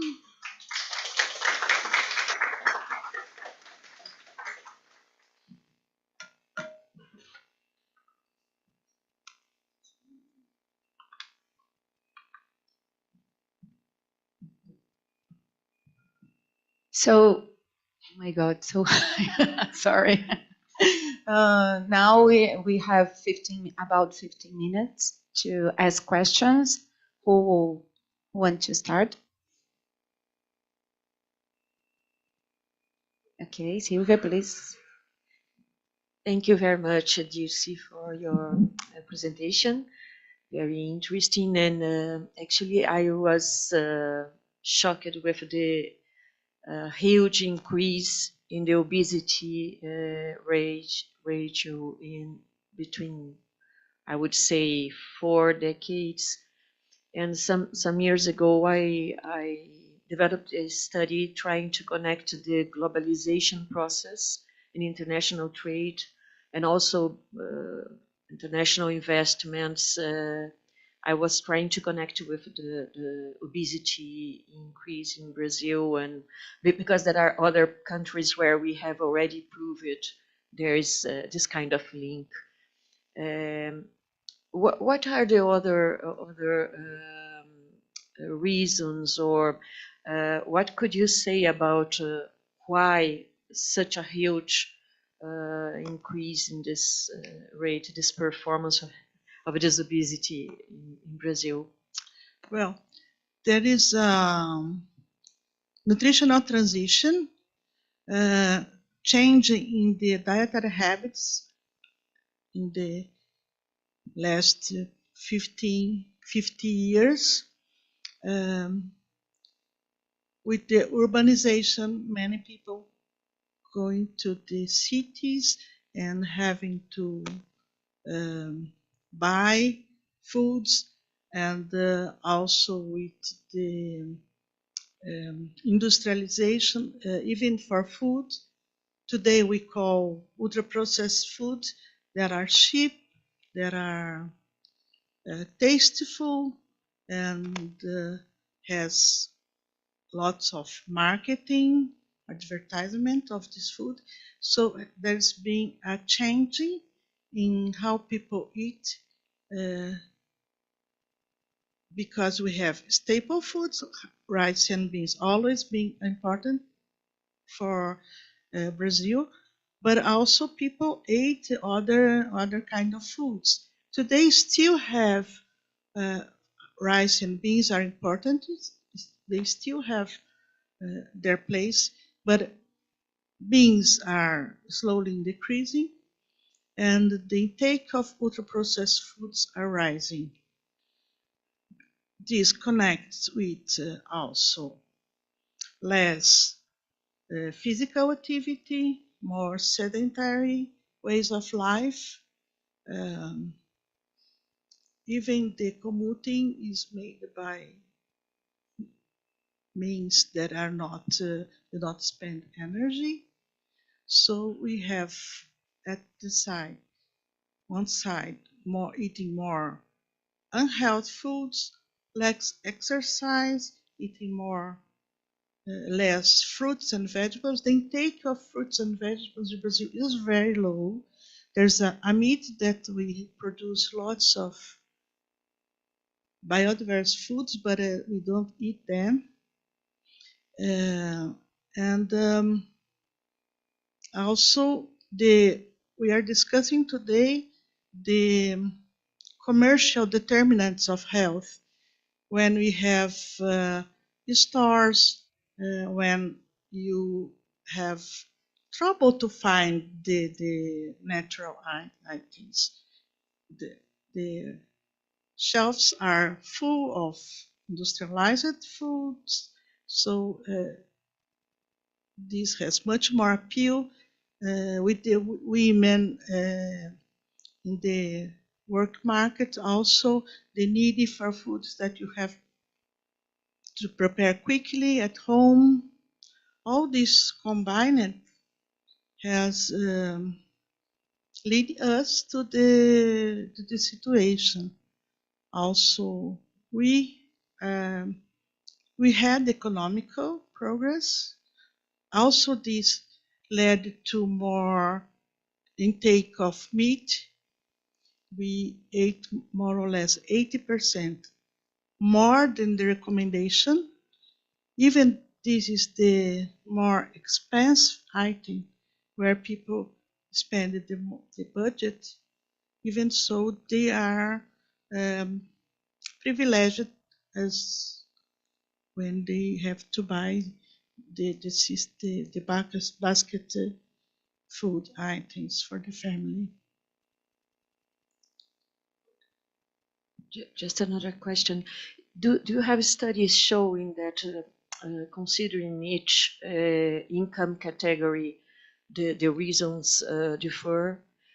Because, for example, lower categories of income categories, usually they do not have, for example, so much access to meat or animal protein, and also even considering the ultra processed food, they differ, right? So because I keep thinking about a policy that we could really be very accurate to control the obesity, because it increased in, I understood, if I understood well, it increased in all the categories, income categories. It's not a problem of the richest people or poorest people, right? It raises more in the poor people. There's more. We have studies that show the acquisition of food and also the intake of food according to categories of food insecurity. What we see is that the more vulnerable, when they have money, they still buy meat. Sometimes the type of meat that's the less expensive, like sausages or this kind of meat, but they still value this item. I think we have a cultural question here, because it's like a success. If you don't put meat in your dish, it is not seen as a good thing. You are really poor if you don't have meat in your dish. So if you can buy, even if buy a kind of meat that is less expensive, and sacrificing to buy fruits and vegetables, you do. And also we have studies that show what is food deserts, that show that in the most vulnerable areas, you have less stores that sells fruits and vegetables with good quality and good price. There is also this difficulty of access or disponibility that are two of the pillars of the food security. So there are public policies trying to map the food deserts and trying to connect with small producers for the city. These are kind of public policies we have, but it's a very complex issue, the obesity. I don't know if you could notice it, but these slides I don't have, but the best diet usually is in the oldest age group, because they still ate like more structured meals and put in the dish more fruits and vegetables. But the adolescents have the worst kind of diet. They're also discussing, and I think Saraiva will talk about that tomorrow, the urban gardens and urban agriculture as also a policy, public policy to enhance the intake of these items that are fundamental for good diets. I think Thank you for the question. I think we have time for one more question.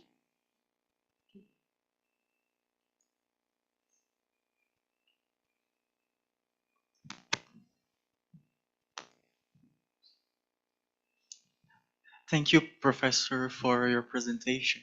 I would like to ask you if we have any kind of example of public measure or intervention that had solved the problem with the access to real food for population, because I think in São Paulo's context, there are special kinds of markets that are expanding in the city right now that only sell ultra-processed food, and you just cannot buy anything that is real in this kind of establishment.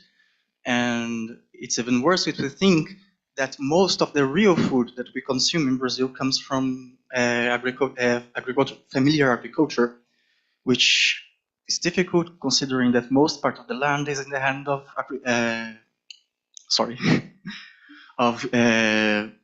big landowners. I forgot the word in English, I'm sorry. But it's a very complex problem, as you expose it. It has to do with our regimes of work, the time that we have to cook, and the access to the food and the production of the food that is each time more difficult, and to fight these corporations that are enormous and they have a lot of power over our own government. So is anywhere we could point out to a solution now. Well, thank you very much again. Thank you for your question. I couldn't agree more with your statements. It's sometimes difficult to find markets with real food. There are no. It's very common. We have small markets for the big companies, and they are spread for the city, but we don't find real food. There are some initiatives, food market, farm market, some markets for here MEST, but I think we have a long way to go. But I can tell about a public policy that might be an example of access to real food for children, que is the Programa Nacional de Alimentação Escolar, that the food meals program, food school meal programs. They had the idea, the brilliant idea of establishing that 30% of all food that the municipality would buy would be from family agriculture. So with this, they bring to school real food, and at the same time support the development of the family agriculture. This kind of public policy that has this double or triple action would be very interesting to invest. I'm not sure if I will address your question, but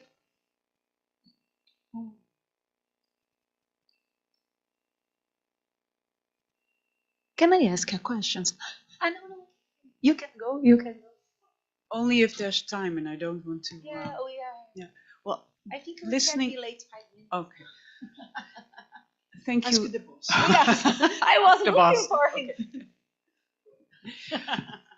him. Listening to your very interesting presentation and looking at the title of the conference, I was wondering if, from your point of view, there is any historical information or insight or piece of research from which you think policymakers today could profit. What would you like us historians to research that could help future policies? Okay. Well, I have to say that today I learned a lot. I'm still processing all the information I had. As I said, it's not my field, but I had many insights. One thing that caught my attention was that in the feminists, the whole of the administrator were so prominent, while here we have a long period and we still have this view that the fault is the people. It's the people's fault to be hunger. So I think it's for me as a point that caught my attention. I think many. I don't know how to name now because it really bursting my mind. But I think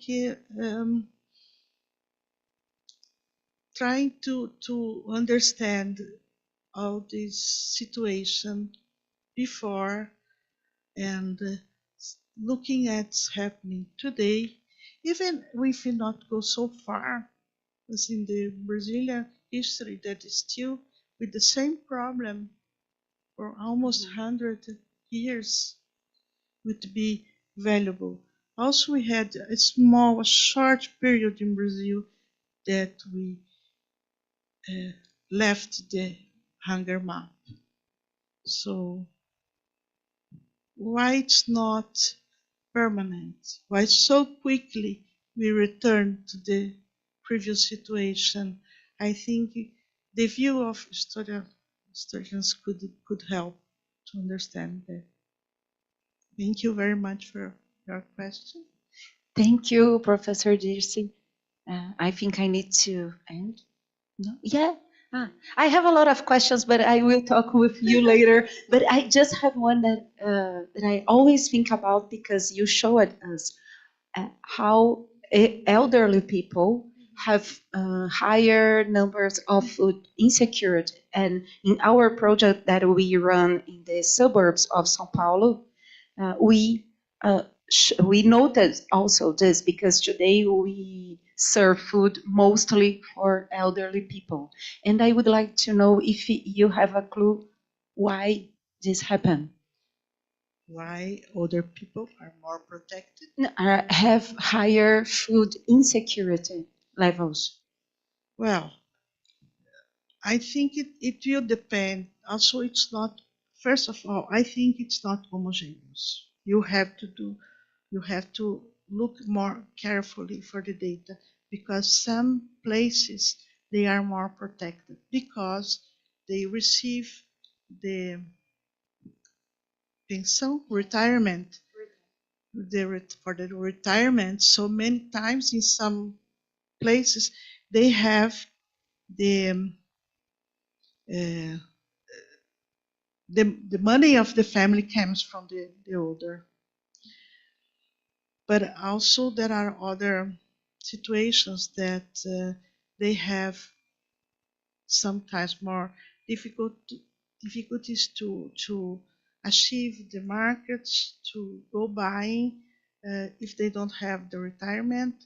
Also the expenses buying the medicines may be higher, and they have to replace for buying the medicines. We have this program in Brazil that you can have the most common medicines for the common, but even so, this might be a burden in the situation.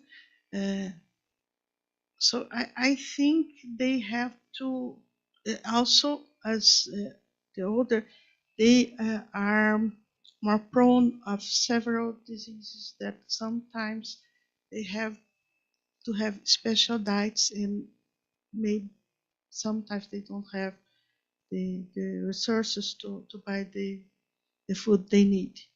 I think there are several reasons, but also it's very heterogeneous. I think it should be looked at more carefully.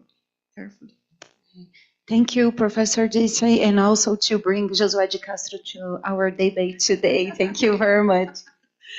One more question? Okay.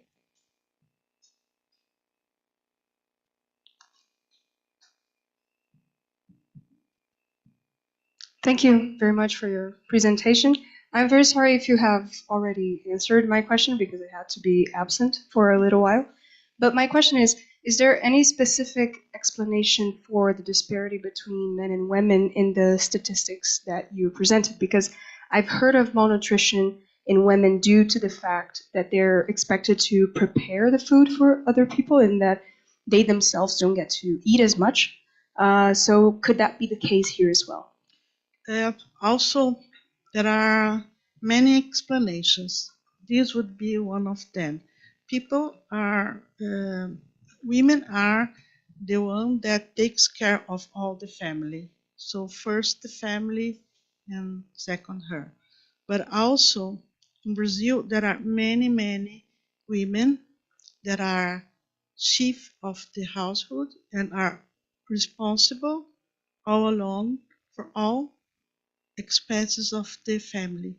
So have to take care of her children, also works, and usually they are the payment is not the same as men. So they receive less, they have the family, they are alone to support all the expenses.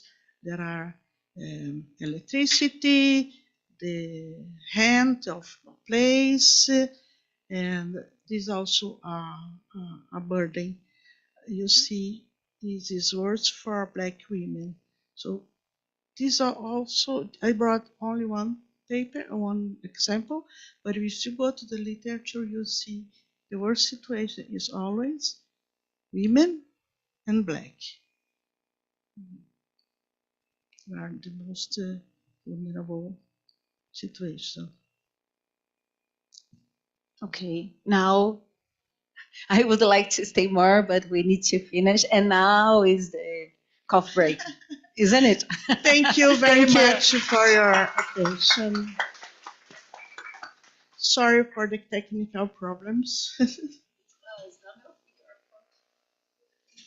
Eu tenho outras perguntas. Sim, claro.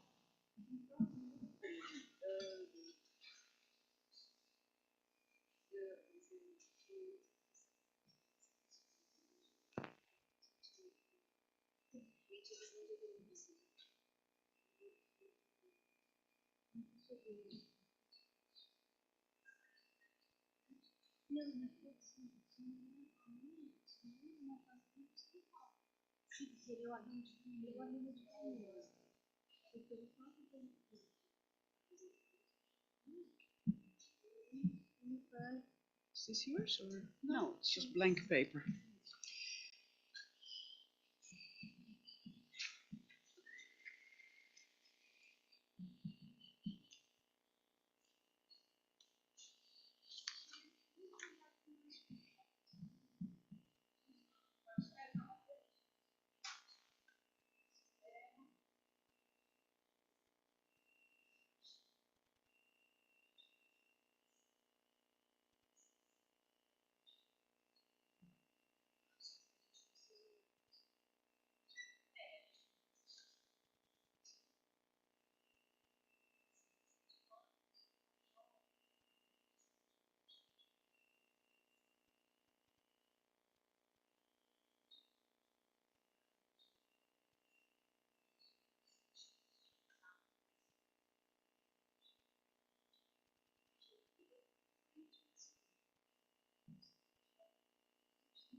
Oh.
Yeah, right. So she needs. I'm going to repeat it. So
How?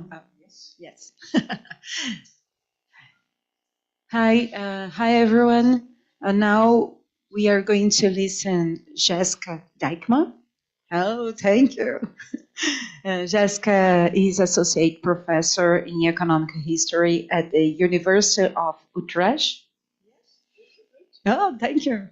And the author of Shaping Medieval Markets and also co-author of Disasters and History. Thank you, Professor Jessica. Thank you very much, Adriana, for the introduction. I hope this works okay. Is this? Yeah? Okay, good.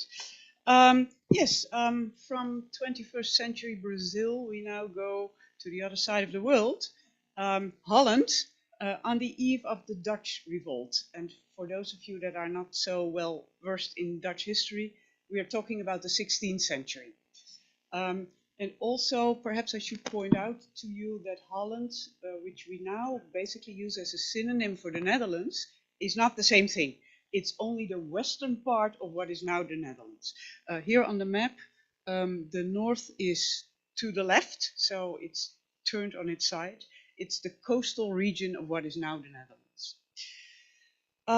I want to talk about two food crises in this period. Let me see. Yeah. 1556-57, and 9 years later, 1565-66. The first one is known as the most severe famine in the 16th century in this region, and it's what we think the last food crisis that really caused mortality on a significant scale in this part of the world. After that, there were food crises which caused hardship, there were high prices, people suffered, but there was not large-scale mortality. Holland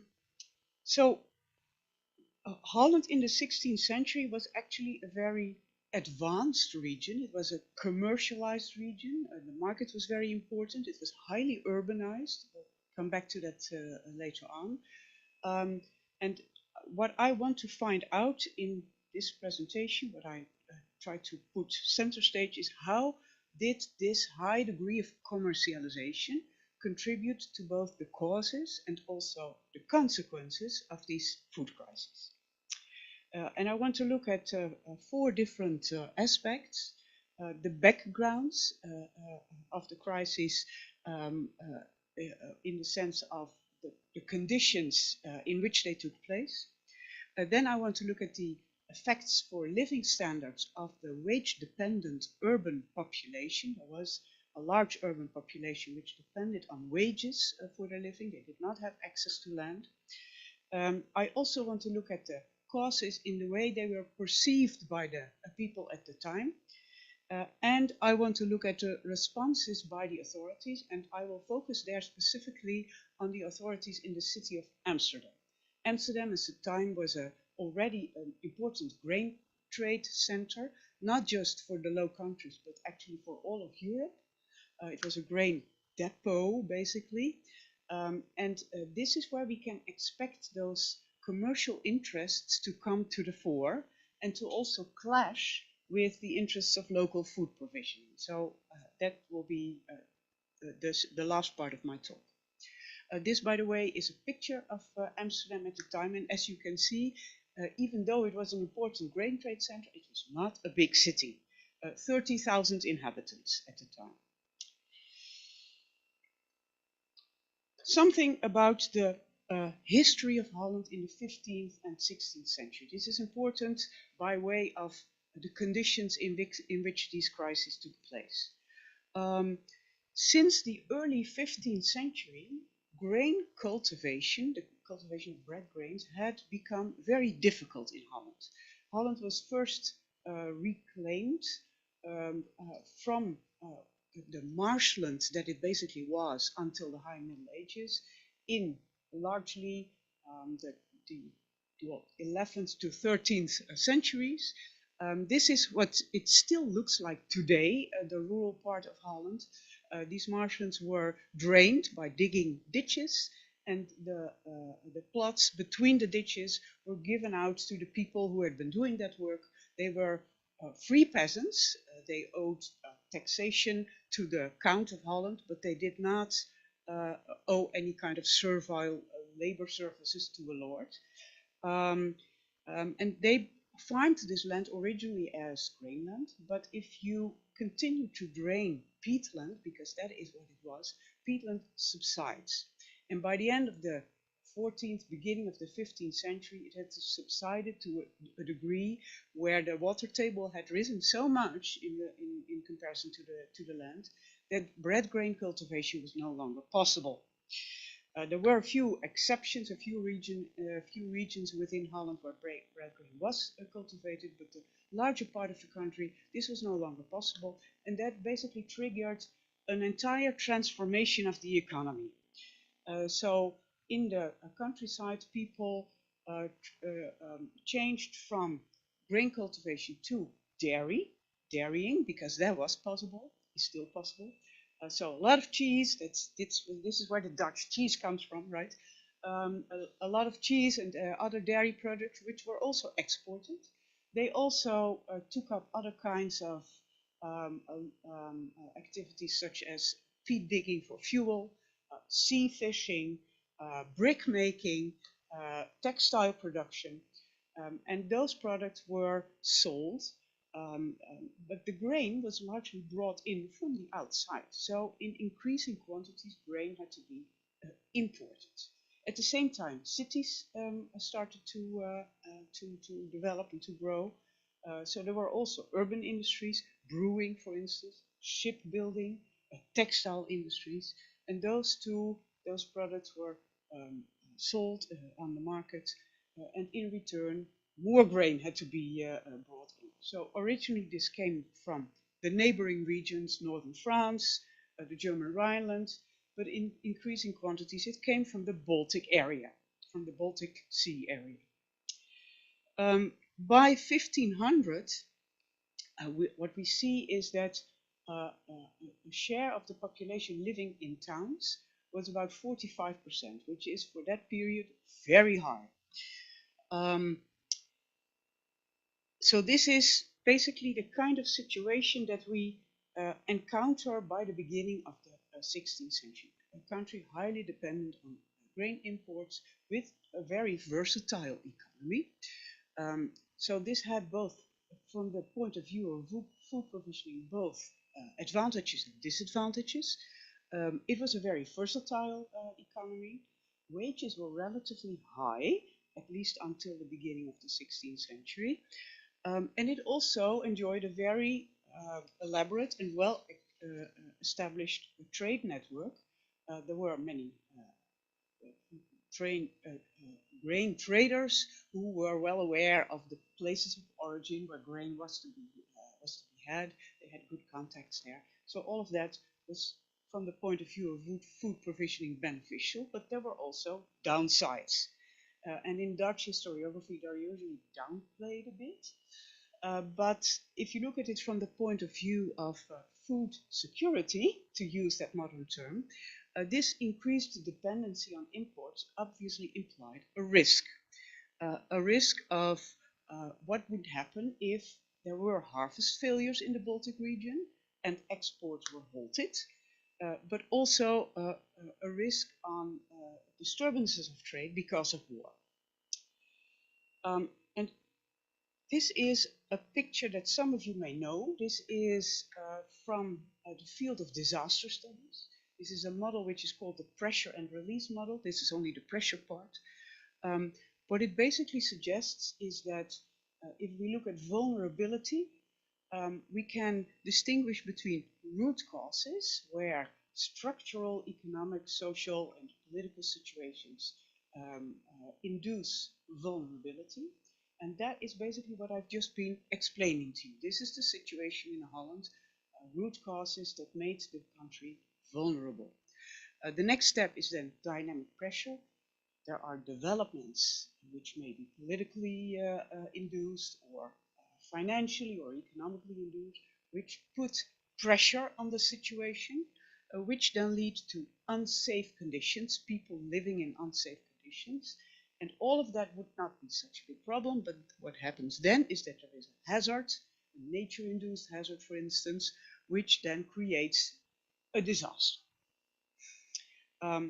So I've already explained to you the root conditions. I'm now moving to the dynamic pressures. In the first half of the 16th century, several things happened. Some of the sectors of the economy were doing quite well, but there were problems in other sectors. So the details, the backgrounds for this situation, I'm not going to explain in detail. It had to do with international competition, for instance. It had also to do with wars with the neighboring regions of Utrecht and Gelders, which were very destructive. Basically what happened is that those urban industries suffered, that people who worked in these industries, had trouble keeping their wages, and that is shown in the graph at the bottom. What we see in the course of the 16th century is a declining wage levels. The second bullet point mentions a word that we know from Marxist theory, proletarization. That is basically what happened. In these urban textile industries, merchant entrepreneurs became increasingly powerful, and the textile workers who were originally self-employed guild members increasingly developed a position which was very similar to wage workers. They were dependent on the work that was given to them by these large entrepreneurs. This picture is actually from the era and from the region. This is the textile industry in Leiden. That's the kind of people that you should keep in mind. Okay, so stagnating wages and rising prices because of inflation basically implied that real wages were declining in the course of the era. Yes, more problems in the course of the first half of the 16th century. Holland was at the time still part of the Habsburg Empire, and the Habsburg Empire was growing, expanding to South America, yes, but also in Europe. It was waging all kinds of wars, and that meant that Holland was involved in these wars. So there were these wars with neighboring counties, but also with other large European powers such as France and Sweden, and this in turn also imposed a fairly heavy financial burden on Holland. So multiple problems arising in the course of the first half of the 16th century, and this basically meant that we now arrive at a situation where these dynamic pressures have given rise to the situation where many people are in an unsafe condition, being a food insecure position. Okay, so this far for the backgrounds. Now we go to the crises themselves. I'm coming to the causes later on. I first want to show you what happened. This is a graph of monthly rye prices from actually Utrecht, which is not Holland, but it's very near, right? We have these monthly prices because the Utrecht Dam Church recorded them for the purpose of allowing allowances to the clerics, and these were tuned to the market prices of grain. So what you can see here is two spikes. The middle one is in 1556-57, that's the highest. As I just told you, this was the most severe crisis. The second one is not quite as severe, but it took place right on the eve of the outbreak of the Dutch revolt, and that's why it has become very famous. People have explained the Dutch revolt from this food crisis.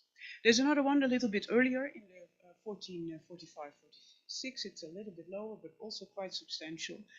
And then what you also see is some periods, for instance, in the early 1550s, when there's not a huge spike, but for a longer period, there is a raised price level. So we're looking at a situation where there were continuously issues with the food prices. Rye, for your information, was the main bread grain in this part of Europe. It was not wheat, it was rye.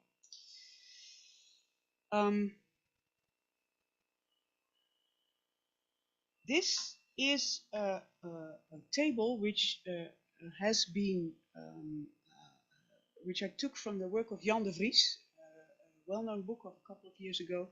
The Price of Bread, I added a little bit to it, but the main work is his.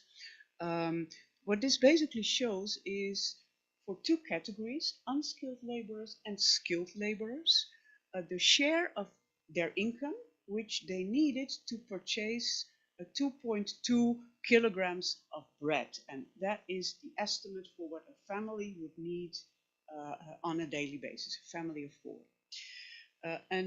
As you can see, those shares, especially in the first crisis, are really high. So normal wage labor, an unskilled wage laborer would need 130% of his income to buy bread. Well, everybody can see that that will be a problem, right? And that that situation lasted for 14 months. So that is a really a serious issue. For skilled laborers, the shares are lower, and they are also lower in the second period, but nonetheless, this is still a substantial share of income which is needed just to pay bread. Obviously, this whole notion of single male wage can be, there are all kinds of things you can say about this. Women usually worked as well, but then there were also situations where there were single women, for instance, who had lower wages. So it doesn't tell us everything, but it gives us some idea of what was going on.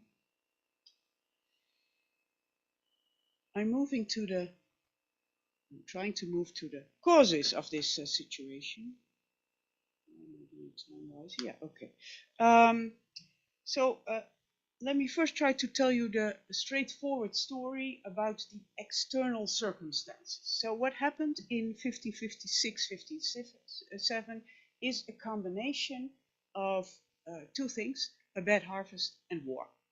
The harvest in 1555 had not been great. The harvest in 1556 was terrible, and not just in Holland, in all of Europe, all of Northern Europe, which in turn also meant that in Gdansk, which was one of the main export towns in the Baltic region of rye, the authorities closed the ports for exports. So that was a problem.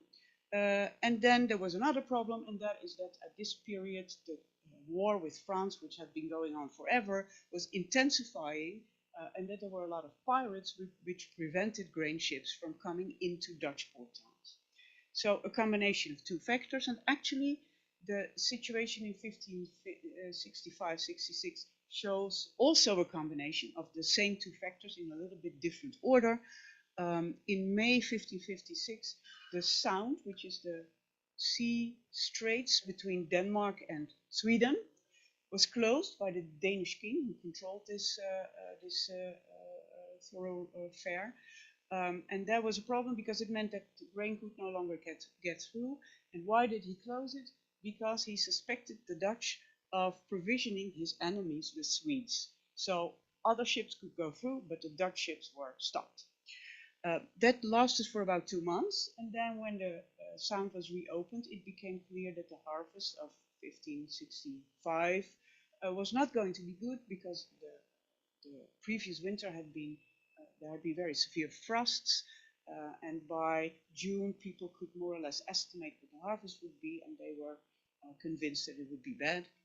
And then the next thing that happened was a couple of months later, the authorities in Gdansk prohibited grain exports to Holland altogether, not because there was a shortage in Gdansk, there wasn't, but because the regent of the Habsburg authorities in the Netherlands, Margaretha of Parma, she was accused of siding with the enemy, and therefore she had to be punished by the authorities in Gdansk. So, combination of war and harvest failure, we've heard that earlier today. Oh, sorry. Yes. Looking at what people knew about this and how they felt about this, they were obviously aware of the fact that there were issues with the weather and that there were transport issues. We know this, for instance, from the city of Leiden, where the resolutions of the council mention 2 processions. They did not blame God, but they did ask for his help in relieving the situation. First of all, by praying for rain in August of 1556, and secondly, once the crisis was at its end in June 1557, when the first grain ships in many months had finally arrived in Amsterdam, to say grace for the fact that people would now no longer be starving, were no longer in danger of starving. This, however, was only part of the story. So they were aware of the fact that these factors played a part, but they were much more focused on the role of merchants, and especially of merchants trying to take advantage of the situation. These merchants are referred to in the sources as cornbiters, and they were loathed. So they were suspected of actually profiting from the situation over the backs of common people. And we see this, for instance, in regulations of the Habsburg authorities, who did multiple things, but 2 of the things they tried to prohibit exports, and they tried to prohibit future contracts. Future contracts in the sense that merchants would trade grain that was not yet in their possession. It might not even be harvested. And this was a practice that was actually fairly normal, but during periods of dearth, it was suspect. It was considered to be speculating. And the ordinance of November 1565 actually mentions this specifically. It says this situation is caused by 2 things. It's caused by bad harvest, but it's also caused by deceit, abuse, and monopolies. So they were very clearly focusing on this aspect, and not just in the form of regulation. A little later in the same year, the Habsburg authorities actually prosecuted the company which is called a merchant company, the Fome company. Fome were merchants from the southern Low Countries who had been trying to buy grain in Amsterdam in large quantities, and were accused of hoarding that grain and waiting for prices to rise before they would sell it. And they were, the Fome company was at a certain point prohibited from trading any further in Amsterdam, and also excluded from credit facilities. So that was quite a challenge. Urban authorities were usually more reluctant. I will come back to this later. But first I would like to look at what normal, common people thought of the situation, And this is research done by Arjen van Dixhoorn, who looked at two plays, contemporary plays, with meaningful names, an allegoric play of the Sixth City and an allegoric play concerning grain. The first one was probably written in 1557. The second one was certainly written in 1565. And both authors are from what was called one of the chambers of rhetoric. These were associations of amateur poets with a strong tendency of social criticism, which were active in many cities in the Low Countries, and they had a very mixed composition. So many middle class people were part of one of these chambers. And what do we see in these plays? We see grain merchants featuring with meaningful names such as future contract, insatiable desire, and never enough. So these were the names of these merchants, and they would indulge in all kinds of terrible things such as future trading, hoarding, trying to drive up grain prices by spreading false humors or making fake purchases, and even by trying to prolong the closure of the Sound in order to make prices rise any further. This picture is actually not from the Netherlands, it's from Germany. The whole notion of speculation and of the evil tendencies of merchants was a well-known trope in 15th and 16th century Europe. And there we see at the left-hand side one of these grain merchants who has clearly grown very wealthy because he also grown very fat from his speculating in the grain trade. So this tells us something about how people felt about it. The next question is, of course, was this all reality? I'm in danger of exceeding my time. I will try to speed up a bit. Sorry? I have only 5 minutes. Okay. So was this real? Well, there is a literature which thinks it is.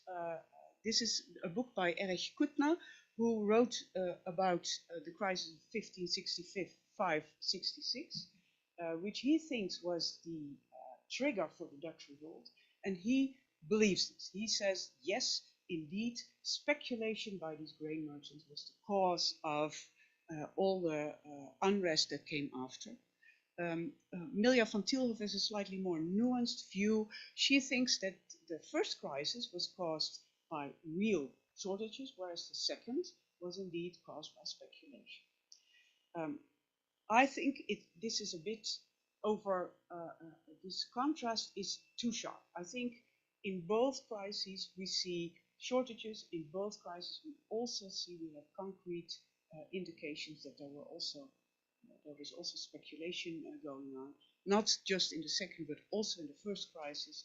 For instance, we know that just before the Habsburg export ban came into force, Dutch Amsterdam merchants tried to get their grain stocks out of the city, bringing them to villages in the environment to ensure that they would not be hurt by this export ban.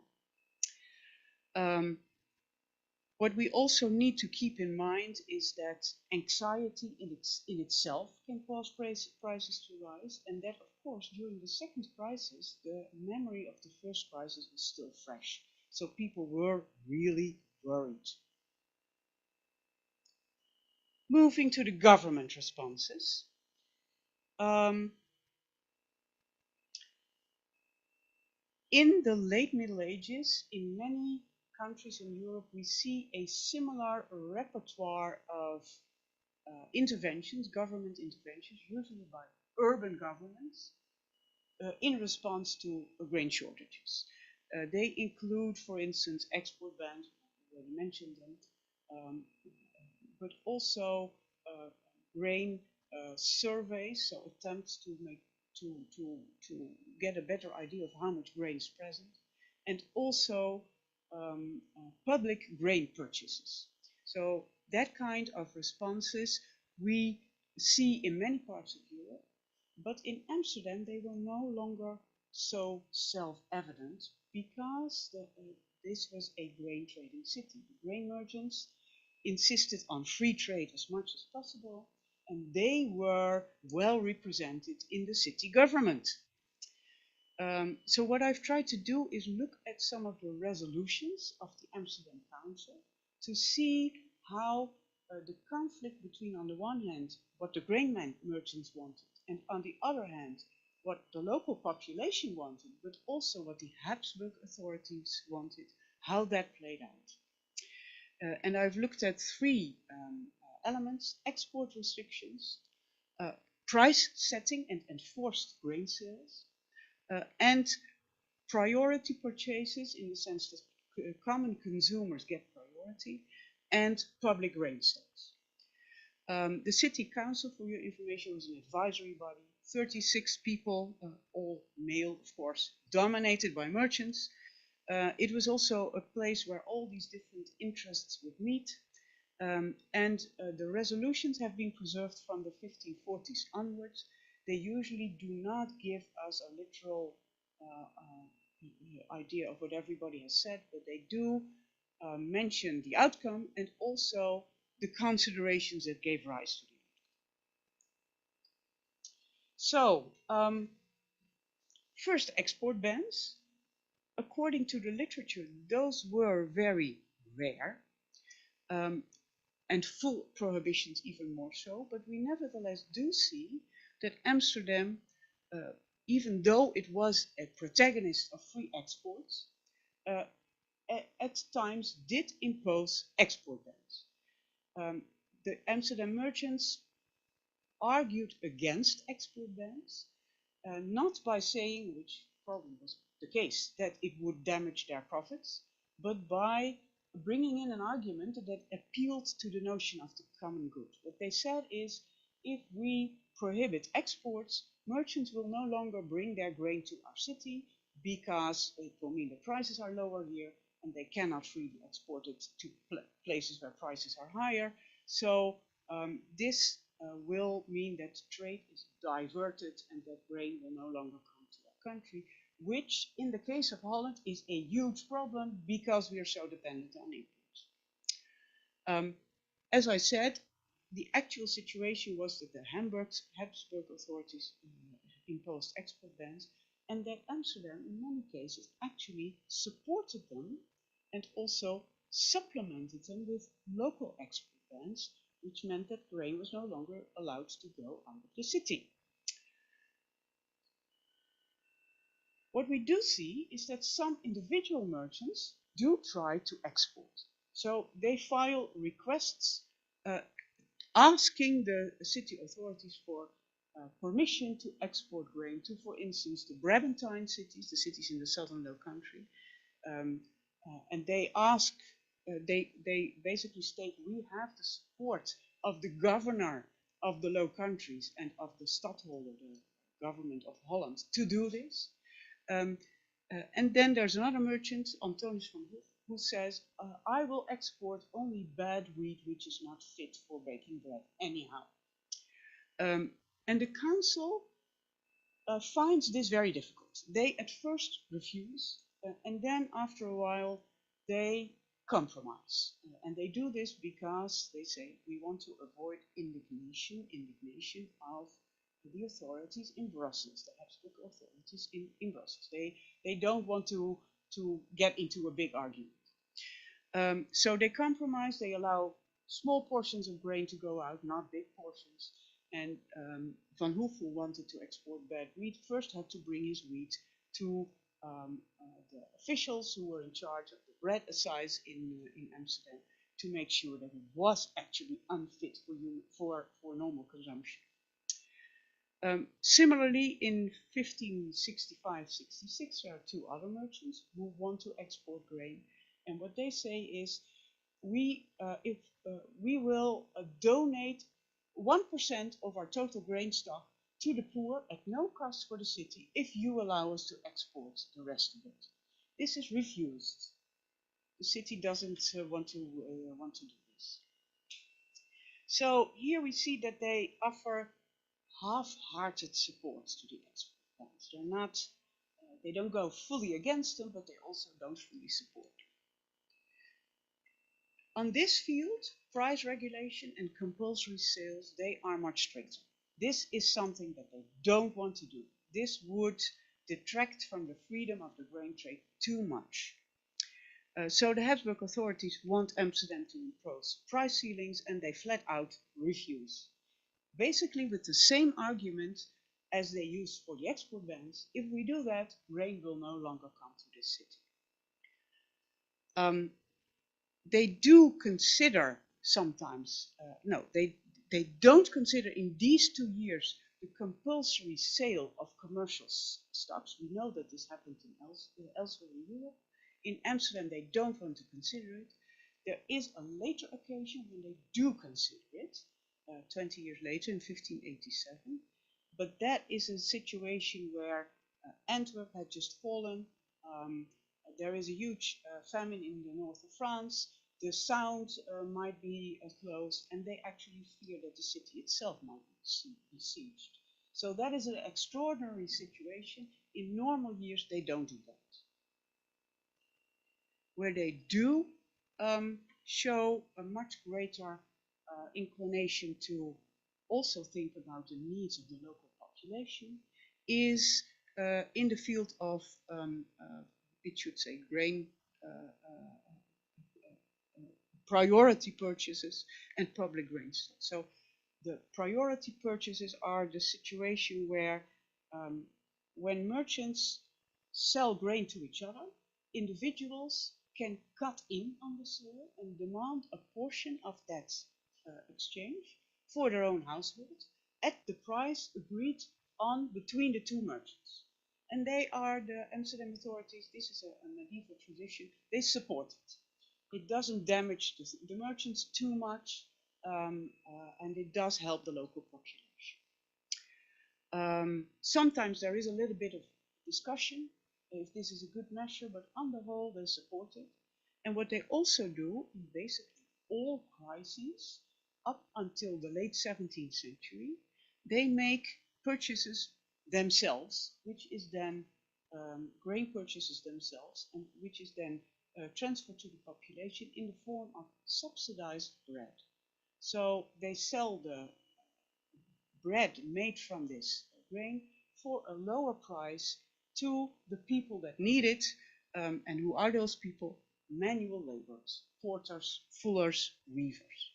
Those people first have to register with the authorities and then can go to the baker who will sell them the bread cheaper than the normal market price.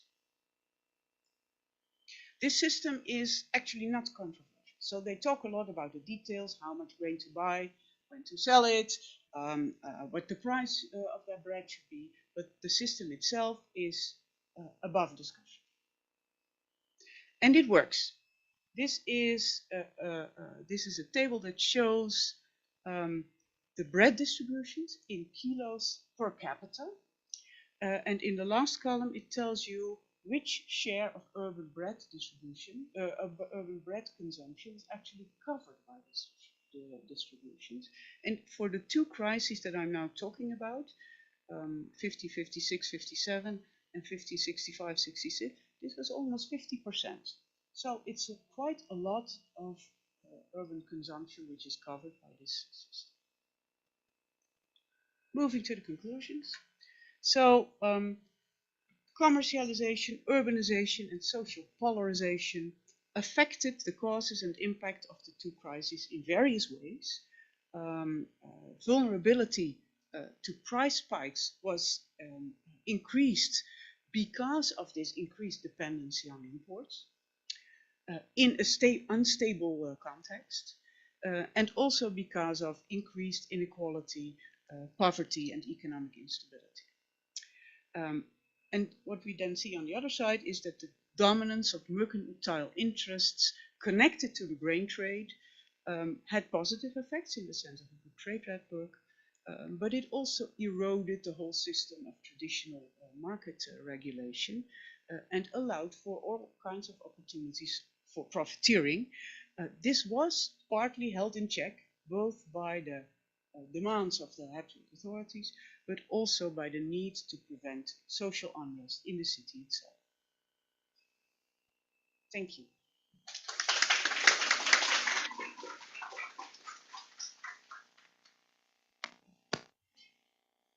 Thank you, Professor Jessica.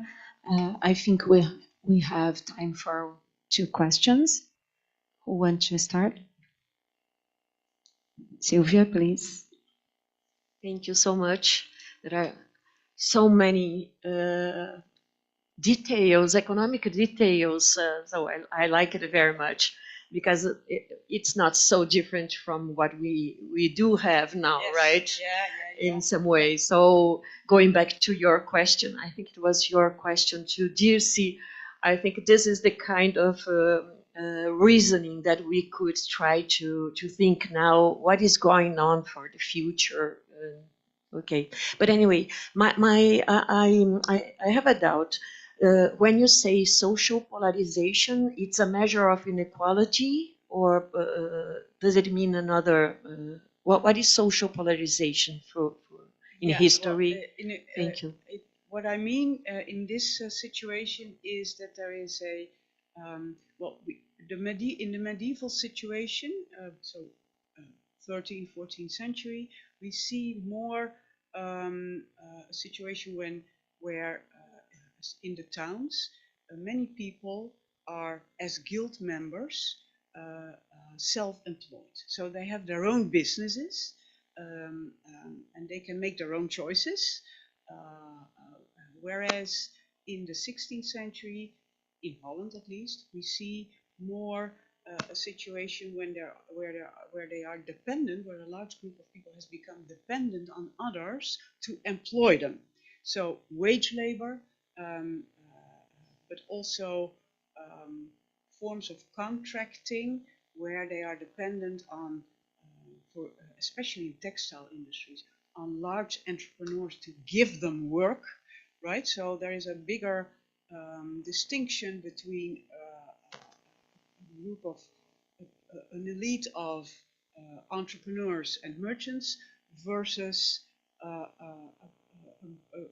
large group of people who cannot make their own economic decisions because they are so dependent on this income.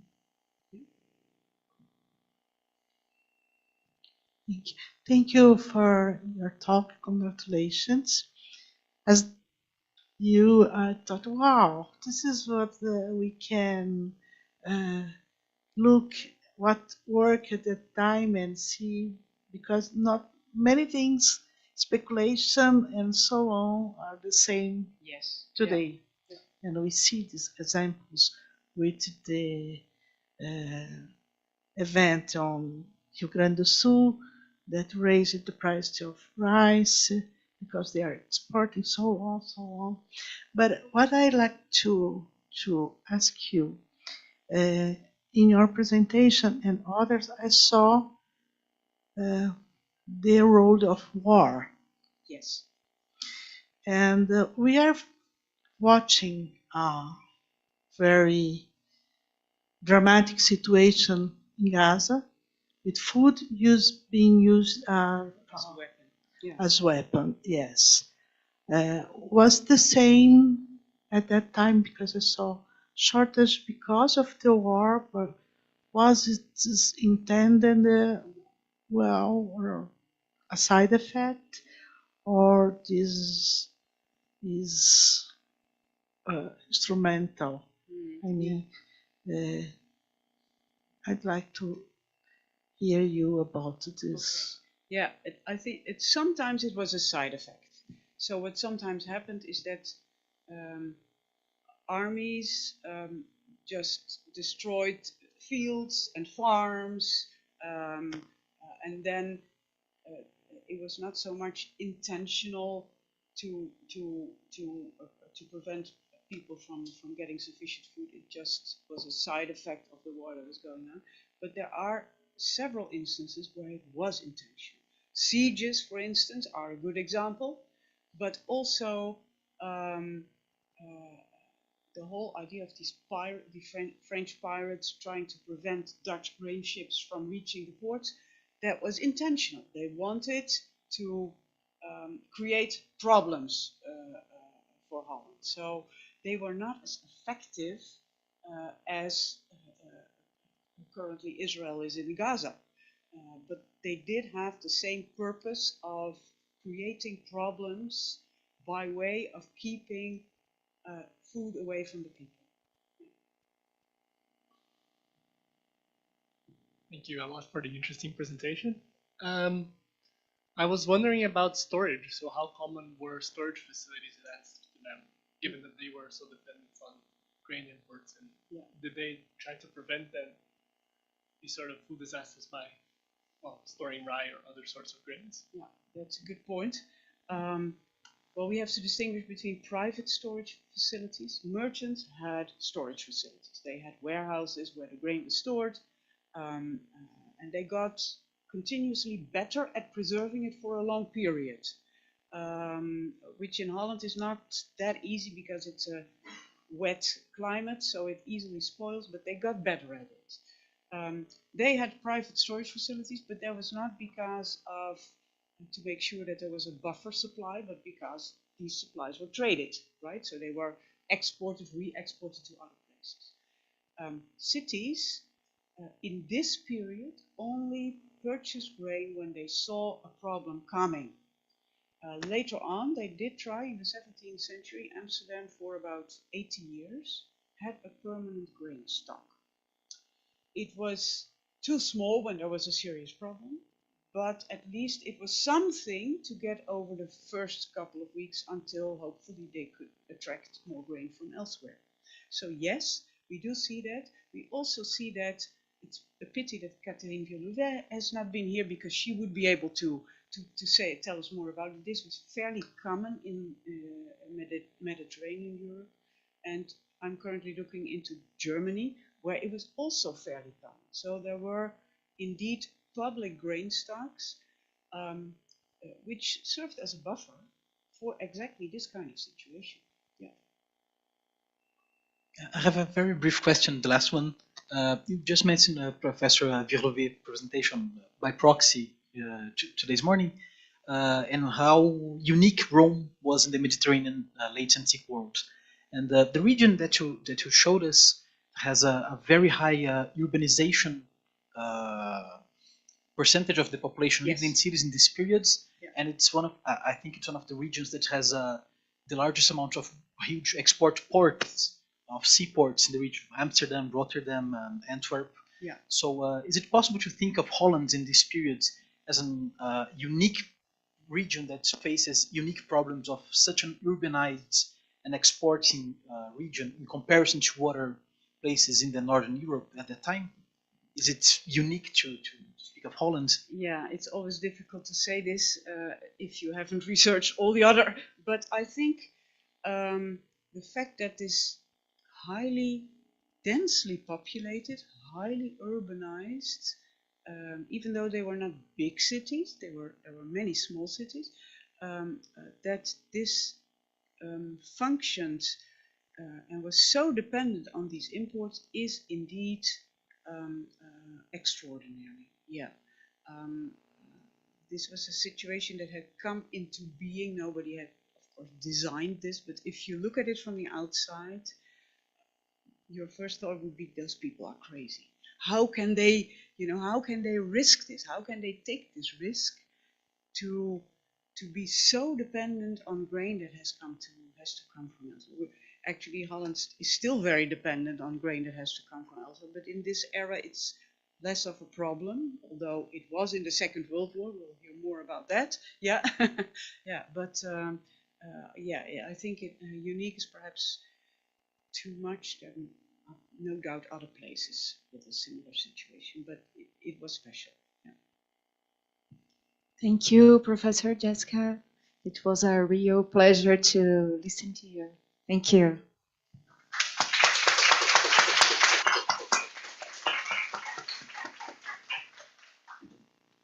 now the last speech from today is the Professor Silvia Miranda, please. Professor Silvia Miranda is Professor of Economy at the Superior School of Agriculture, Luiz de Queiroz, of the University of São Paulo, and coordinator of the Access Chains of the National Institute of Science and Technology for Combating Hunger. Thank you, Silvia.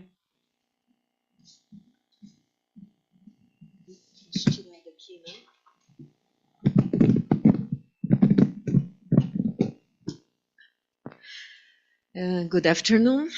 Well,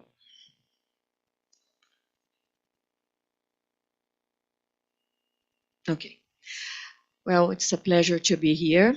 I would like to thank the opportunity to be here and to talk a little bit about another aspect of this food security and in some way related to history aspects as well. I will talk about economy and food crisis, actually more about economics, because this is my field of research where I feel more comfortable, but I will try to talk a little bit about crisis, more recent crisis actually. Okay. Well, Exalc, actually, I think it's interesting to comment. It's the Faculty of Agronomic Engineering, traditionally agronomic engineering, but we also offer other courses. And so I have this focus on agriculture and, okay. Well, I will very briefly, I will talk about some economic aspects and also how these economic aspects related to food insecurity. Then I will also very briefly, I know you probably are kind of tired by this time of the day, a full day and very interesting discussion actually. So I will speak about the vulnerability of the Brazilian metropolitan regions, but not only about the metropolitan regions. And then I will make some notes about the challenge of fighting hunger in big cities, not only in big cities, actually. I think we have some keywords to discuss how to face this hunger challenges. And then I have some final remarks. Okay, I will come back to some of the figures. I think it was Dirce who presented you some of these figures, not exactly this one.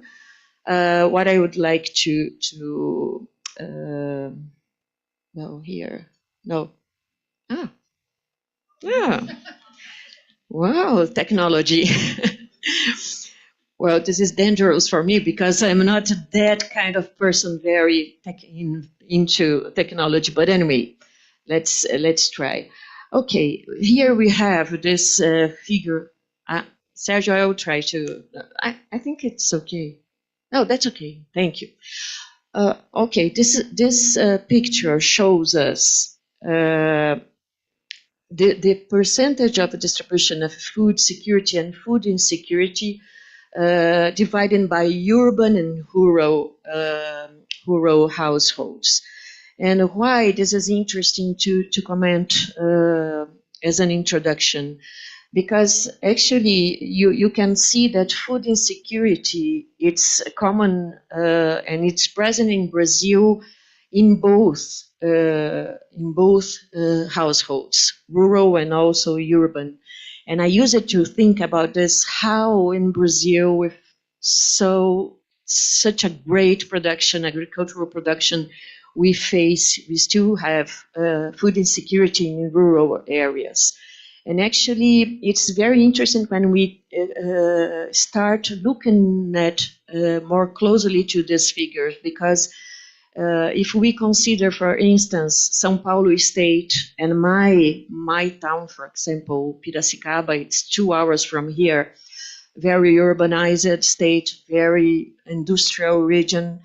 What happens is that when we see the rural food insecurity rate, it's not exactly the hunger or the food insecurity in the rural, in the farms, in the agricultural population, but it's mostly you can see the food insecurity in what we call peri-urban areas.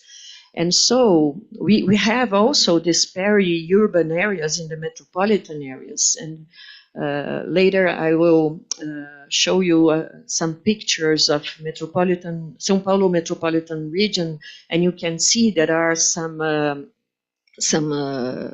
areas that are more into agriculture, that are others very much urbanized and industrialized, and so and also we have these peri-urban areas.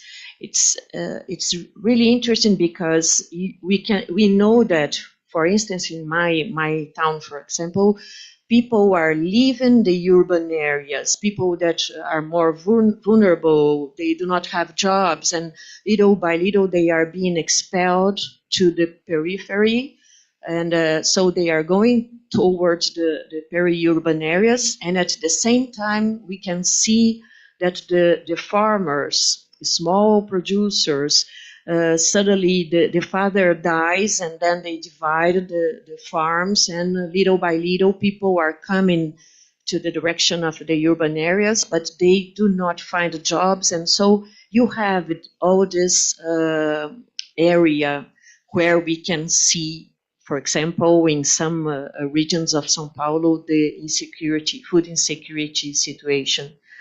It's very different if we go to the Northeast.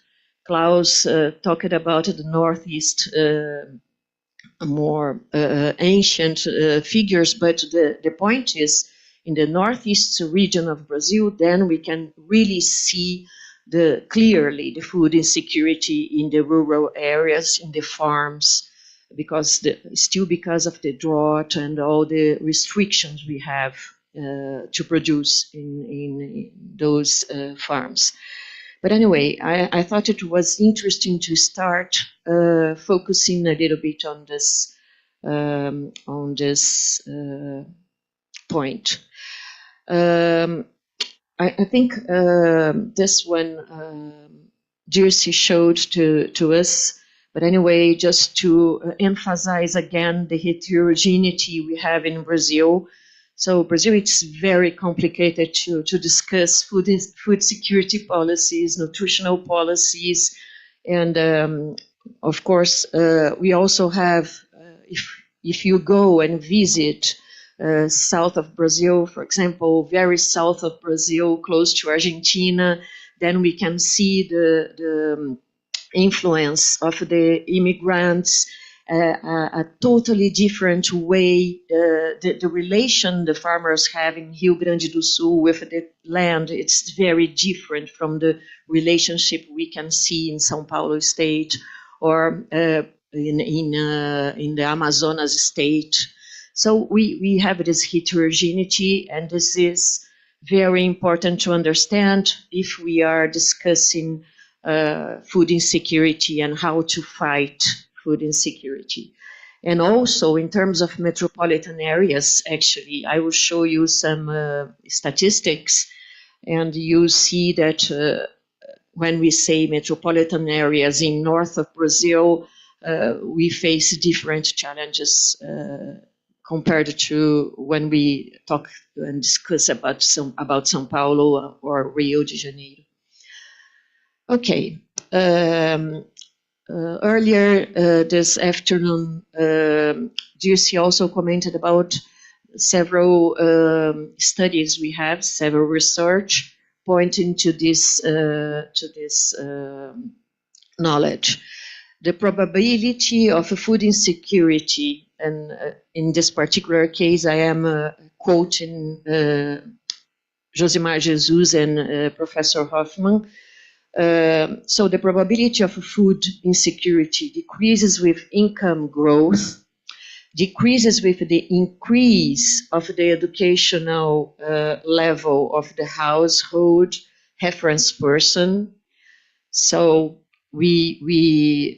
I like to emphasize this point because earlier we were talking about why Brazil, after dozen of years or centuries, we still face hunger because we have to work on the structural factors, and structural factors relating to inequalities, relating to poverty, and so on, consequently related to food insecurity. And education and good education, good schools are actually really necessary to fight hunger. The probability of food insecurity is also lower in rural areas. This is interesting because people, when they say they see the figures of food insecurity in rural areas, they think, okay, we have hunger in the rural areas. But actually, the probability of food insecurity reduces in rural areas. Of course, we have some situations, specific situations, as I mentioned before. Decreases when the reference person is a woman, and Dirce commented about this, and particularly if the woman is a black woman. And so this is very important because we have to face and to adopt more and more policies with the focus of fighting this racism. And also, of course, in Brazil, we have already verified that women, I think almost all over in the world, women, the wage paid for women is lower in average than for men. So we really have to face this challenge. And of course, the probability of food insecurity is higher compared to formally employed individuals if you have informal workers, self-employed, or unemployed people. And actually, it's very interesting if we examine the statistics during the COVID-19 crisis. We can see very clearly food insecurity increases, but also unemployment increases, and also informal jobs increased. And so sometimes we celebrate, okay, at least we have the informal jobs, of course, at least some income, but it's very important to work better in this with the formalization of work. And this does not imply we have to have more public jobs. I mean, it implies that we have to work better in the regulation, labor regulation, for also for the companies, because companies hire employees. So we have to work better with all this system in order to reduce the vulnerability we have every time we face a crisis. This is an interesting point also to make. Between, I would say, between 1995 until 2014, probably we had in Brazil an enhancing of several social and economic indicators. So unemployment reduced, the Gini index that shows the inequality reduced, improved, and we reduced the poverty rate in Brazil, and people were eating better, or at least were eating more. And and what I expected, at least when we started facing a new economic crisis in 2015, it was to be more resilient, because I thought, okay, we had some structural reforms in Brazil, and so they are supposed to have provided us with more resilience. But actually, we lost, and we worsened our social indicators during the economic crisis after 2015. And then later, during the COVID, the whole situation was, of course, aggravated. So again, I would like to emphasize the relevance of more structural policies, education, the reduction of inequality. And so if we start examining the inequality, of course, it's very important to discuss the property of land, the land property, of course. And I always say, I always argue with my students when I teach public policy and economics. I say, okay, it's not enough to provide land. You have to provide technical assistance.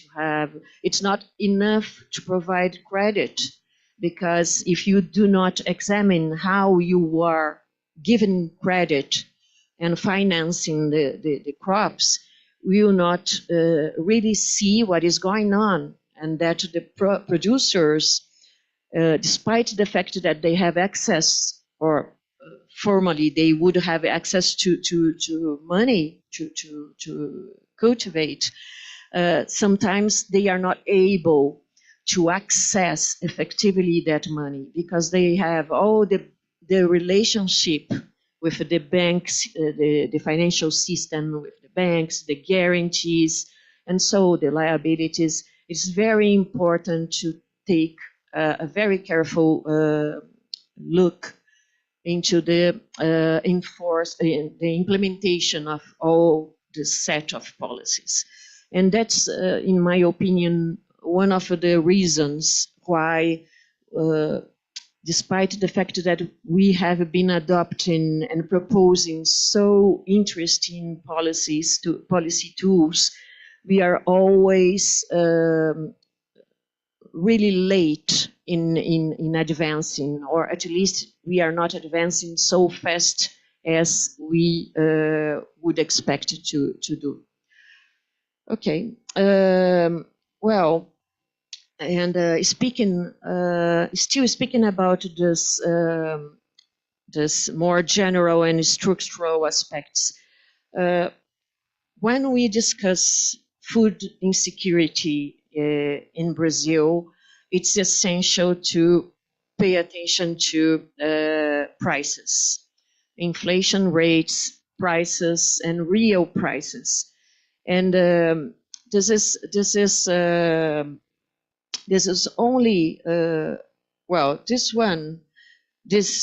graph, probably it's very small, you cannot see, but it starts in 1980, and you can see that we had more than 2,500% inflation in Brazil by the end of the 80s. So of course it was unbearable and impossible.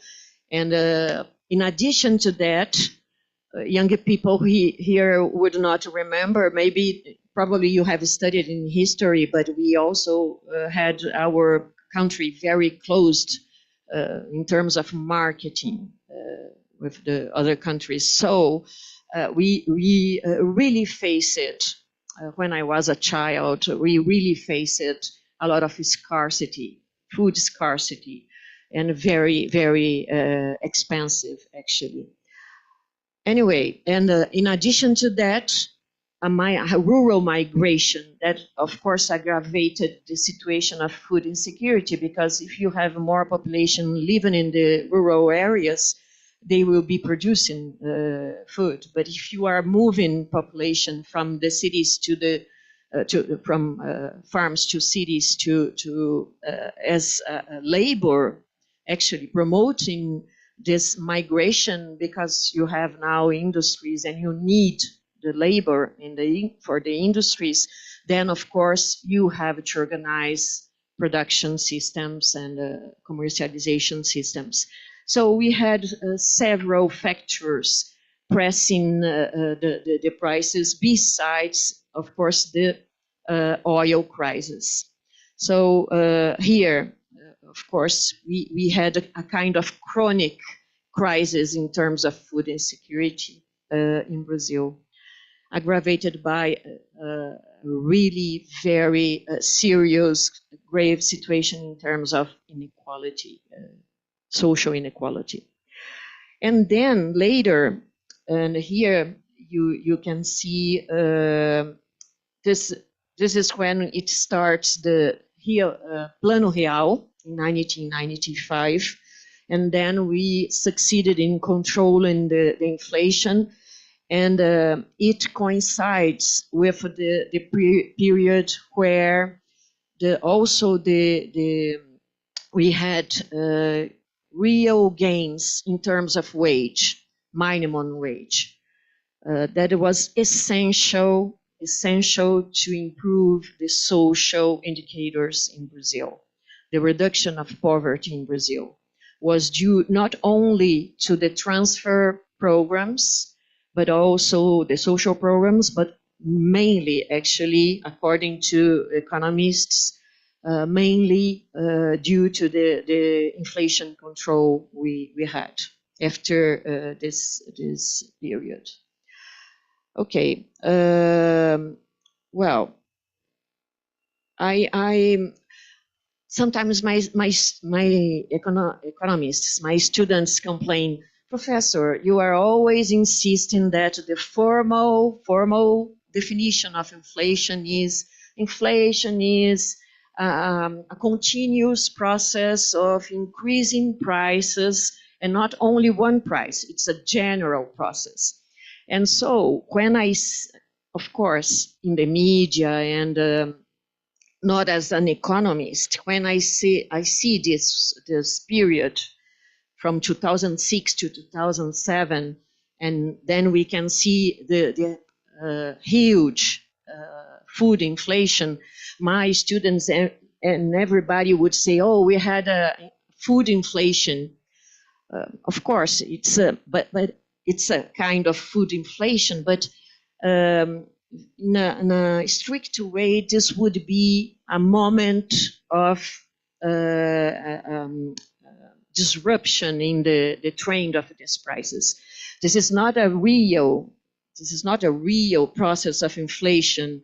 This is a real process of inflation. Of course, here it was we have more years with the prices increasing, then we are really facing an inflation. But I like to be more conservative to discuss inflation. But despite of this comment I wanted to make, despite of this, oh no, this is the one. Despite of that point I made about the food inflation, what is important also is to realize that if we look along several decades, then we can see in fact that the prices, the food prices, they were decreasing from 1960s to beginning of 1990, and then we had, let's say that it was not flat, but in the same or quite the same level. And then again, after 2005, we can clearly see that the prices are increasing, with the trend of increasing. And it's not only this process is not only seen in the food prices, time series, but also in the minerals, also for industrial products. And so the whole world, energy, particularly because of energy. Actually, when energy, when we have prices increasing in the energy sector, we will certainly increase prices for food as well, because it's a basic input. Okay, so this is we are living a process of increasing prices right now. Okay, and of course war, and again the history will tell us about this, but the war, more than one war, right? Two at least that we, in a daily basis, we are seeing on the TV right now. So we will probably keep living this kind of reality in the following years, I would say. Okay, and of course, I have to pay attention to 7 minutes. Okay. Well, and why I am so concerned about prices, because again, we are in a country that we do not have resilience. And it's different when you have a country that is more stabilized in terms of infrastructure. And once you have a crisis and the crisis finishes, that population is capable of finding new jobs and having good salaries, and again, the economy recovers. That's not exactly the case of Brazil. And so my concern about the prices is every time we have prices increases, we will see comparatively the poorest people suffering much more than any other in the economy. And Professor Bellick in 2020, I like very much this paper. He showed that food expenditures of wealthiest families are 155% higher than the total income of poorest families in Brazil. For the wealthiest families, food expenses account for only 5% of their total income, while for the poorest, it's more than 25%. So, of course, 25%, it's a huge share in terms of expenses, total expenses, because these people also have to pay rents, usually, or loans, and they also have to pay transportation and electricity and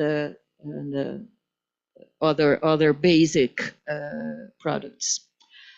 Okay. So, speaking about the vulnerability of metropolitan areas, what I would like to add, what's the difference, one of the major differences when we are talking about metropolitan areas and a city like mine of 370,000 people.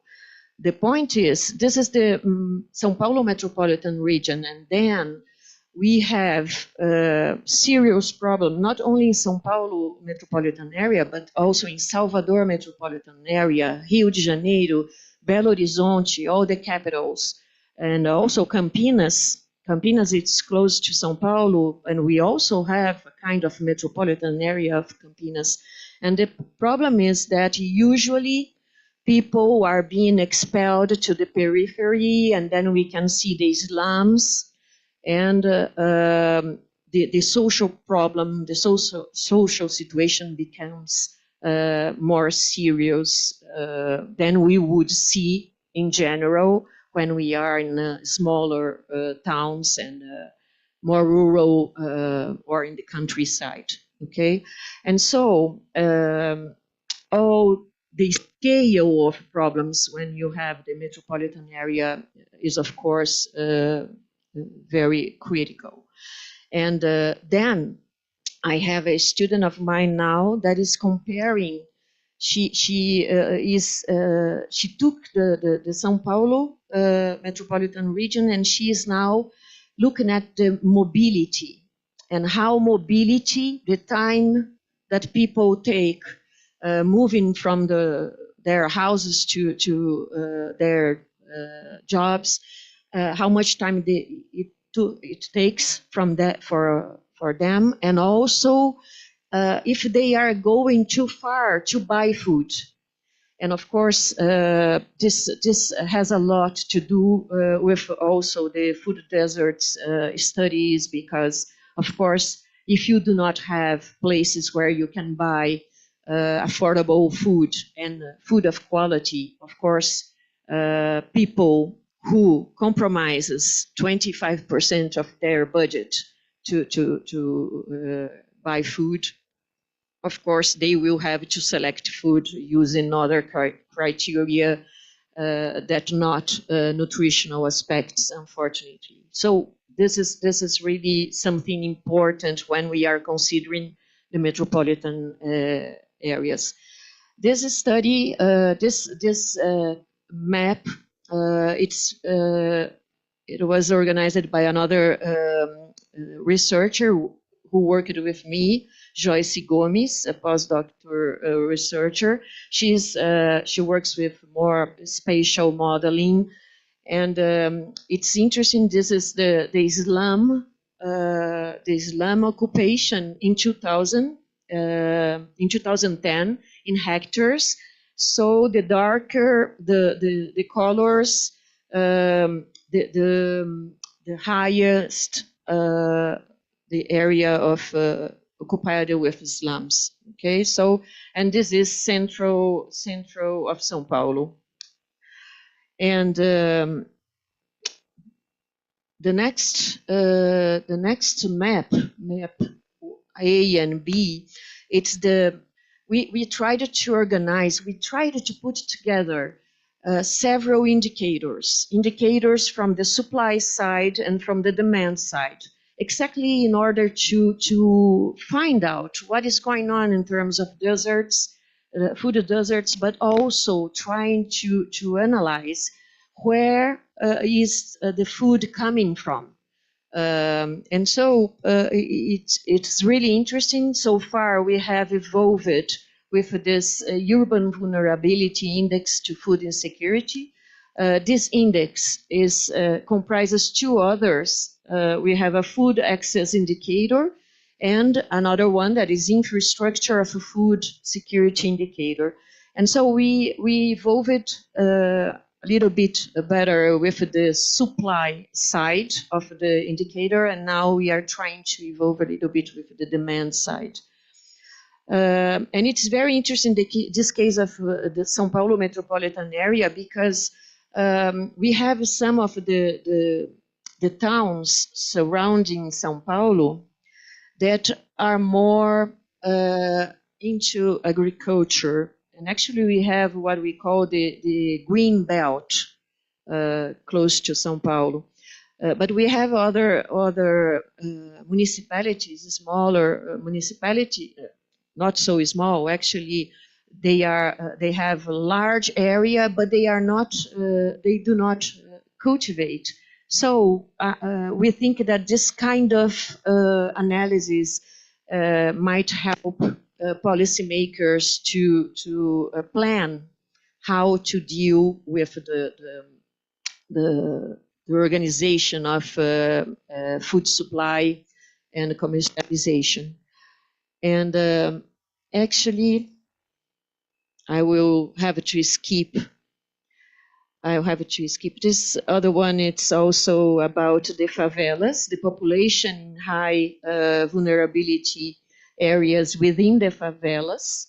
Of course, the darker areas, we can see that the population is higher in relation to the total urban population in that area.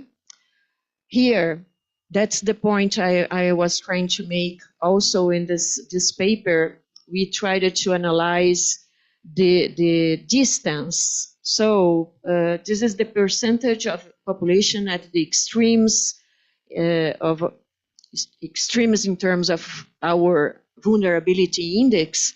And you can see also in 2000 and 2010 that people inside or in the closest to the slums, they have more vulnerability, higher vulnerability indicators, and people who are more distant, they have lower vulnerability. Okay, well, I will not have time to go into this. There's a very interesting, I think Claudia will present tomorrow. I don't know if you, yes, she will present this very interesting research. So I will skip this in order to avoid being late. There are some studies about Belo Horizonte metropolitan area and also about Curitiba and also about Fortaleza. And what I would like to, trying to wrap up the message from all these studies, what I would like to mention about all this is that I will, yeah, no, not here, here. I think this paper of Zimmermann, Grisa, and Aranha kind of summarizes some of the results of all the studies I mentioned before, and I skip it. It's about the state capacity in 2 dimensions that they found to influence, to impact the policy implementation. And so they divided in 2 factors, main factors, the technical administrative capacities and the political relational capacities. And I really, now we are trying to develop something in my town, also looking at more into this technical, administrative, political capacities in my town, particularly focused on the food meals in schools. But the point I would like to make and highlight here is that most of the difficulties we have to implement and to succeed in some of our policies are related to the administration capacities. And particularly, I would like to underline one aspect, that is how the different secretaries, how the different policy makers, they interact. I will give you an example what I mean. In Piracicaba, once I was discussing with the Secretary of Agriculture and her advisors about agriculture policy, meal policy in Piracicaba. And it was really interesting because the PNAE is the program of meals in schools. It's a federal program. It works all over the country. It's amazing. And Dirce commented about that, and the importance also because it relates now with also stimulating, incentivizing the family farmers to provide to supply into these programs. But the point is, in Piracicaba, what they commented with me, I asked them, it's so successful in Piracicaba because they had almost 60% of the purchases coming from the family farmers. And Piracicaba is not an agricultural a producer of food, not of staple food. Actually, we produce a lot of sugar cane. People who know my region knows exactly what I mean. And it's interesting because when I asked about the reason why they succeeded, they explained it to me. There was a close connection between Secretary of Transport, Secretary of Agriculture, Secretary of Education, of Health, and so on. They told me there were 12 secretaries committed in some way with the food meals program. So, and once you start studying all these policies in Brazil, you can see when they fail and when they succeed, that the connection, the interrelation between the different secretaries, the different divisions, departments, it's essential to make it work. And I remember just after we had some political changes in Brazil, I asked again about the program, and somebody answered me, okay, it's not 100% anymore, because they made a change, a regulation change, and so this jeopardized the implementation. However, one secretary replaced the other one in the operation, in the specific operation, and so the program was working. But anyway, what I want to emphasize, it's the importance of having, and then now I'm going to the conclusion. I am really going to the conclusion. To strengthen what I would like to tell you, the relevance of having, oh, no, that's not the one. Yes, here, of having the stability and sustainability of public policies, and including the tools to keep developing the tools to promote the civil society engagement, because we need that. The governmental budget is not enough to support all the programs and all this, the help we need to provide. And also the democratization, it also relates to the democratization of access to public policies. And so I think these are two of the factors I wanted to make a remark and relate to the metropolitan areas, in particular, the relevance of interconnecting all the policymakers.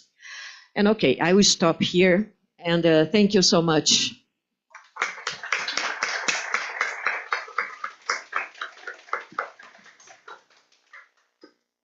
Thank you, Sylvia. I think we can make one or two quick questions. We have 5 minutes, boss. Okay. Who wants to start? Okay. Well, I still don't quite understand how Brazil first moved in the right direction and then around 2015 moved in the wrong direction again. Is it only because you mentioned inflation, which also around that, is that the reason, or are there more reasons? Can you say something about that? Again, I have to say, I don't know, maybe I am a dreamer. I think the problem is that if you do not have a well-educated population, people who are really able to read, to understand, to become a better employee with more skills, if they do not math, if they do not know how to calculate, to understand a budget, if we do not have this human capital in the whole sense, once you have a crisis, an economic crisis, people tend to say, okay, I don't like anymore this kind of direction. Yes, I have to move to the other one, the polarization. And that's why we are facing this polarization in Brazil. And then you move it, and then you change almost completely the direction. And it's interesting because in 1995, or after 1995, after 2 mandates of Fernando Henrique Cardoso, it was really interesting. People were concerned about a different party taking the power. oh, what is going on with the politics? But it was interesting because they kept the economic policy, and in some way we were able to have at least 4 or 5 mandates, political mandates. It means 20 years, right? Of kind of stability in terms of the direction. But anyway, that feeling that people were getting more educated, more prepared to the labor market, to take their decisions, political decisions, to exercise democracy. For me, it was a kind of fake feeling that it was gone, it was working, because actually I don't think we have reached this level of as a society in terms of capital human and in terms of civic values and ethics, things that are very important to make a society stronger and more resilient. But this is a very personal opinion. Maybe my colleagues would have different opinion. Marcelo. I don't know. Maybe I have not answered your question, but just a little comment. It's very upsetting to us in Brazil the direction that the country has taken since 2015. But in another hand, Brazil was not the only country in the world to have taken this terrible direction after 2015. United States, Poland, Netherlands, maybe France, soon England. So I think that we have a very complicated problem, and the fact is democracy is in a huge crisis, and the question is what's going on and what's about the future. And I grew up in a very confidence, in a huge confidence about the future, about democracy, about progress.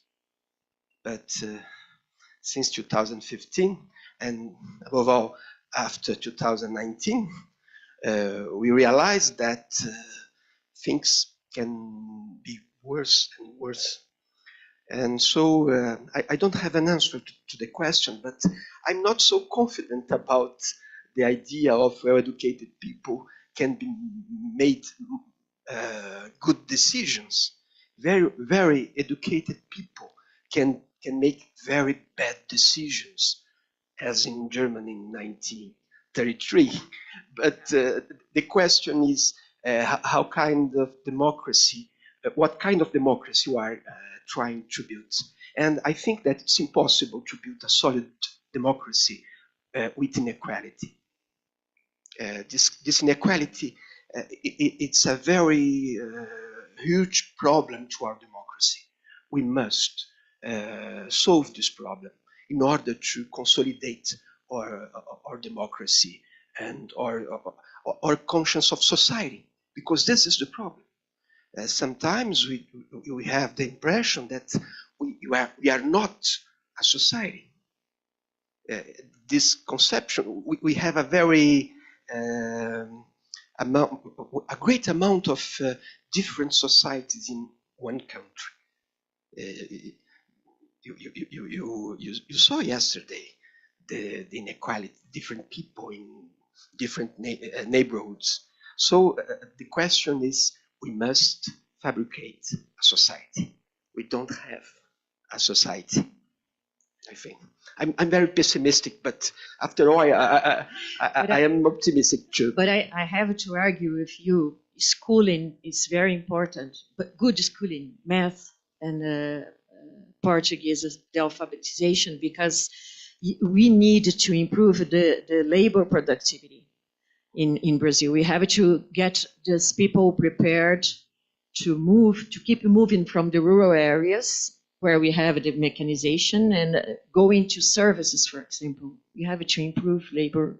That's in this sense also, just to be clear, Marcel. Well, I am very confident that we have to reduce poverty and inequality in this country to achieve a better society. This is the point. But I'd like to add something. I'm not so confident that schooling, that I think it's necessary to have good schooling, you do the job alone. I'm very concerned about what we've been seeing. That's a manipulation from social media, leading to this polarization. It's have been very important in the elections, in the last elections, with Trump and Bolsonaro. But for years, we saw a huge progress. I'm not sure if you can talk about progress in the artificial intelligence, and now we don't know for sure what we are seeing are real or not, because we can fake discourses and so on. So I think we've been much more complicated today with news tools that have an agenda, no doubt, and democracy is not in this agenda. So I'm not so sure how we will deal with this, but I'm quite sure that we have to think about that. But I think, just to be a little bit optimistic, we were going toward the better democracy, stronger institutions before I would say, the crisis, not only economic crisis, political crisis, and so on. So we really had the right direction, right? Yeah. How to... We were, so we avoid the golpe. We avoid the golpe. Yes, the coup. Bolsonaro. Because our institution is very strong, but I'm not so sure with this, what all is happening, how you have to face how you deal with this. I think the Klaus. Do you want to do the last question, or you? Oh, okay. Do you want to say the last words, or are you fine? So we are gonna end with this happy ending. Congratulations and thank you, Sylvia, for your words.